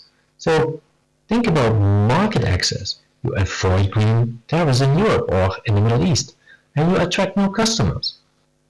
You have access to cheaper capital. Think about green loans with lower interest rates. Or what about the green passport, which brings all your data together, creates a technical license to operate in the world's most lucrative trade corridors? What it means for AMAC members? Ultimately, it's simple about total cost of value, money, transparency, credibility, and continuity. When we talk about environmental resource efficiency, so how much more can you produce with less energy, with less waste, with less resources? In 2026, inefficiency is a cost you can no longer afford. Let's be honest about that. If you talk about your social license, do your workers or your community and your partners trust you? This is your insurance against supply chain disruption. And what about the bridge of trust? Is your leadership transparent? This is what investors look for before they sign that big check. We talk about the why, we talk about the what. So now it's time for the solution. It's about simplification, it's about credibility, it's about transparency, it's about standardized approach and easy manageable processes, reporting, and the ease of use for the people involved. So when we look at this, we try to provide a framework and a solution that enables you to manage the data in a smart way, that you control how you collect the data, that you know what kind of data to collect. We have a digital sustainability manager who's actually guiding you through the process. We think about regulatory mapping, what is relevant in the different regions, and we guide you on reporting. What kind of things do you need to collect in order to be prepared for the reporting? We are so happy to officially launch the AMAC ESG Readiness Index today. But we believe in results, not just reports, and therefore are we opening applications for what we call the Champion 18, a select group of 18 pioneers to per sector and region who will set the gold standard and lead by example in this Asia-Africa Middle East corridor. And you will ask yourself, why should I join? So you have a priority or an opportunity to have access to new customers or markets and access to green investment opportunities. It could be part of your mission. Be the leader, be recognized, be the innovator. When we talk about this sector, are you in agribusiness, manufacturing, energy, logistics? You can benefit from this, whether you're in a joint initiative. What else can you do? How can you elevate within that industry? And of course, it's also about prestige. Who doesn't want to get rewarded and recognized at, for example, the next Conclave? Maybe you achieve the AMAC ESG Excellence Award because you're outstanding, you're a leading example within your industry or even within the whole member community. Yeah, that brings me to the strategic value life cycle. So we have 3 stages. Short term, the first 6 months, the midterm, which is actually months 6 to 18, and then we have the long term, month 18 to 60. When we look at the short term, it's really about setting the foundation. You understand what do you do, what should you do, and where are your opportunities through a gap analysis, which we actually transfer into an ESG passport. When we talk about the second stage, so the midterm, we start helping you to enable and identify access to green loans, but also understand what is it that they want from you. Where should you focus on? How can you monetize it further? And then we go to the third stage, which is the long term. It's all about valuation premium. We are helping you to uplift your enterprise value. We help you to identify your integral EBITDA, and we help you to position in market leadership. So you will be able to communicate in the right way with the right data, what you're doing, why you're doing it, and how you're doing it. So you can claim that, which gives you a better proposition to your existing customers, to new customers, and to new markets. Imagine turning ESG from a cost center to a profit engine. So quantifying the Green Passport advantage to AMAC members. That's what we want to do. So there are 4 benefit categories. We will have direct audit savings because we create one area where you capture all the data, and the people in the pilot, participating in the pilot, the Champion 18, they will get an immediate 25% discount on our service and our solution. Secondly, if we talk about cost of capital, you will see an interest reduction, and these are our average numbers. So for small SMEs, talk about roughly 1%. The big corporates, it's 1.25 up to 1.5%. And for the institutionals, it's a lower risk because of the increased value across their whole portfolio. They have better returns on investment. If we talk about tariff avoidance, so the better you know how your value chain is, the easier you can switch to an alternative supply chain. I think even these 3 to 5% export savings are on a fairly low level. And remember, the better your documentation is prepared, the faster you can move your goods, the earlier you get your money back. And what about operational yield? So think about energy and waste efficiency. 5% is absolute minimum. And there's a benefit for everyone. So please change your mindset. ESG is not a cost center. If you treat it right, it is a profit engine. Imagine in less than 6 months, you will celebrate, you will be recognized. What else do you want? As mentioned, ESG is not a cost center. We want to talk about premium value with you. So if you join the Champion 18 today, your 3,000 euro or your 12,500 euro isn't a fee. It's a strategic down payment that we expect to return at least 5 times in interest savings alone within the first 18 months. We are here to find hidden money on your balance sheet. I can't imagine that you don't want to be part of this ESG Readiness Index today. So sign up. It's that easy. Reach out to Peter or one of the AMAC staff during this conclave. And another thing you can do is reach out to us via esg@amac.org if you have any further questions or you want to know how you can join, what the next steps are. We are really forward looking to see you soon as one of the Champions 18. And remember, by the end of the year, you are on stage representing AMAC by whatever you're doing and how you're doing it. I'm representing Dutch Kermit as your guide on your own ESG journey, and we will help you and guide you in how you move ESG from a cost center to a competitive advantage. And if you have any questions, feel free to reach out via esg@amac.org. Before we're heading into the Q&A, you might ask yourself, is this too much work for me? I would say, we use the data you already have. We are architects, not bureaucrats. Another question you might ask yourself is, why now? Simple, because the 2026 mandate is already here. If you want to join and become a Champion 18, reach out to Peter and his team. We have 18 slots.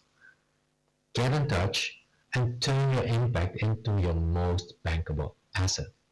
So, Peter, the floor is yours. Let's make history together with your members and prove the world that this is a really incredible initiative, that it is driving the AMAC to the next level.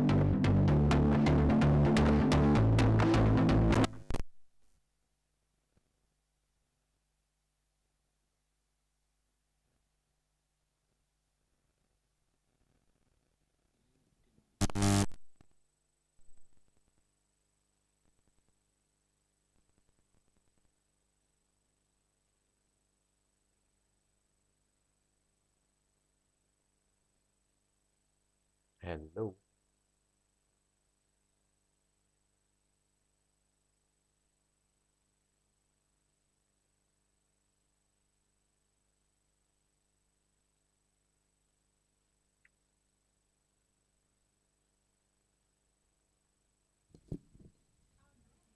So he's coming live on the screen. If you have any questions, then and you would like to ask, then you can take the moment to ask questions.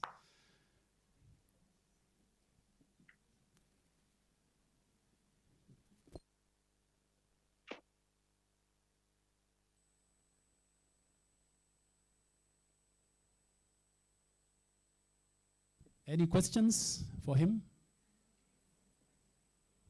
Anybody with a question for Marcel is there? He can hear, he can answer any question, just in case.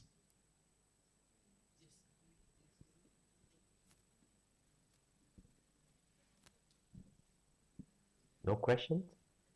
Just wait to his checkout. Any question? I'm looking for a hand. Good.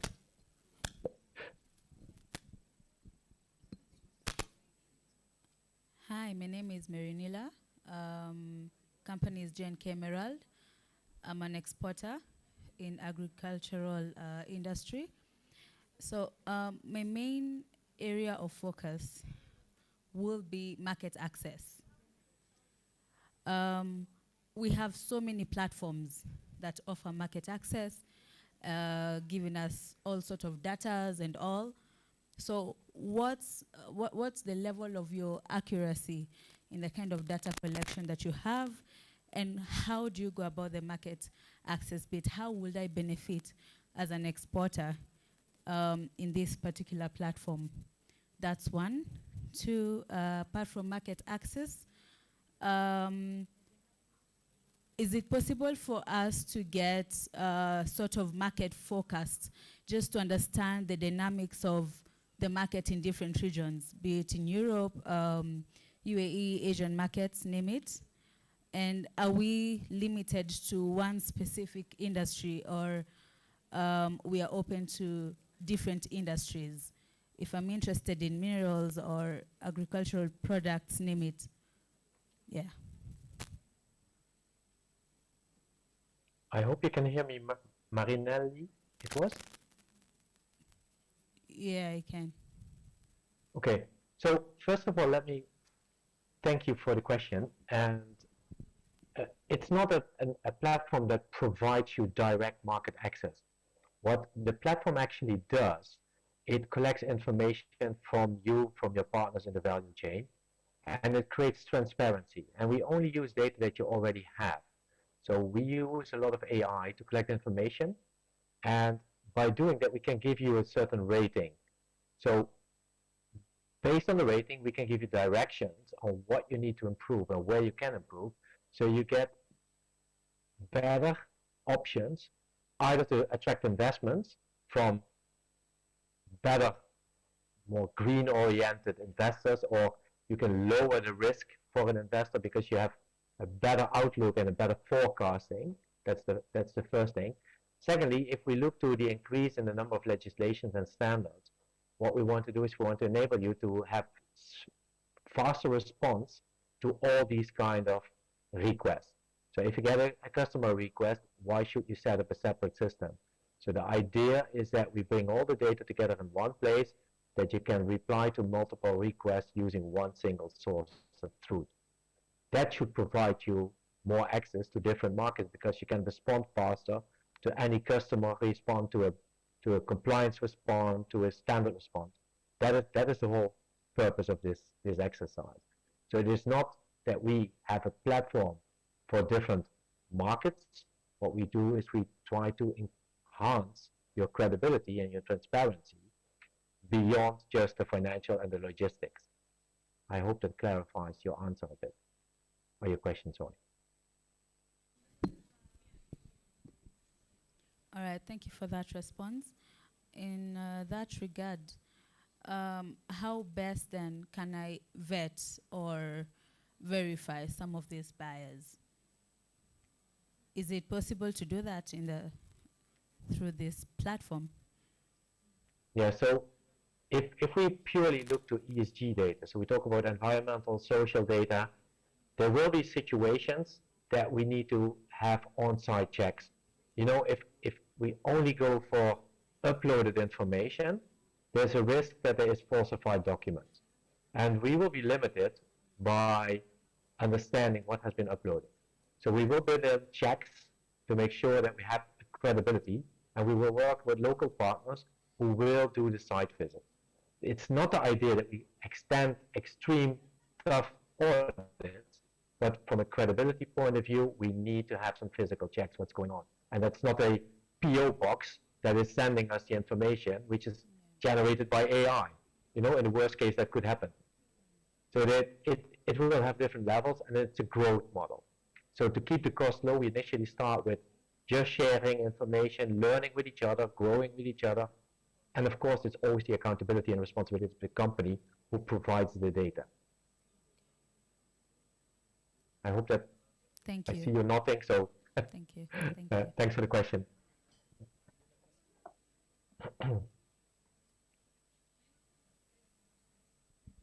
Thank you very much. Another question? Another question? Okay. Hello, sir. Good evening. I wish to know where you have used this model already, and what have you seen?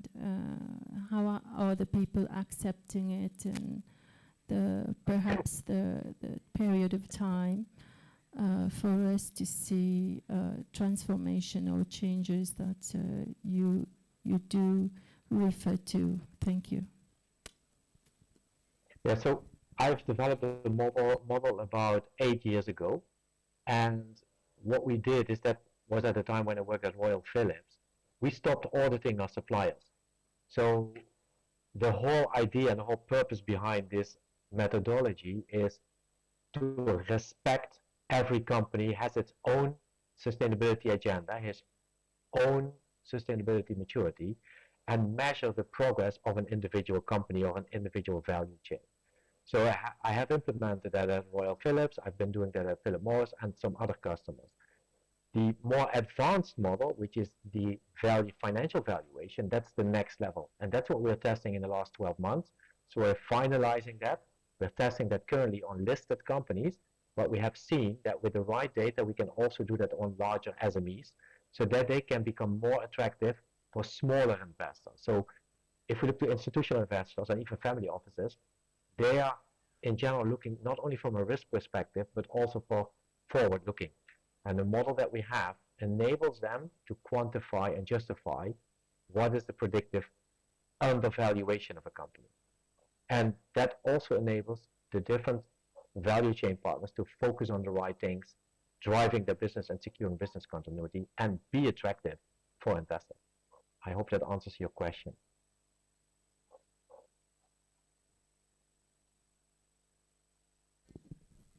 Another question? Yes.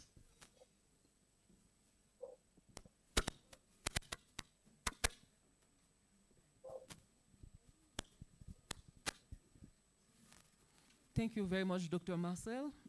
In your experience, what are the key conditions that allow a local platform partner, not only to enable the ESG compliance, but to capture a fair share of the value created, particularly beyond the implementation, at the level of sourcing, the data collection, and the long-term buyer relationship. Thank you. Yeah, when we look at ESG, it brings together the environmental, social, and governance aspect. And to really identify the value, you need to understand, well, how is the value chain? What is the type of industry? What is the forecasting? What is the history? What is a certain amount of strategic partners that are part of that supply chain? So it is not just, okay, I have solar panels on my roof, I'm sustainable. That's not how it works. The model really looks to, if you look in agricultural business and you're in a water scarce environment, what do you do? Do you need to add more pesticides? How do you make sure you are forward looking? What do you do with climate change resilience? So it really looks integral, linked to the industry or the type of activities that you're in, the existence. So we also look into the legacy. Where are you coming from? Where are you today and where you're heading into? So what is your purpose of your organization? What is the strategic direction? Is the sustainability or the ESG purpose linked to your business, to your core operations? How is it integrated in your core operations? Or is it just something you do for window dressing? And that is how the maturity is measured over time.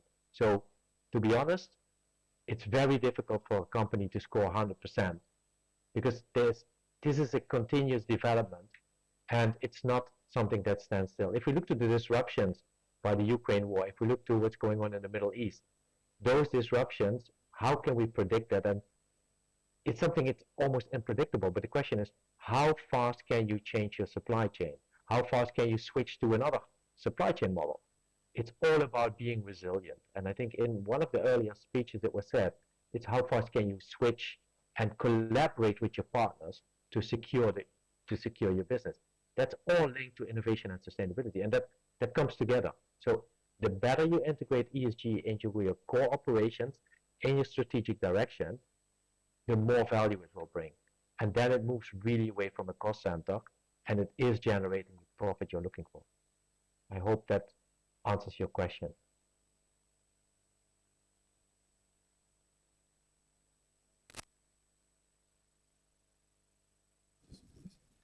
Yes, so my question is, when I maybe log into this platform, let's say I'm a business owner, and so are you saying that I'll be able to get information about my workforce, inventory, maybe profits and losses, all in this one platform? And maybe also when it comes to environmental, maybe degradation from what my factory does. So is this exactly what you're explaining? That is not the initial intention of it. So, but if that is, let's say, a general recommendation or request from all the members, then for sure we will integrate that. But in general, what we do is see it like a box where you put in all the relevant documents, and we will ask you for invoices, policies, contracts, whatever you have, and then the system starts analyzing how you are performing on ESG. We are not performing your financial performance initially. That will be in the second step done. So first we want to understand how have you integrated ESG into your core operations? How do you deal with your customers, with your suppliers? That's the first step. And then the second step, we look on a high level of your annual financial performance. And if that requires more in-depth analysis, we will go with you into the lower level financial numbers. But it's not that we are going to keep all your data there for your daily operations. Unless you really want that, we can talk about separate. So is it possible to have that later? If it's maybe requested. Is it possible to have that integrated? Yeah, it's easy to integrate. Okay. Any other question? Any other question? So thank you very much, Dr. Marcel Jacobs, for your presentation and answering the questions. Can we give him a round of applause, please? Thank you very much. I think you've provided your website. I think anybody will be able to get in touch with you. Thank you very much.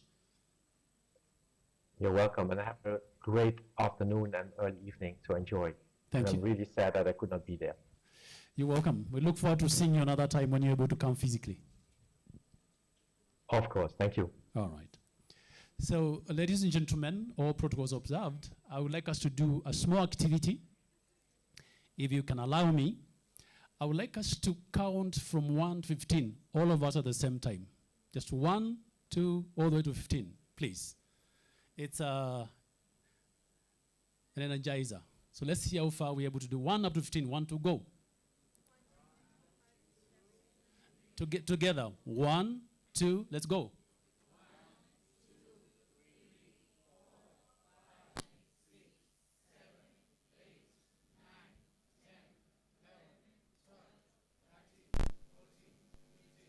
Very 15, up to 15. Thank you very much. Now, we're going to do it differently this time. We shall count one person at a time. We don't want to pick anyone who kicks off the counting. If 2 people say 1 at the same time, we'll repeat until the time we have somebody alone say 1, another one say 2. Any number mentioned twice or thrice by 3 people, more than 1 person, we'll come back to starting. Let me repeat that. We'll count 1 person at a time without necessarily picking who counts 1 first. Any time between 1 and 15, 2 or more than 1 person mentions that number, we come back to 1. And let's see how far we can go. So here we are free to start.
When it comes to 1 person at a time, it's not easy because you have no control of another mouth, isn't it?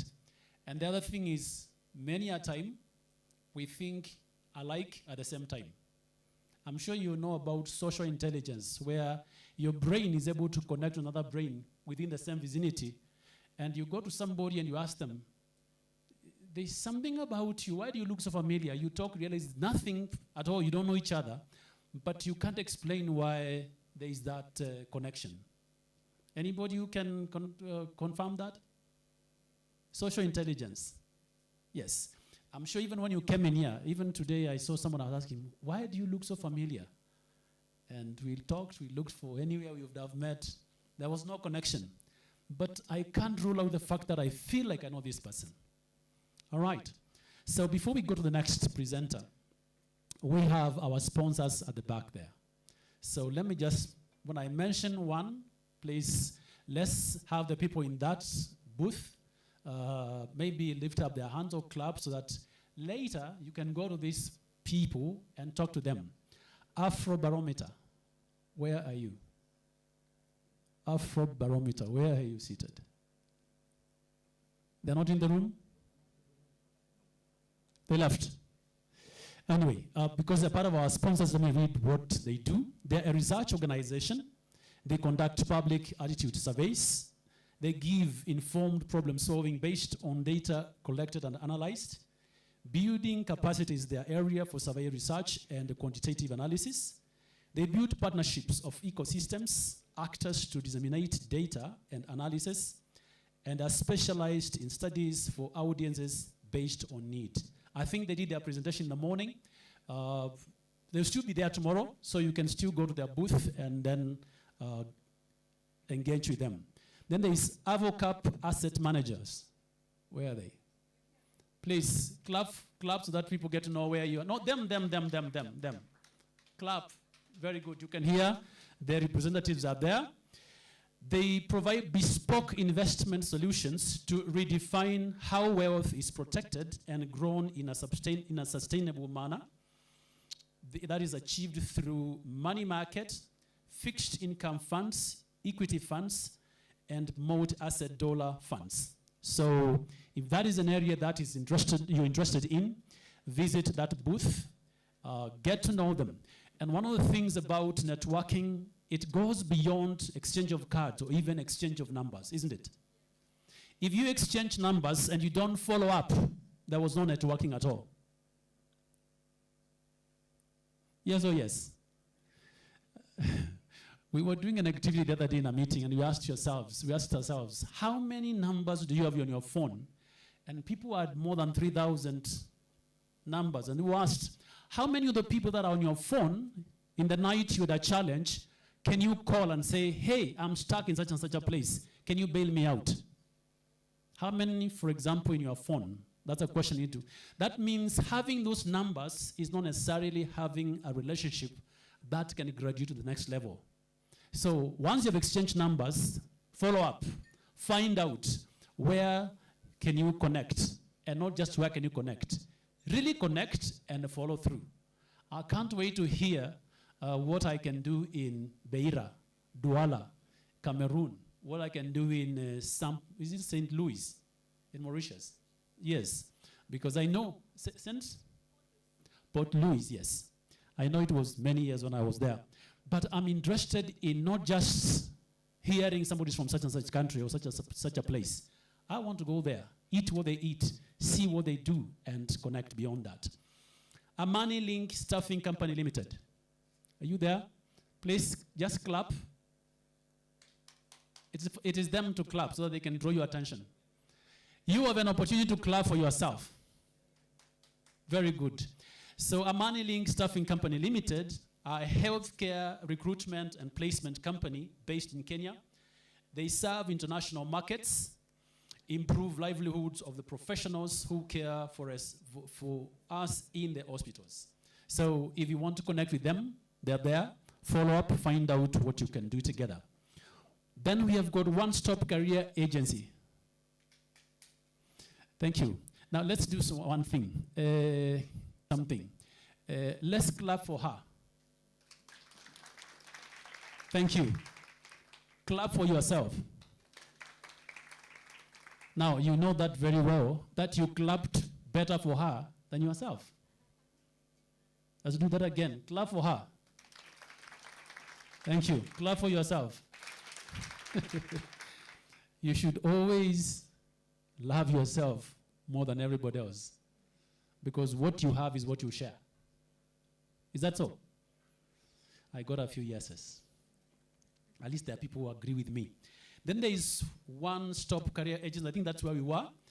They are a human resource recruitment firm committed to sourcing employees and connecting them, or connecting the employees to employers, therefore creating job opportunities. I saw somebody who does this from Nigeria, and she has created a lot of jobs in the US by actually recruiting people from Africa and teaching them to speak English with an American accent. So that when that African employee speaks, you cannot distinguish between her accent and the people living in maybe, California. And I thought that was fabulous. Or was it fantastic? Or fabulous? Whatever it is. That was very innovative for me. So when you hear One Stop Career Agency, that should be something that you should think about. Then we have got Affordable Lands KE. Very good. They are. They are a real estate company that sells land in acres in the outskirts of Nairobi. Real estate, I didn't know real estate is Spanish. So a real estate company that sells land in acres in the outskirts of Nairobi. I'm sure every country represented here, you've got people doing real estate in your company or in your country. Then you have got Prive International. Prive. Clap, clap, clap. So that's where they are seated. They are a wellness, innovation, and entrepreneurship. Wellness, innovation, and entrepreneurship. So you need to get there and find out what they do and what you can pursue together. Then we have Britam. Britam. Britam, you have had some are seated here, the others at the back. In fact, can you lift the umbrella? If you can see that umbrella, it has got the name on the logo on that umbrella. We offer the following solutions: pensions, retirement package, education, savings, and insurance. If that is an area that you're interested in finding what to do, you can get in there. Then we have got Lavender Life Exporting. Lavender. Still within? Oh, they left.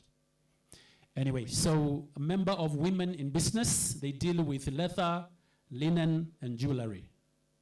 Lavender Life Exporting. Then, oh, you're there. Oh, thank you. I didn't is C. I didn't is C. I couldn't see that. So please, can you clap then for yourselves? Yes, there they are. You can walk in there and find out what they do. Then last and not least is Lofty Cuban Investment Limited. Voila, voila. So you can hear they have clapped for themselves loudly.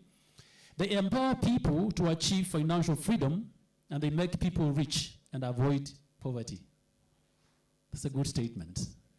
They empower people to achieve financial freedom, they make people rich and avoid poverty. So those are our sponsors. Can we give them a round of applause, all of them? And thank you very much. At this juncture, I would like to call upon my co-director, Flora, if she's there. Oh, very good. So thank you very much. I wish you a beautiful evening. Thank you so much, Ben. Let's give a round of applause for Ben. And thank you for your patience. We started at 8 and I still have a good crowd. So that is very exciting for us because I'd like to give you the expectation of what to expect in the next 3 hours. And the reason why I'm saying 3 hours is because we have dinner. It's being cooked. And we hope that you'll be able to join us for dinner so that we can have a great networking session. We also have another exciting session. It's called the Leadership Vanguard Award, where we are going to reward people who've made groundbreaking innovations when it comes to impacting lives, when it comes to technology, when it comes to leadership. So this is really to excite you to stay behind.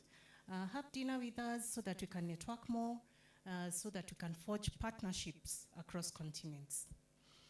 When we started with Kenya. Then we went to Egypt. No, sorry, I think we went to Angola first. Then we went to Cameroon. Then we went to Poland. We also went to Egypt. Then we went to Malaysia. We went to Ghana, Netherlands. Guess where we are going now? Kenya. We already did Kenya, and we're going to end with Kenya. Anyone else? We see who we can give an extra award token. It's in Africa. Mauritius. Who said Mauritius? Wonderful. I'll make sure you get something. Yes, we are going to Mauritius. And who is here with us? Her name is Kaswar Kudaruth. Despite what is happening across the globe, she made sure that she had to be in Kenya today. You know, flights have been in so much disarray since Trump disrupted our operations. But she was very committed to come here today and tell us a little bit about her business in Mauritius. Her name is Dr. Kaswar Kudaruth. I hope I've spelled it well. She's a Mauritian national. Her business is in Mauritius. She's a life coach. She's a physiotherapist and founder of Psychotherapist. Well, we'd like to learn more about psychotherapists. And she's the founder of Mount View Care Home. She's very passionate about helping individuals unlock their potential and lead purposeful impact lives. Ladies and gentlemen, help me welcome Dr. Kaswar Kutaruth on stage.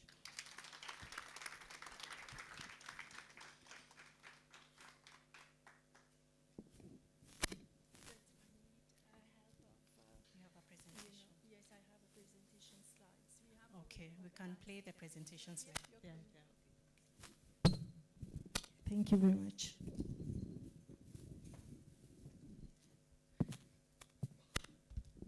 Good evening, everyone. It's so good to be in Kenya. Kenya is one of my favorite places. I go to Ethiopia, I go to Uganda. That's where I met her. But Kenya has a special place for me. Like in my heart, it is special and it will remain special. So thank you for inviting me, Peter. Is he here? And thank you, ladies and gentlemen, for making this event possible. So, okay.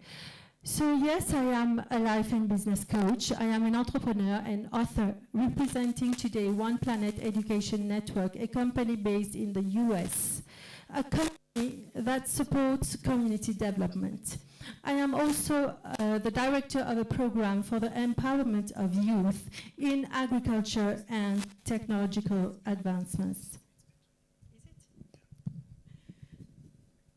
So we work to enhance and enliven the education experience of students through sensors and AI technology.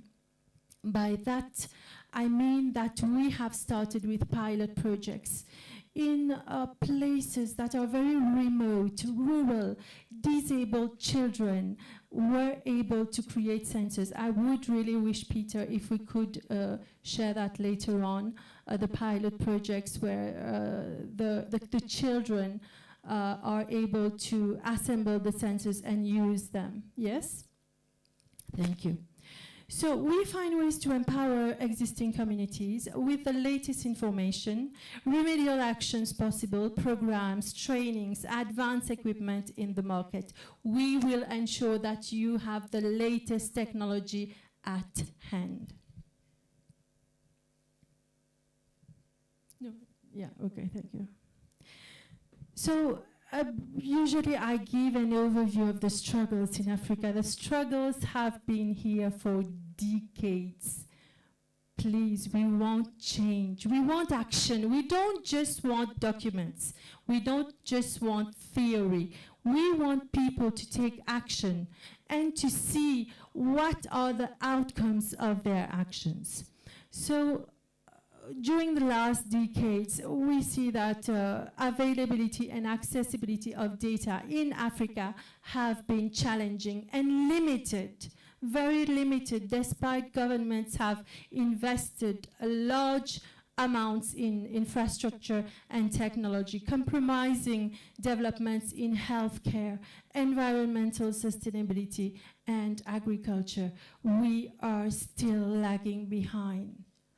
So let us be aware of that. Today we have to recognize the youth.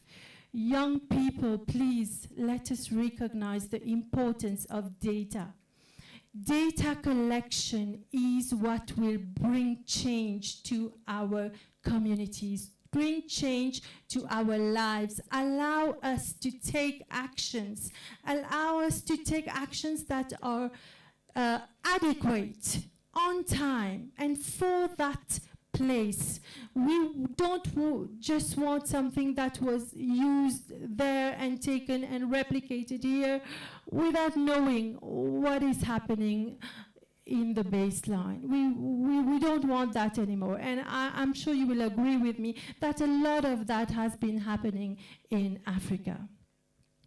So faster, with the technology, we now have faster transactions. Our services are accelerated. The products are delivered very quickly, guaranteeing authenticity in many areas, supporting emerging enterprises and businesses. Technology has allowed SMEs to survive, has allowed SMEs to grow from your home. Many people, many women especially from their home, are able, through technology, to earn a good living. So what's my point here is, for a better standard of living, for improved lifestyle, we need to address those challenges with the latest technologies. For us to bridge that gap, ladies and gentlemen, it can't be small things here and there. It has to be AI, it has to be machine learning, it has to be latest technological advances. Let us all agree here today. Do you agree with me? Yes. Okay. So now I come to open One Planet Education Network. So One Planet Education Network has been existing for a very, very, very long time. It's initiated in the US, but because of love of nature, wildlife, it has done enormous work in Africa. So we can say that at One Planet Education Network, technology meets sustainability. We explore predictive models. By that I mean, someone said data analysis a bit earlier. So we have all these tools to analyze data, to see trends, forecasts, to see what has happened years ago. We are able to collect data that are in universities, in papers, and again share that with students, share that with people who are using such information for forecasts, for trends, for better development and better understanding of the place they live in. That's very important. Let us make the effort to understand where we are and what we can enjoy or inherit, what we can take from where we are, from our place, our community, our country. Okay. So mainly our courses will consist of sensor construction and programming. You will have the design stage. Again, when I started, I said that the designs are made so simple that even the children with disabilities, children of 8 years old, were able to build those sensors. You will master circuit board layout and construction using easy-to-assemble sensor modules. With programming, I have done myself, because I've seen that so much. I said, okay, I've never done coding. Let me try coding. I've done coding, and I was so passionate about it. So I assure you that you will dive into coding, write efficient algorithms to collect data and process those sensor data as needed. And of course, there will be deployment with weather-proof enclosures. You will be able to deploy your completed sensors to monitor and relay data on local weather stations and measure, for example, for farmers, they can measure soil pH, they can measure atmospheric conditions affecting, for example, regenerative farming and much more. So the data analytics side, for the data analytics for real-world sensor data, you will have the part of data collection, where you will learn to gather data from various environmental sensors, ensure that the data quality are relevant, and you will be able to manage those large data sets effectively. So you will be assisted at all levels with different experts, depending on how far you have understood, how far you have reached. This is what we want to do. We want to make available, depending on your investment, depending on your love for what you are doing, depending on your abilities, where you have reached, your commitments, but we want to accompany you so that you reach your destination as desired. Then we have the analysis techniques where you will be able to master statistical methods and data visualization. You will uncover meaningful patterns in complex environmental data, so that's very deeper for those who want to know. And I also like that such practices is contagious. When one does it, a friend does it, a family member does it. And this is how empowerment, the ripple effect, happens. And this is what we want. We want everybody to benefit. We want everybody to understand and everybody to participate, no matter the age. And then we have the interpretation part, where you will develop skills to draw, of course, actionable insights. What next? What was not done previously? Why did I choose such plant? Did I just plant this because it's been planted by my forefathers always? It's always been like this, so let me carry that. So the why, diversification, understanding why this has been, for those who are curious, for those who are passionate, you will be able to know that. And I think this is a fantastic adventure into our environment. Then, so the AI and machine learning part, which is very important.